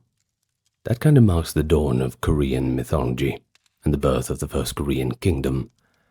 According to legend, first recorded in the 13th century chronicle Samguk Yusa, that is memorabilia of the Three Kingdoms, Dangun was the son of a god and a mortal, and became the founder of Gojoseon, that is often called Old Joseon, Korea's earliest kingdom. Now the myth itself is quite captivating. Hwanin, the Lord of Heaven, had a son named Hwanung, who yearned to live among humans. Hwanin permitted Hwanung to descend from heaven, gifting him the 3 heavenly seals as tokens of divine authority. Accompanied by spirits of wind, rain, and clouds, Hwanung and his retinue settled on Mount Tibet, under a sacred Sindan Su, that is a divine altar tree, establishing a heavenly city on earth. This scene of a god-king, bringing order and culture to the human world, is Korea's equivalent of a descent from heaven myth, therefore laying a theocratic foundation for kingship. You'll find plenty more of these in different cultures. Well, even modern-day North Korea has their own descent from heaven myth, which is quite interesting. Well, now we enter the famous bear and tiger episode, often the first Korean myth taught to children. In those days, a bear and a tiger sharing a cave longed to become human. Hwanung accepted their plea, but he gave them a test. They received a bundle of mugwort and garlic, and were instructed to eat only this sacred food, and to avoid sunlight for 100 days. The tiger grew impatient, and failed to endure the cave's darkness. But the bear persevered. And so after 21 days, the bear was miraculously transformed into a woman, whereas the tiger, who couldn't hold out, remained an animal. Now the bear woman, called Ungnyo by the way, was grateful but soon felt quite lonely. You see, she had no companion. Before she had the tiger around, but now she was a human, and well, communication must have been a little bit difficult. So she prayed under the divine tree for a child. Hwanung was moved by her devotion, and decided to take her as a wife, and their union produced a son, that son being called Dangun Wangyong. Thus, Dangun's very parentage symbolizes the union of heaven and earth, a celestial father, and an earthly, formerly Ursine mother. Now this motive of a sky god marrying an earth figure, often a bear or other animal turned human, recurs in other Asian myths, and, well, it is a classic founding myth pattern. No one really claims that it's unique to their own culture. I suppose stories like this travel along trade routes and things like that. Everything gets changed to suit a local narrative.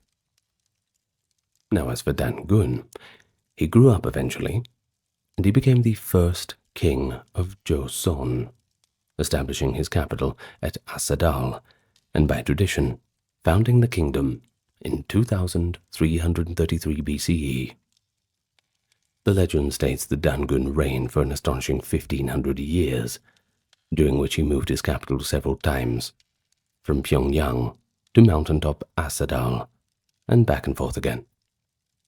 Eventually, a new figure from Chinese lore called Qijia, or Jizi in Chinese, was appointed by the Chinese Zhou dynasty to govern the region around 1122 BCE. At that moment, as the myth recounts, Dangun did not simply vanish. Instead, he withdrew back to Mount Asadao and became a mountain god at the ripe age of 1,908 years old. So in other words, Korea's founding father turned into an immortal guardian spirit of the land, worshipped by later generations as a kind of deity of the mountains. This end of the story is rich in symbolism. Dangun's mortal rule ends as political authority shifts, but he transcends into a spiritual realm. That indicates the endurance of native beliefs, even as new regimes rise and fall. Of course, the Dangun myth is the treasured genesis of the Korean nation, so much that it has been called the first sovereignty myth of Korea. It provided ancient rulers and modern nationalists, too, a divine mandate. The Korean people were indeed the children of heaven through Dangun, legitimizing their unity and their independence. Yet critical analysis reveals layers behind the legend. Scholars do note that the story preserves memories of old totemic clans, a bear totem clan, that is Ungyo's people, and a tiger totem tribe, which failed the trial, interacting with an incoming heavenly cult, that is Hwanung's lineage. And so, in fact, the tale could encode a historical alliance, the, quote, divine city of Hwanung's followers merging with a local bear-worshipping tribe to form a new kingdom. The tiger's failure may symbolize the exclusion or defeat of another clan. The myth also reflects a dual cosmology, the harmonious marriage of a sky father and an earth mother, a theme seen across many Korean foundational myths, and we'll see a few other examples soon. We're not quite done with them. But it is intriguing, too, that Samguk Yusa, a rather Goryeo-era text compiled by a Buddhist monk, is our earliest source for Dangun. The more official Samguk Sagi, 12th century, barely mentions Dangun at all, instead favoring a later Chinese sage as Joseon's founder for a more rational history. Well, this omission and later rediscovery of Dangun show how historical biases can suppress folklore. You see, the Confucian scholars downplayed what they considered to be myth, while later writers revived it to celebrate Korea's indigenous heritage. But despite the questions of veracity, i.e. there's no archaeological evidence of a Bronze Age demigod king living to 1900 years old, the Dangun legend has had very real cultural impact. It remains honored in rituals. For example, in modern Korea, they celebrate the National Foundation Day. That's October 3rd, by the way. It's said to be Dangun's founding date.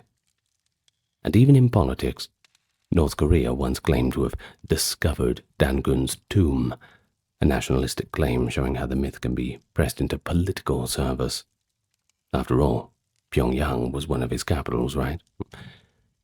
So really, the tale of Dangun shows the genesis of the Korean identity. It's half myth, half history, but it's 100% revered.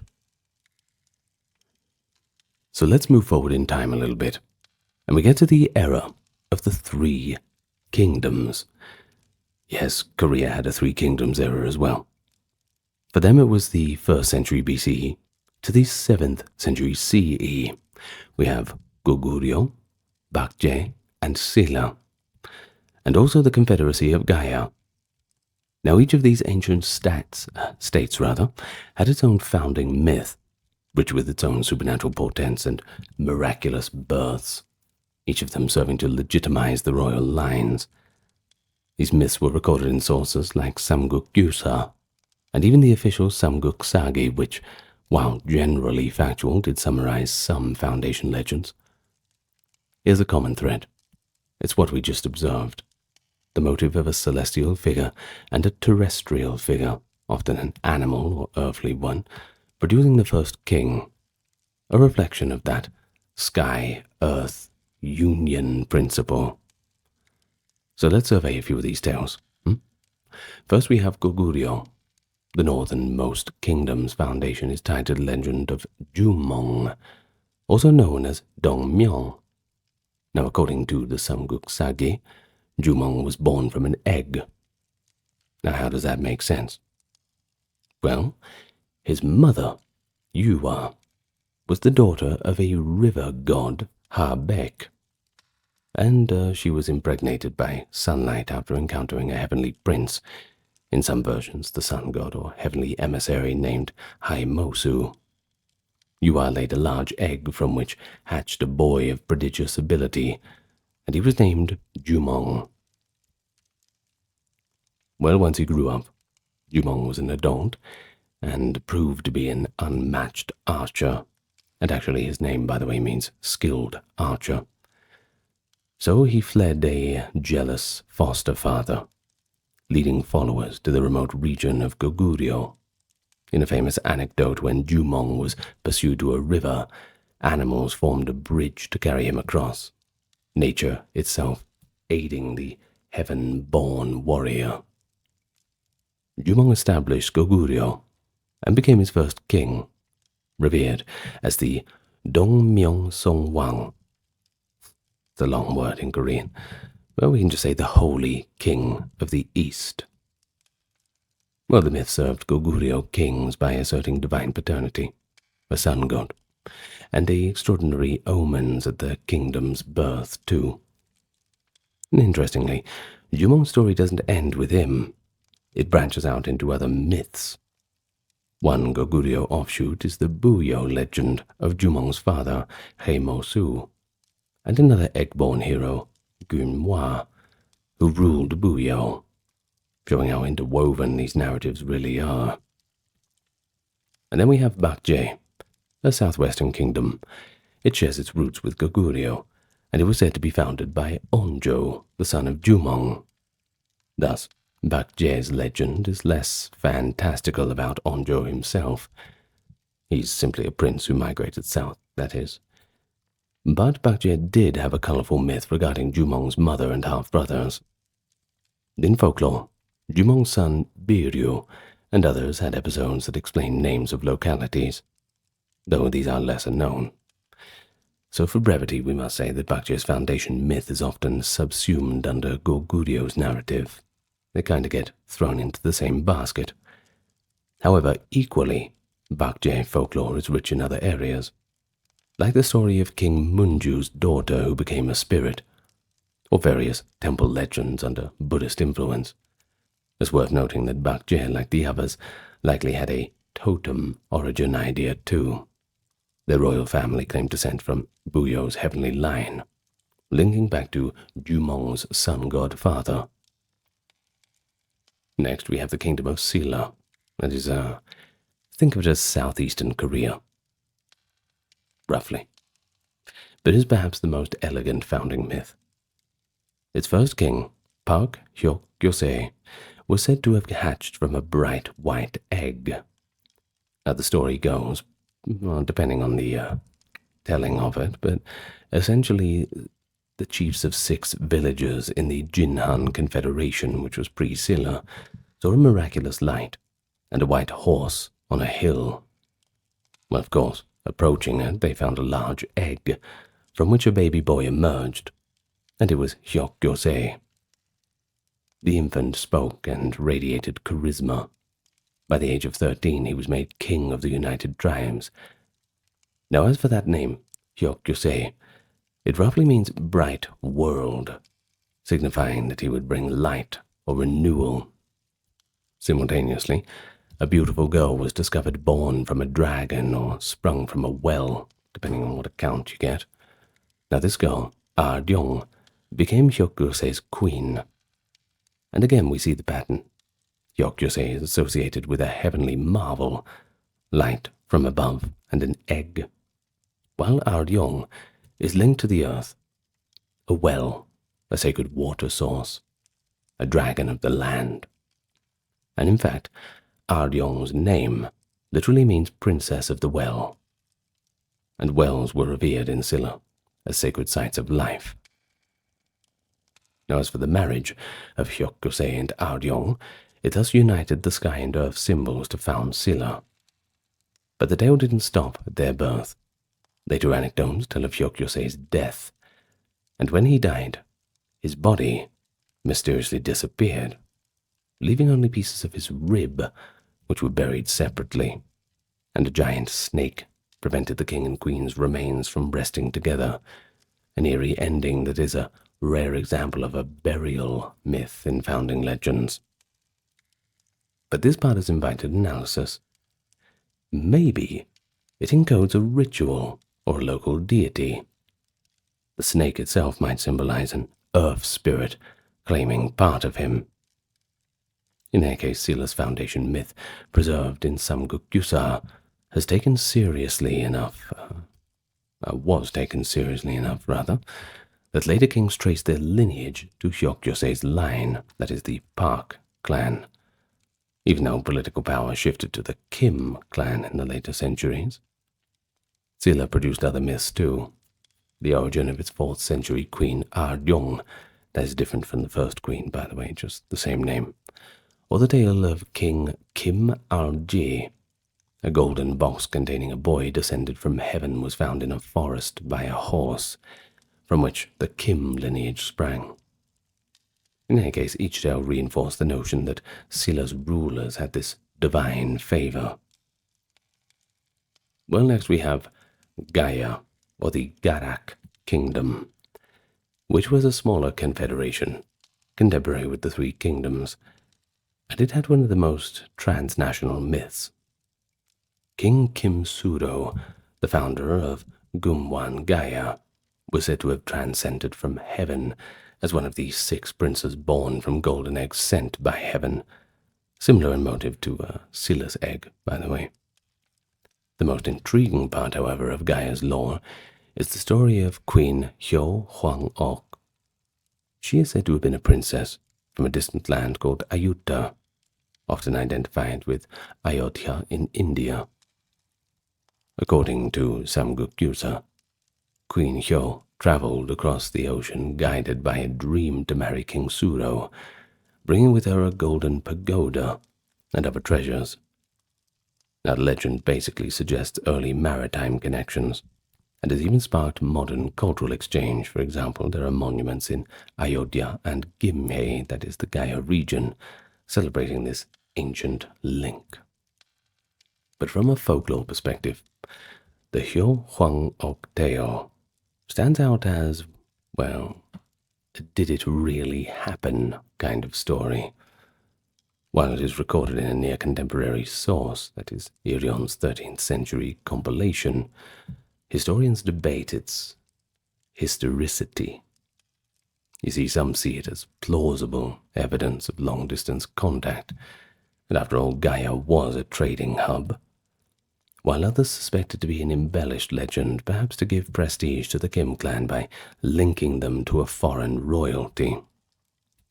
In any case, it enriches Korean folklore with a rare example of an international marriage myth, adding a dimension that Korea was not completely isolated, even in its legendary narrative. Now it's important to note, too, that these foundation myths were not static. They existed in multiple variations, and evolved as soon as they were told. For instance, the names and the details always seem to differ by region. Some versions of Silla's founding identify the spawning dragon as a cockatrice, or add that the 6 village chiefs had heard a prophecy of some sort. In Goguryeo accounts, Jumong's father is explicitly the son of the supreme sky god, Hua-nin, aligning him subtly with Dangun's lineage, whereas others emphasize the sunbeam impregnation of Yuwa. But the core narrative, the hero of divine origin, found or born in a miraculous way, it stays put.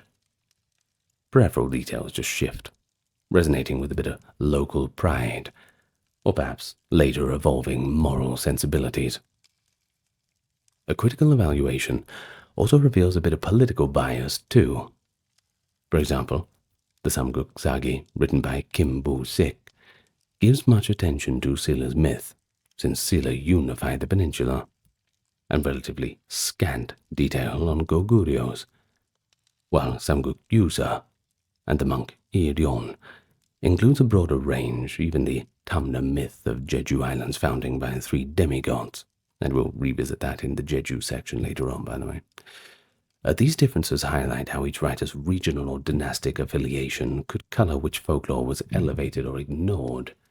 Once again, not unique just to the Koreans.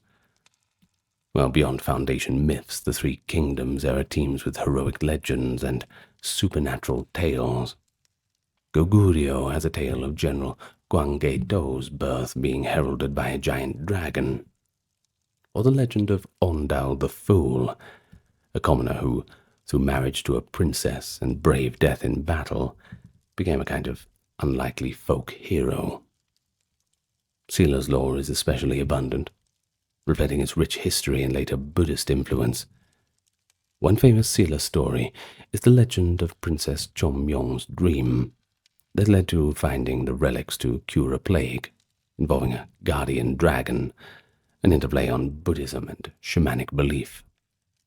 Another is the moving tale of Aryong's song, a different Aryong, by the way, where a virtuous wife's spirit protected the kingdom, an early ghost story with a moral. But we also find the origin of Jiao-yong, a son of the Dragon King of the Eastern Sea. In late Sila, Jiao-yong found his human wife being seduced by a smallpox spirit, but instead of fighting the spirit, he sung and danced, forgiving it in the end, which made the spirit flee in shame. Now this gave rise to the Choyong-mu dance, and the custom of painting Choyong's smiling goblin-like face on doors to ward off evil. The story is quite striking too. It's a blend of shamanism, warding off disease demons, with a courtly art form. Choyong's dance became an established ritual. But it also shows how a new narrative can form in a syncretic environment. Choyong is associated with smallpox lore, and at the idea that red bean porridge could appease or repel demons. Indeed, a related legend from later times said that villagers offered patjuk, that is, red bean porridge, to dokkaebi to persuade them to build a protective dam, reflecting a broader belief in red beans' power against evil.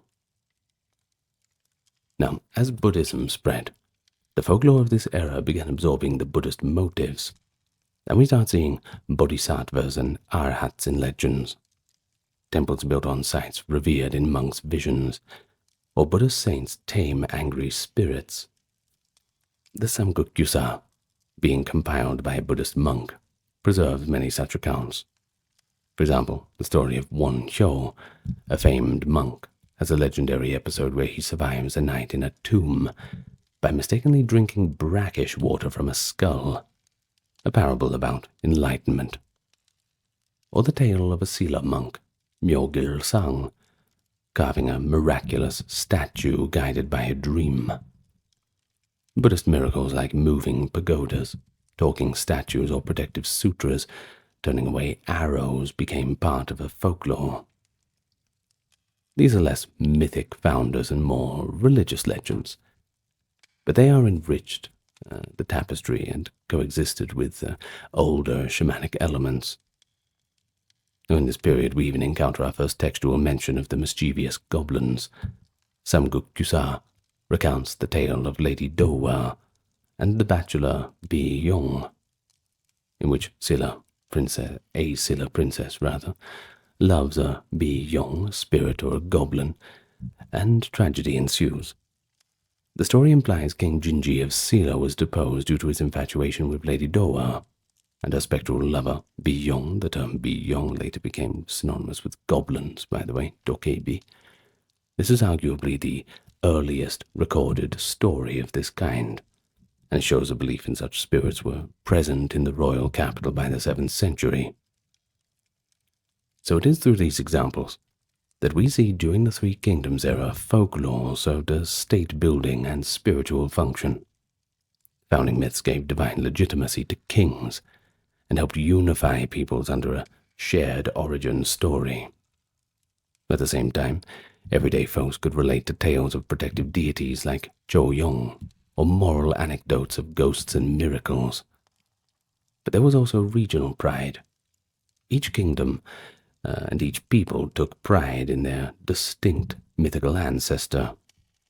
A kind of friendly rivalry of myths, I suppose. But we must remember that these stories were transmitted orally for centuries before being written. Thus variations abound. Some variations are simply due to time and the teller, etc. Some accounts name Jumong's mother as Yuwa with a specific lineage, others generically as the daughter of a water god. Some say Hyokyosei's egg was laid by a white chicken from heaven, adding a celestial hen to the mix. In any case, such differences do not diminish the core narrative, but offer fertile ground for scholars to interpret. For instance, the presence of an egg in both Goguryeo and Sila myths suggests an ancient motive of rebirth and purity. Eggs as origin of life, you see. And it possibly indicates that the concept of kings hatching from eggs was widely respected. In fact, even the Samguk Sagi notes the similarity, and justifies it as a kind of heavenly miracle. Now the Goryeo dynasty, 918 to 1392. That's another fascinating chapter in Korean folklore, characterized by a syncretation of Buddhist and indigenous elements. Things begin to change. You see, Goryeo was a devoutly Buddhist state. Buddhism was the state religion. It permeated elite culture, but it was also a time when earlier folk beliefs continued to thrive among all classes, and that includes the elite. This blend produced rich folklore, miracles at temples, saintly monks, protective talismans, as well as goblins, foxes, and mountain spirits that coexisted with Buddhas in popular imagination. One of the most significant contributions of Goryeo to folklore was the preservation and compilation of older myths. You see, in the 13th century, the monk eerie compiled the Samguk Yusa, that is the memorabilia of the Three Kingdoms, we've mentioned it a few times, a collection of legends, folk tales, and of course some historical anecdotes. But unlike the earlier Samguk Sagi, which was a more strict Confucian-style history, the Samguk Yusa unabashedly included foundation myths, miracles, and a lot of marvelous tales in between. A little bit more fun than the straight-laced historical tradition. Now, as for Irion, being a Buddhist monk, he devoted large sections to the lore of the Buddha's land, stories of monks, nuns, and Buddhist relics, but he also recorded the ancient myths of Dangun, Jumong, Hyokyosei, and others that we have already discussed. In many ways, Goryeo saved Korea's mythic heritage by simply taking the time to write it down. Irion's work is considered a treasure of Korean Buddhism and literature. For example, it's thanks to Samguk Yusa that we have the full account of Dangun's legend, the oldest surviving version, and numerous Sila legends. Goryeo's other scholars and writers also pen tales, historical miscellanies that blur into folklore, such as the stories of strange events recorded in the official histories of Goryeo. Now this indicates an openness in Goryeo's intellectual climate to the supernatural as just another part of history. But Buddhism's influence is evident in many Goryeo-era folk narratives. Buddhist monks became central characters in folklore, often depicted as wise, powerful, sometimes even magically endowed. The notion of hagiography, that is, the lives of saints, merged with local storytelling. In fact, there is a story of Myo Cheong, a monk who claimed the mountain spirit of Mount Paktu told him Goryeo should move its capital, and that the blending of shamanistic mountain worship and Buddhist prophecy, just the syncretism of the era. Although Myeojong's rebellion failed, and is historical by the way, the legends that sprouted around it painted him as a kind of mystical figure in contact with the spirits and gods. Another beloved figure is the monk Do-son, a 9th century monk/geographer, who according to folklore placed geomantic stones and temples across the land to channel spiritual energy. Many tales credit Do-son with shaping Goryeo's fortune through feng shui-like divination, demonstrating how even technical tasks were now mythologized. Now, Goryeo's royal family itself spawned legends too. King Taijo Wangyong, the founder, was said to have been prophesied by a guardian mountain spirit and aided by a dragon of the West Sea. One tale actually recounts that as a young general, Wangyong was guided by a vision of a dragon that revealed a secret shallow water route, enabling him to surprise his enemies at sea. Another divine intervention story, elevating his status to something above that of a mere mortal. But given Goryeo's Buddhist leanings, temple legends also flourished. One famous example is the story behind the massive Buddhist bell of Gyeongju. Now, according to the legend, when casting a giant iron bell for a temple, the bell would not ring properly until a monk received a revelation. A pure sacrifice was needed. Now, tragically, a young child was sacrificed, thrown into the molten bronze, and thereafter the bell rang with a haunting tone that seemed to echo the child's cry, "E mi la," that is mother in the old Silla language. Now that's a bit gruesome, don't you think? The story does show how folklore sometimes explained the unearthly sound quality of an artifact through a spiritual or moral tale. Now, that poor kid. Not good. The key elements that need for a sacrifice to appease the spirits of metal echo shamanistic practice, yet are folded into a Buddhist context, that is the temple bell. Goryeo's Buddhist chronicles didn't officially endorse such sacrifices, of course, but the tale survived in oral tradition, showing that older shamanic idea of placating the object spirits. Now, what about ghost stories and supernatural encounters? Of course, they're also found in Goryeo folklore. Buddhism teaches about hungry ghosts and transmigration, concepts which enriched the local ghost lore. A well-known story from late Goryeo or early Joseon sources is that of Arang, the virtuous daughter of a magistrate in Miryang. Arang was murdered, unfortunately, and her ghost began appearing, causing trouble until a new magistrate promised to investigate her death properly. Once her killer was found, Arang's ghost was finally appeased. And this tale, though often dated to early Joseon, likely has roots in Goryeo's mix of Confucian justice and Buddhist afterlife. Goryeo's atmosphere of relative religious pluralism allowed such stories to propagate widely.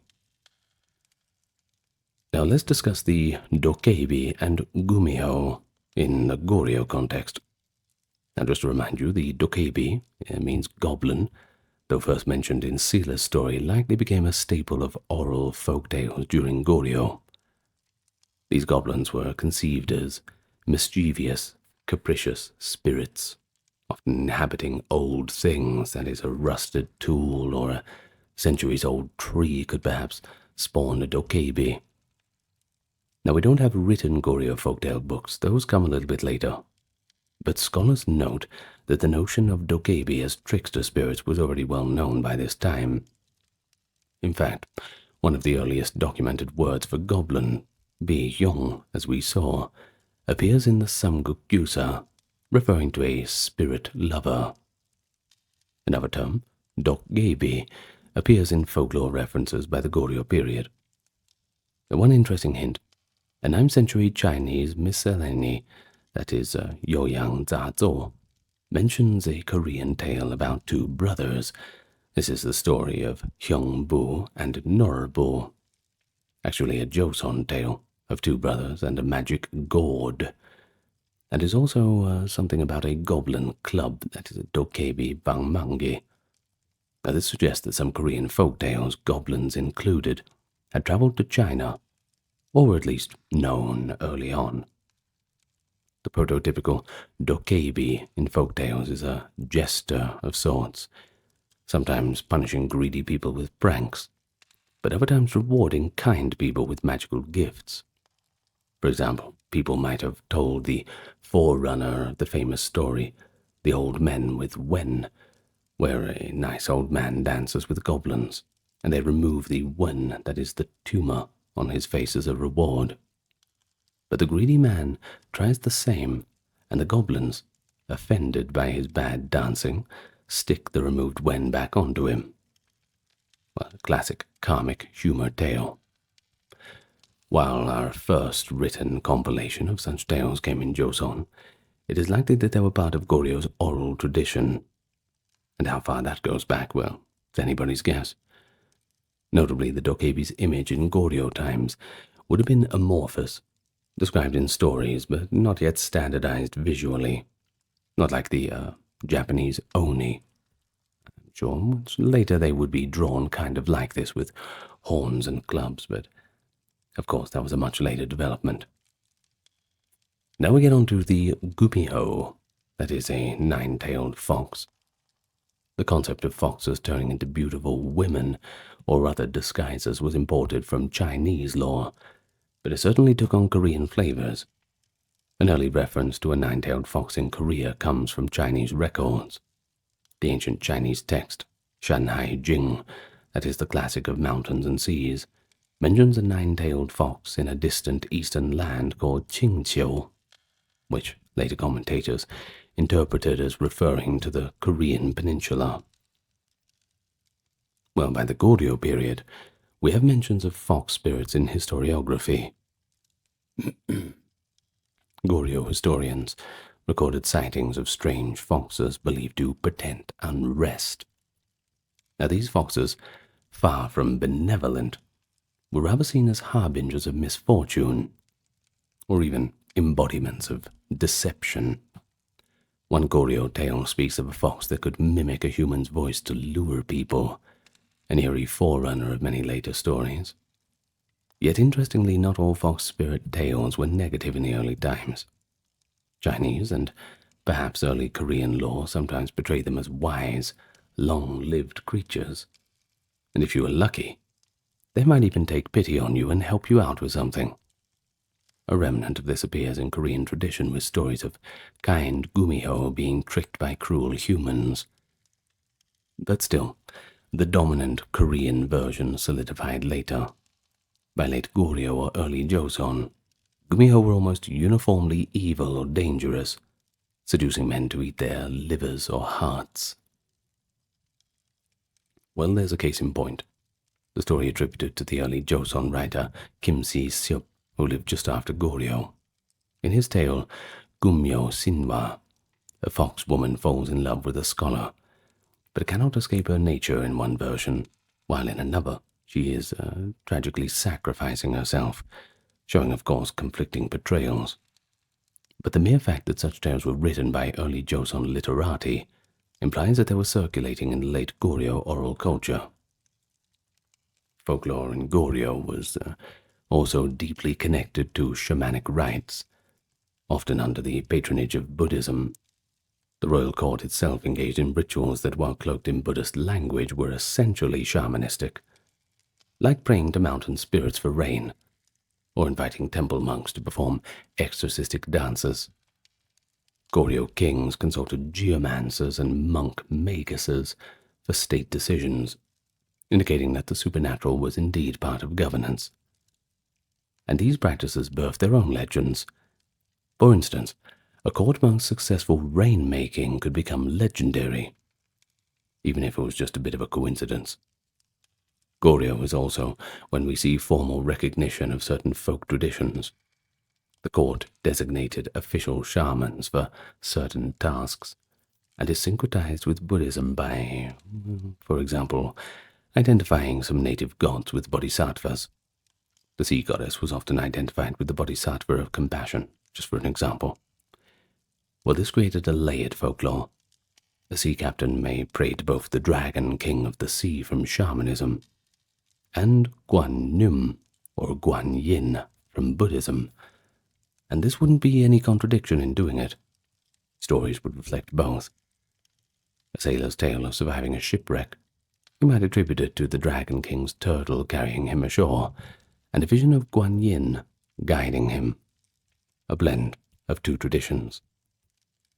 But finally, it's crucial to note how regional folklore within Goryeo was recorded. Goryeo controlled most of the Korean peninsula, and even parts of Manchuria. It inherited local legends from former Bakje and Goguryeo lands. Many Samguk Yusai entries are basically Goryeo-era retellings of local myths. For example, the miraculous youth of Non-san story, or the origin of Jiri-san, that is Mount Jiri. These entries often start something like, in the town of so-and-so, there was a legend that so-and-so, things like that. And that shows how local origins persisted and were finally written down by the likes of eerie. Here's another example. Samguk Yusa tells of a smallpox goddess, Lady Manura, whose origin story explains why offerings are made to her to protect children.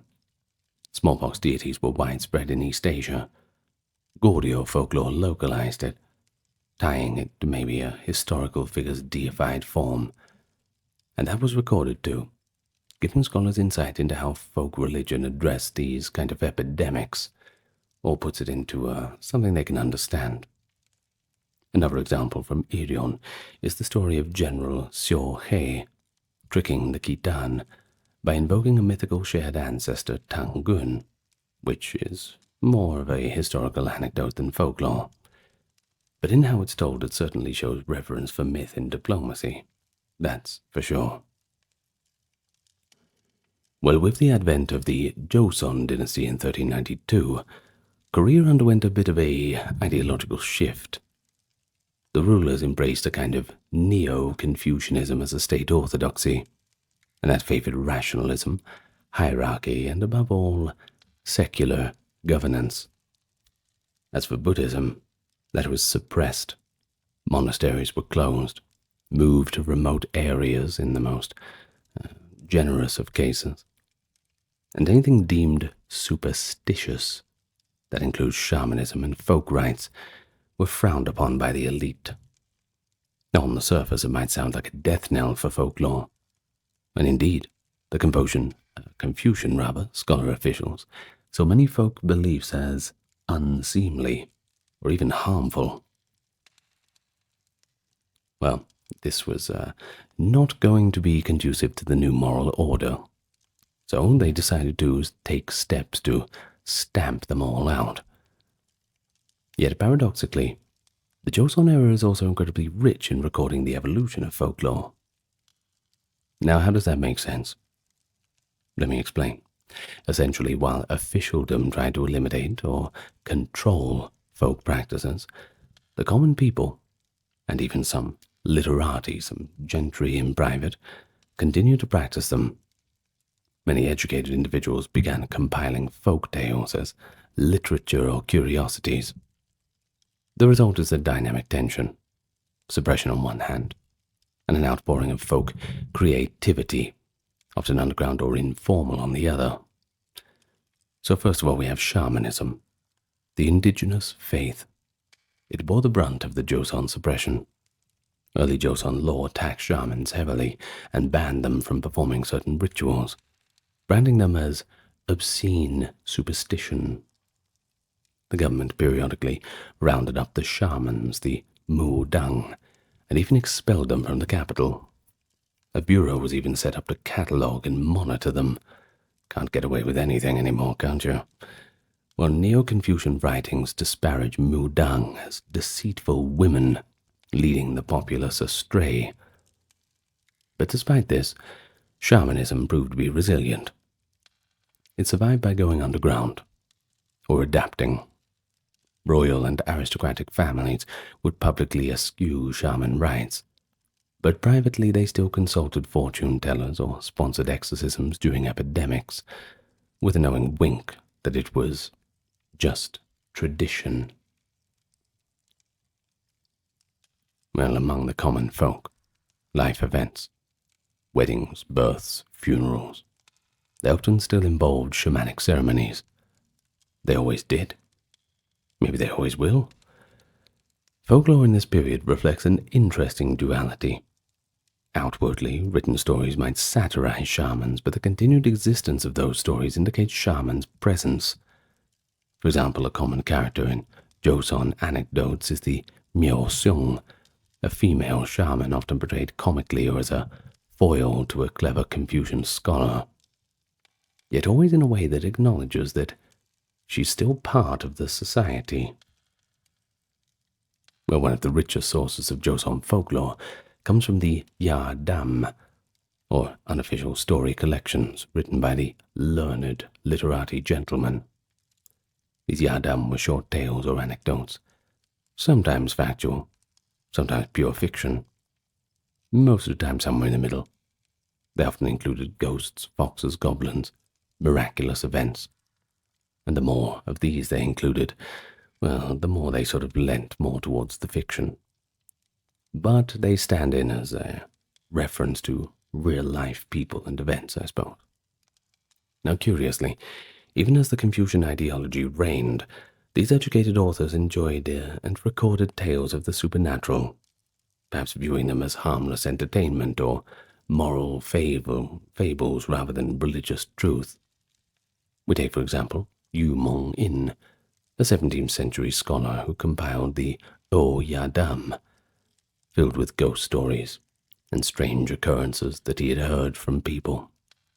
And one story tells of a gumiho who had lived as a faithful wife to a man. Remember, that is a fox spirit, right? Only to be discovered when hunting dogs sensed her. A tale that elicits both fear and pity for the fox woman, suggesting a more sympathetic twist in an otherwise frightening trope. Another tale might involve a dokkaebi's hat, which grants invisibility, being stolen by a cheeky protagonist. Stories like this serve multiple purposes: entertainment in social gatherings, moral lessons, or just simply as a record of strange happenings.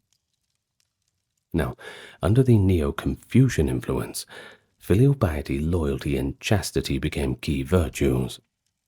We see folklore being reinterpreted to emphasize those values. The classic example is the ghost tale of Chun Yang, where a faithful wife's spirit helps to bring her unfaithful husband to justice, aligning the supernatural with the Confucian virtue. Or take the dokkaebi tales, earlier folk tales were just often humorous or scary, but in Joseon compilations, they sometimes take on a moral quality.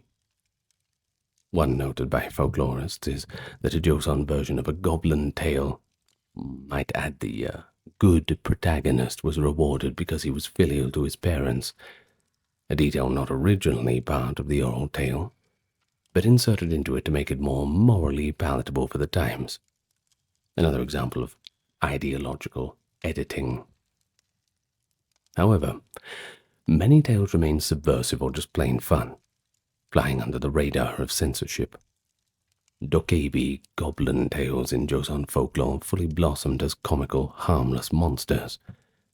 It's in this era that their iconic attributes appear in stories. The dokkaebi's club that can summon wealth, the dokkaebi's hat that makes one invisible, and their love for contests, riddles, or wrestling with humans. Now, one beloved folktale is The Man Who Befriended a Goblin, in which a poor but clever man drinks and jokes with the dokkaebi, receiving gold only to outwit them in the end and send them away when they become annoying.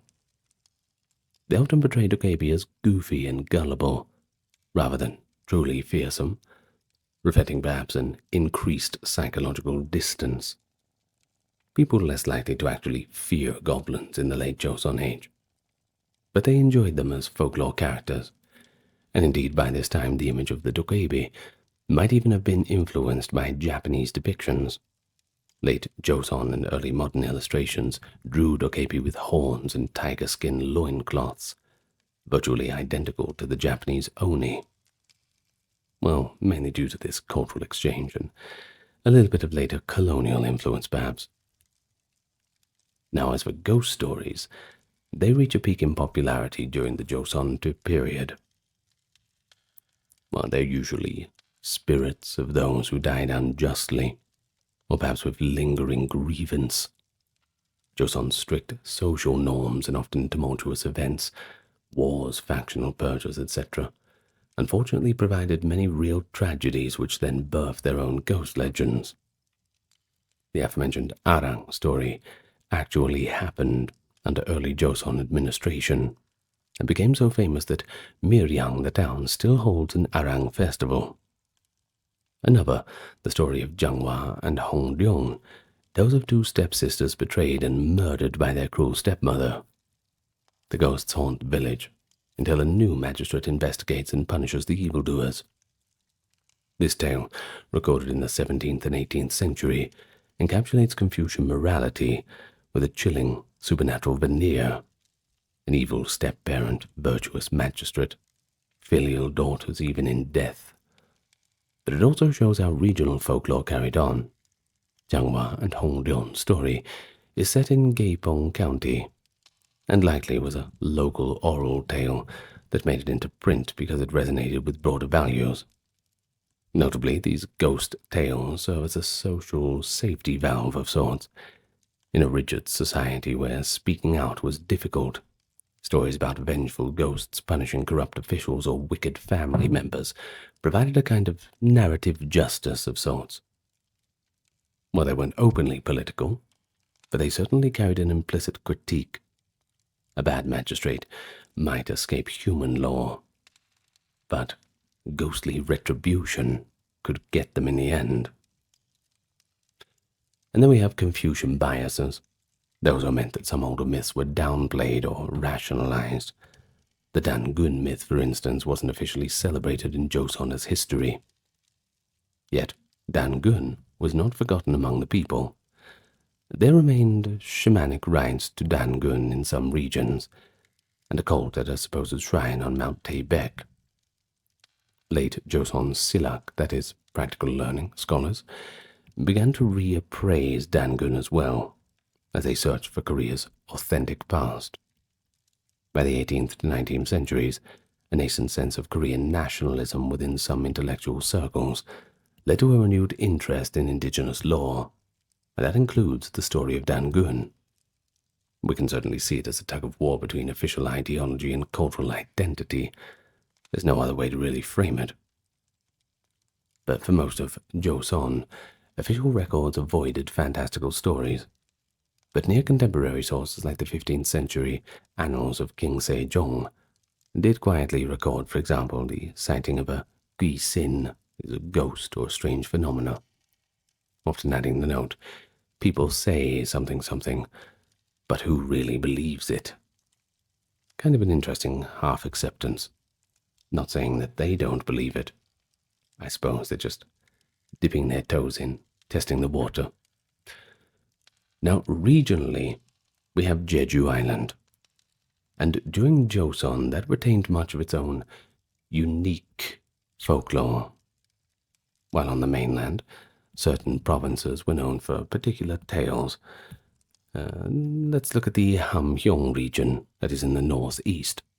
They've got stories of tigers as mountain lords, reclusive goblins too, and then in the Honam region in the southwest, they were famous for their pansori stories like Hongbu and Norbu, the tale of two brothers, one kind, one greedy, involving a magic gourd from a bird, essentially a folk tale with a moral story attached to it. Joseon folk tales often incorporate social satire. For example, the character of Mr. Bjorn, that is Bjorn Gangsui, a cowardly person, but a pretentious one too, who ends up getting scammed by a goblin, implicitly mocking young Ban, who claim knowledge but have no substance. And then there are mask dance dramas, popular folk entertainment, especially in the late Joseon, directly lampooning the elite and the clergy, and within them folklore elements like greedy monks and foolish aristocrats, along with meddling shamans, appear as the stock set of characters. Now, even as Confucianism tried to erode shamanism, ironically the royal court itself ended up patronizing a certain folk rite out of necessity. You see, during the Joseon era, if there was a drought or an epidemic, the king would often sanction rituals that were essentially shamanistic in nature, but performed by court approval or personnel. For example, rain rituals. They might involve a procession to a mountain altar, which is basically appealing to a mountain spirit. A shamanic act, of course, albeit it is done by Confucian officials to avoid empowering the Mudang shamans. Now, when smallpox, considered to be the dreaded disease of the age, think about Europeans suffering with the Black Plague, Black Death, rather, all that sort of thing. Well, when smallpox struck the royal family, they also secretly invoked the smallpox deity, Mamyong Halmonye, with offerings, despite officially condemning such a practice. A dichotomy noted by contemporary observers, of course. And indeed, one late Joseon document complains that, quote, even after all these bans, when a calamity occurs, they revert to the shamanic rites, showing an enduring belief in folklore among Koreans, even those in power. But then we have the Gumiho law, and in Joseon times it became truly codified as terrifying. The nine-tailed fox was a staple of cautionary tales. A beautiful woman, which was actually a fox in disguise preying on an unweary man. A kind of succubus, I suppose, possibly reflecting male anxieties in the patriarchal society about female sexuality or deceit. Well, a well-known Joseon tale is the Fox Sister, where a family's third daughter is actually a fox in human form, who devours her brothers one by one until she is discovered. Pretty grisly story, told to children as a warning. Yet there are also romanticized fox tales, Gu family book-style narratives of a Gumiho yearning to become a human through love. One such account, in late Joseon, says a fox can become a human if they refrain from killing or eating for 100 days. Some versions say 1,000 days. And also they have to win a genuine love from a human. The variations show a tension between viewing the Gumiho as pure evil versus allowing the possibility of redemption, perhaps influenced by Buddhist compassion or simply just imaginative storytelling. Well, by the late 19th century, as Joseon opened up to the world, we start getting accounts from foreigners noting the superstitions of Korea. They observe shamans performing rituals, folk remedies, and so on, giving us an outsider snapshot. It's evident that despite under 500 years of conservative regime, the folkloric imagination was certainly unquenched. If anything, the contrast made folk tales a cherished outlet. What you couldn't say openly, you could say via a ghost story or a masked play. It reveals the undercurrents of the society, the fears, the hopes, and its irreverent humor. But it also shows how external influences, Confucian morality, Buddhist persistence, and even a bit of Japanese art were absorbed into that rich Korean folk tradition. We could go on forever, couldn't we? Maybe I will. Maybe I will. I don't know. In any case, I think that's enough for today. So I'm going to read the top-tier patrons and supporters out. Thank you so much for keeping everything ad-free, supporting the channel.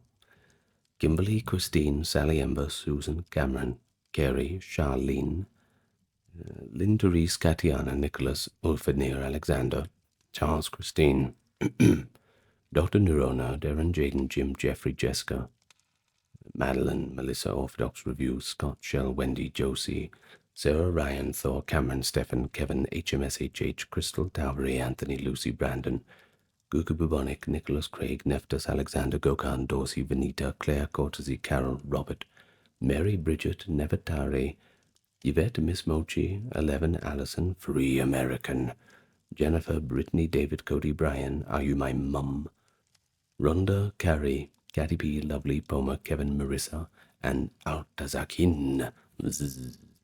Okay. Thank you very much. That's it for me for today, unless you want to go watch another video, which you're welcome to do. But I need to rest. So, thank you very much for listening. As always, lots of love to you all. Look after each other, and I will see you whenever you feel inclined on returning. Because as always, you know exactly where I will be. Right here on YouTube, whenever you're ready to come back.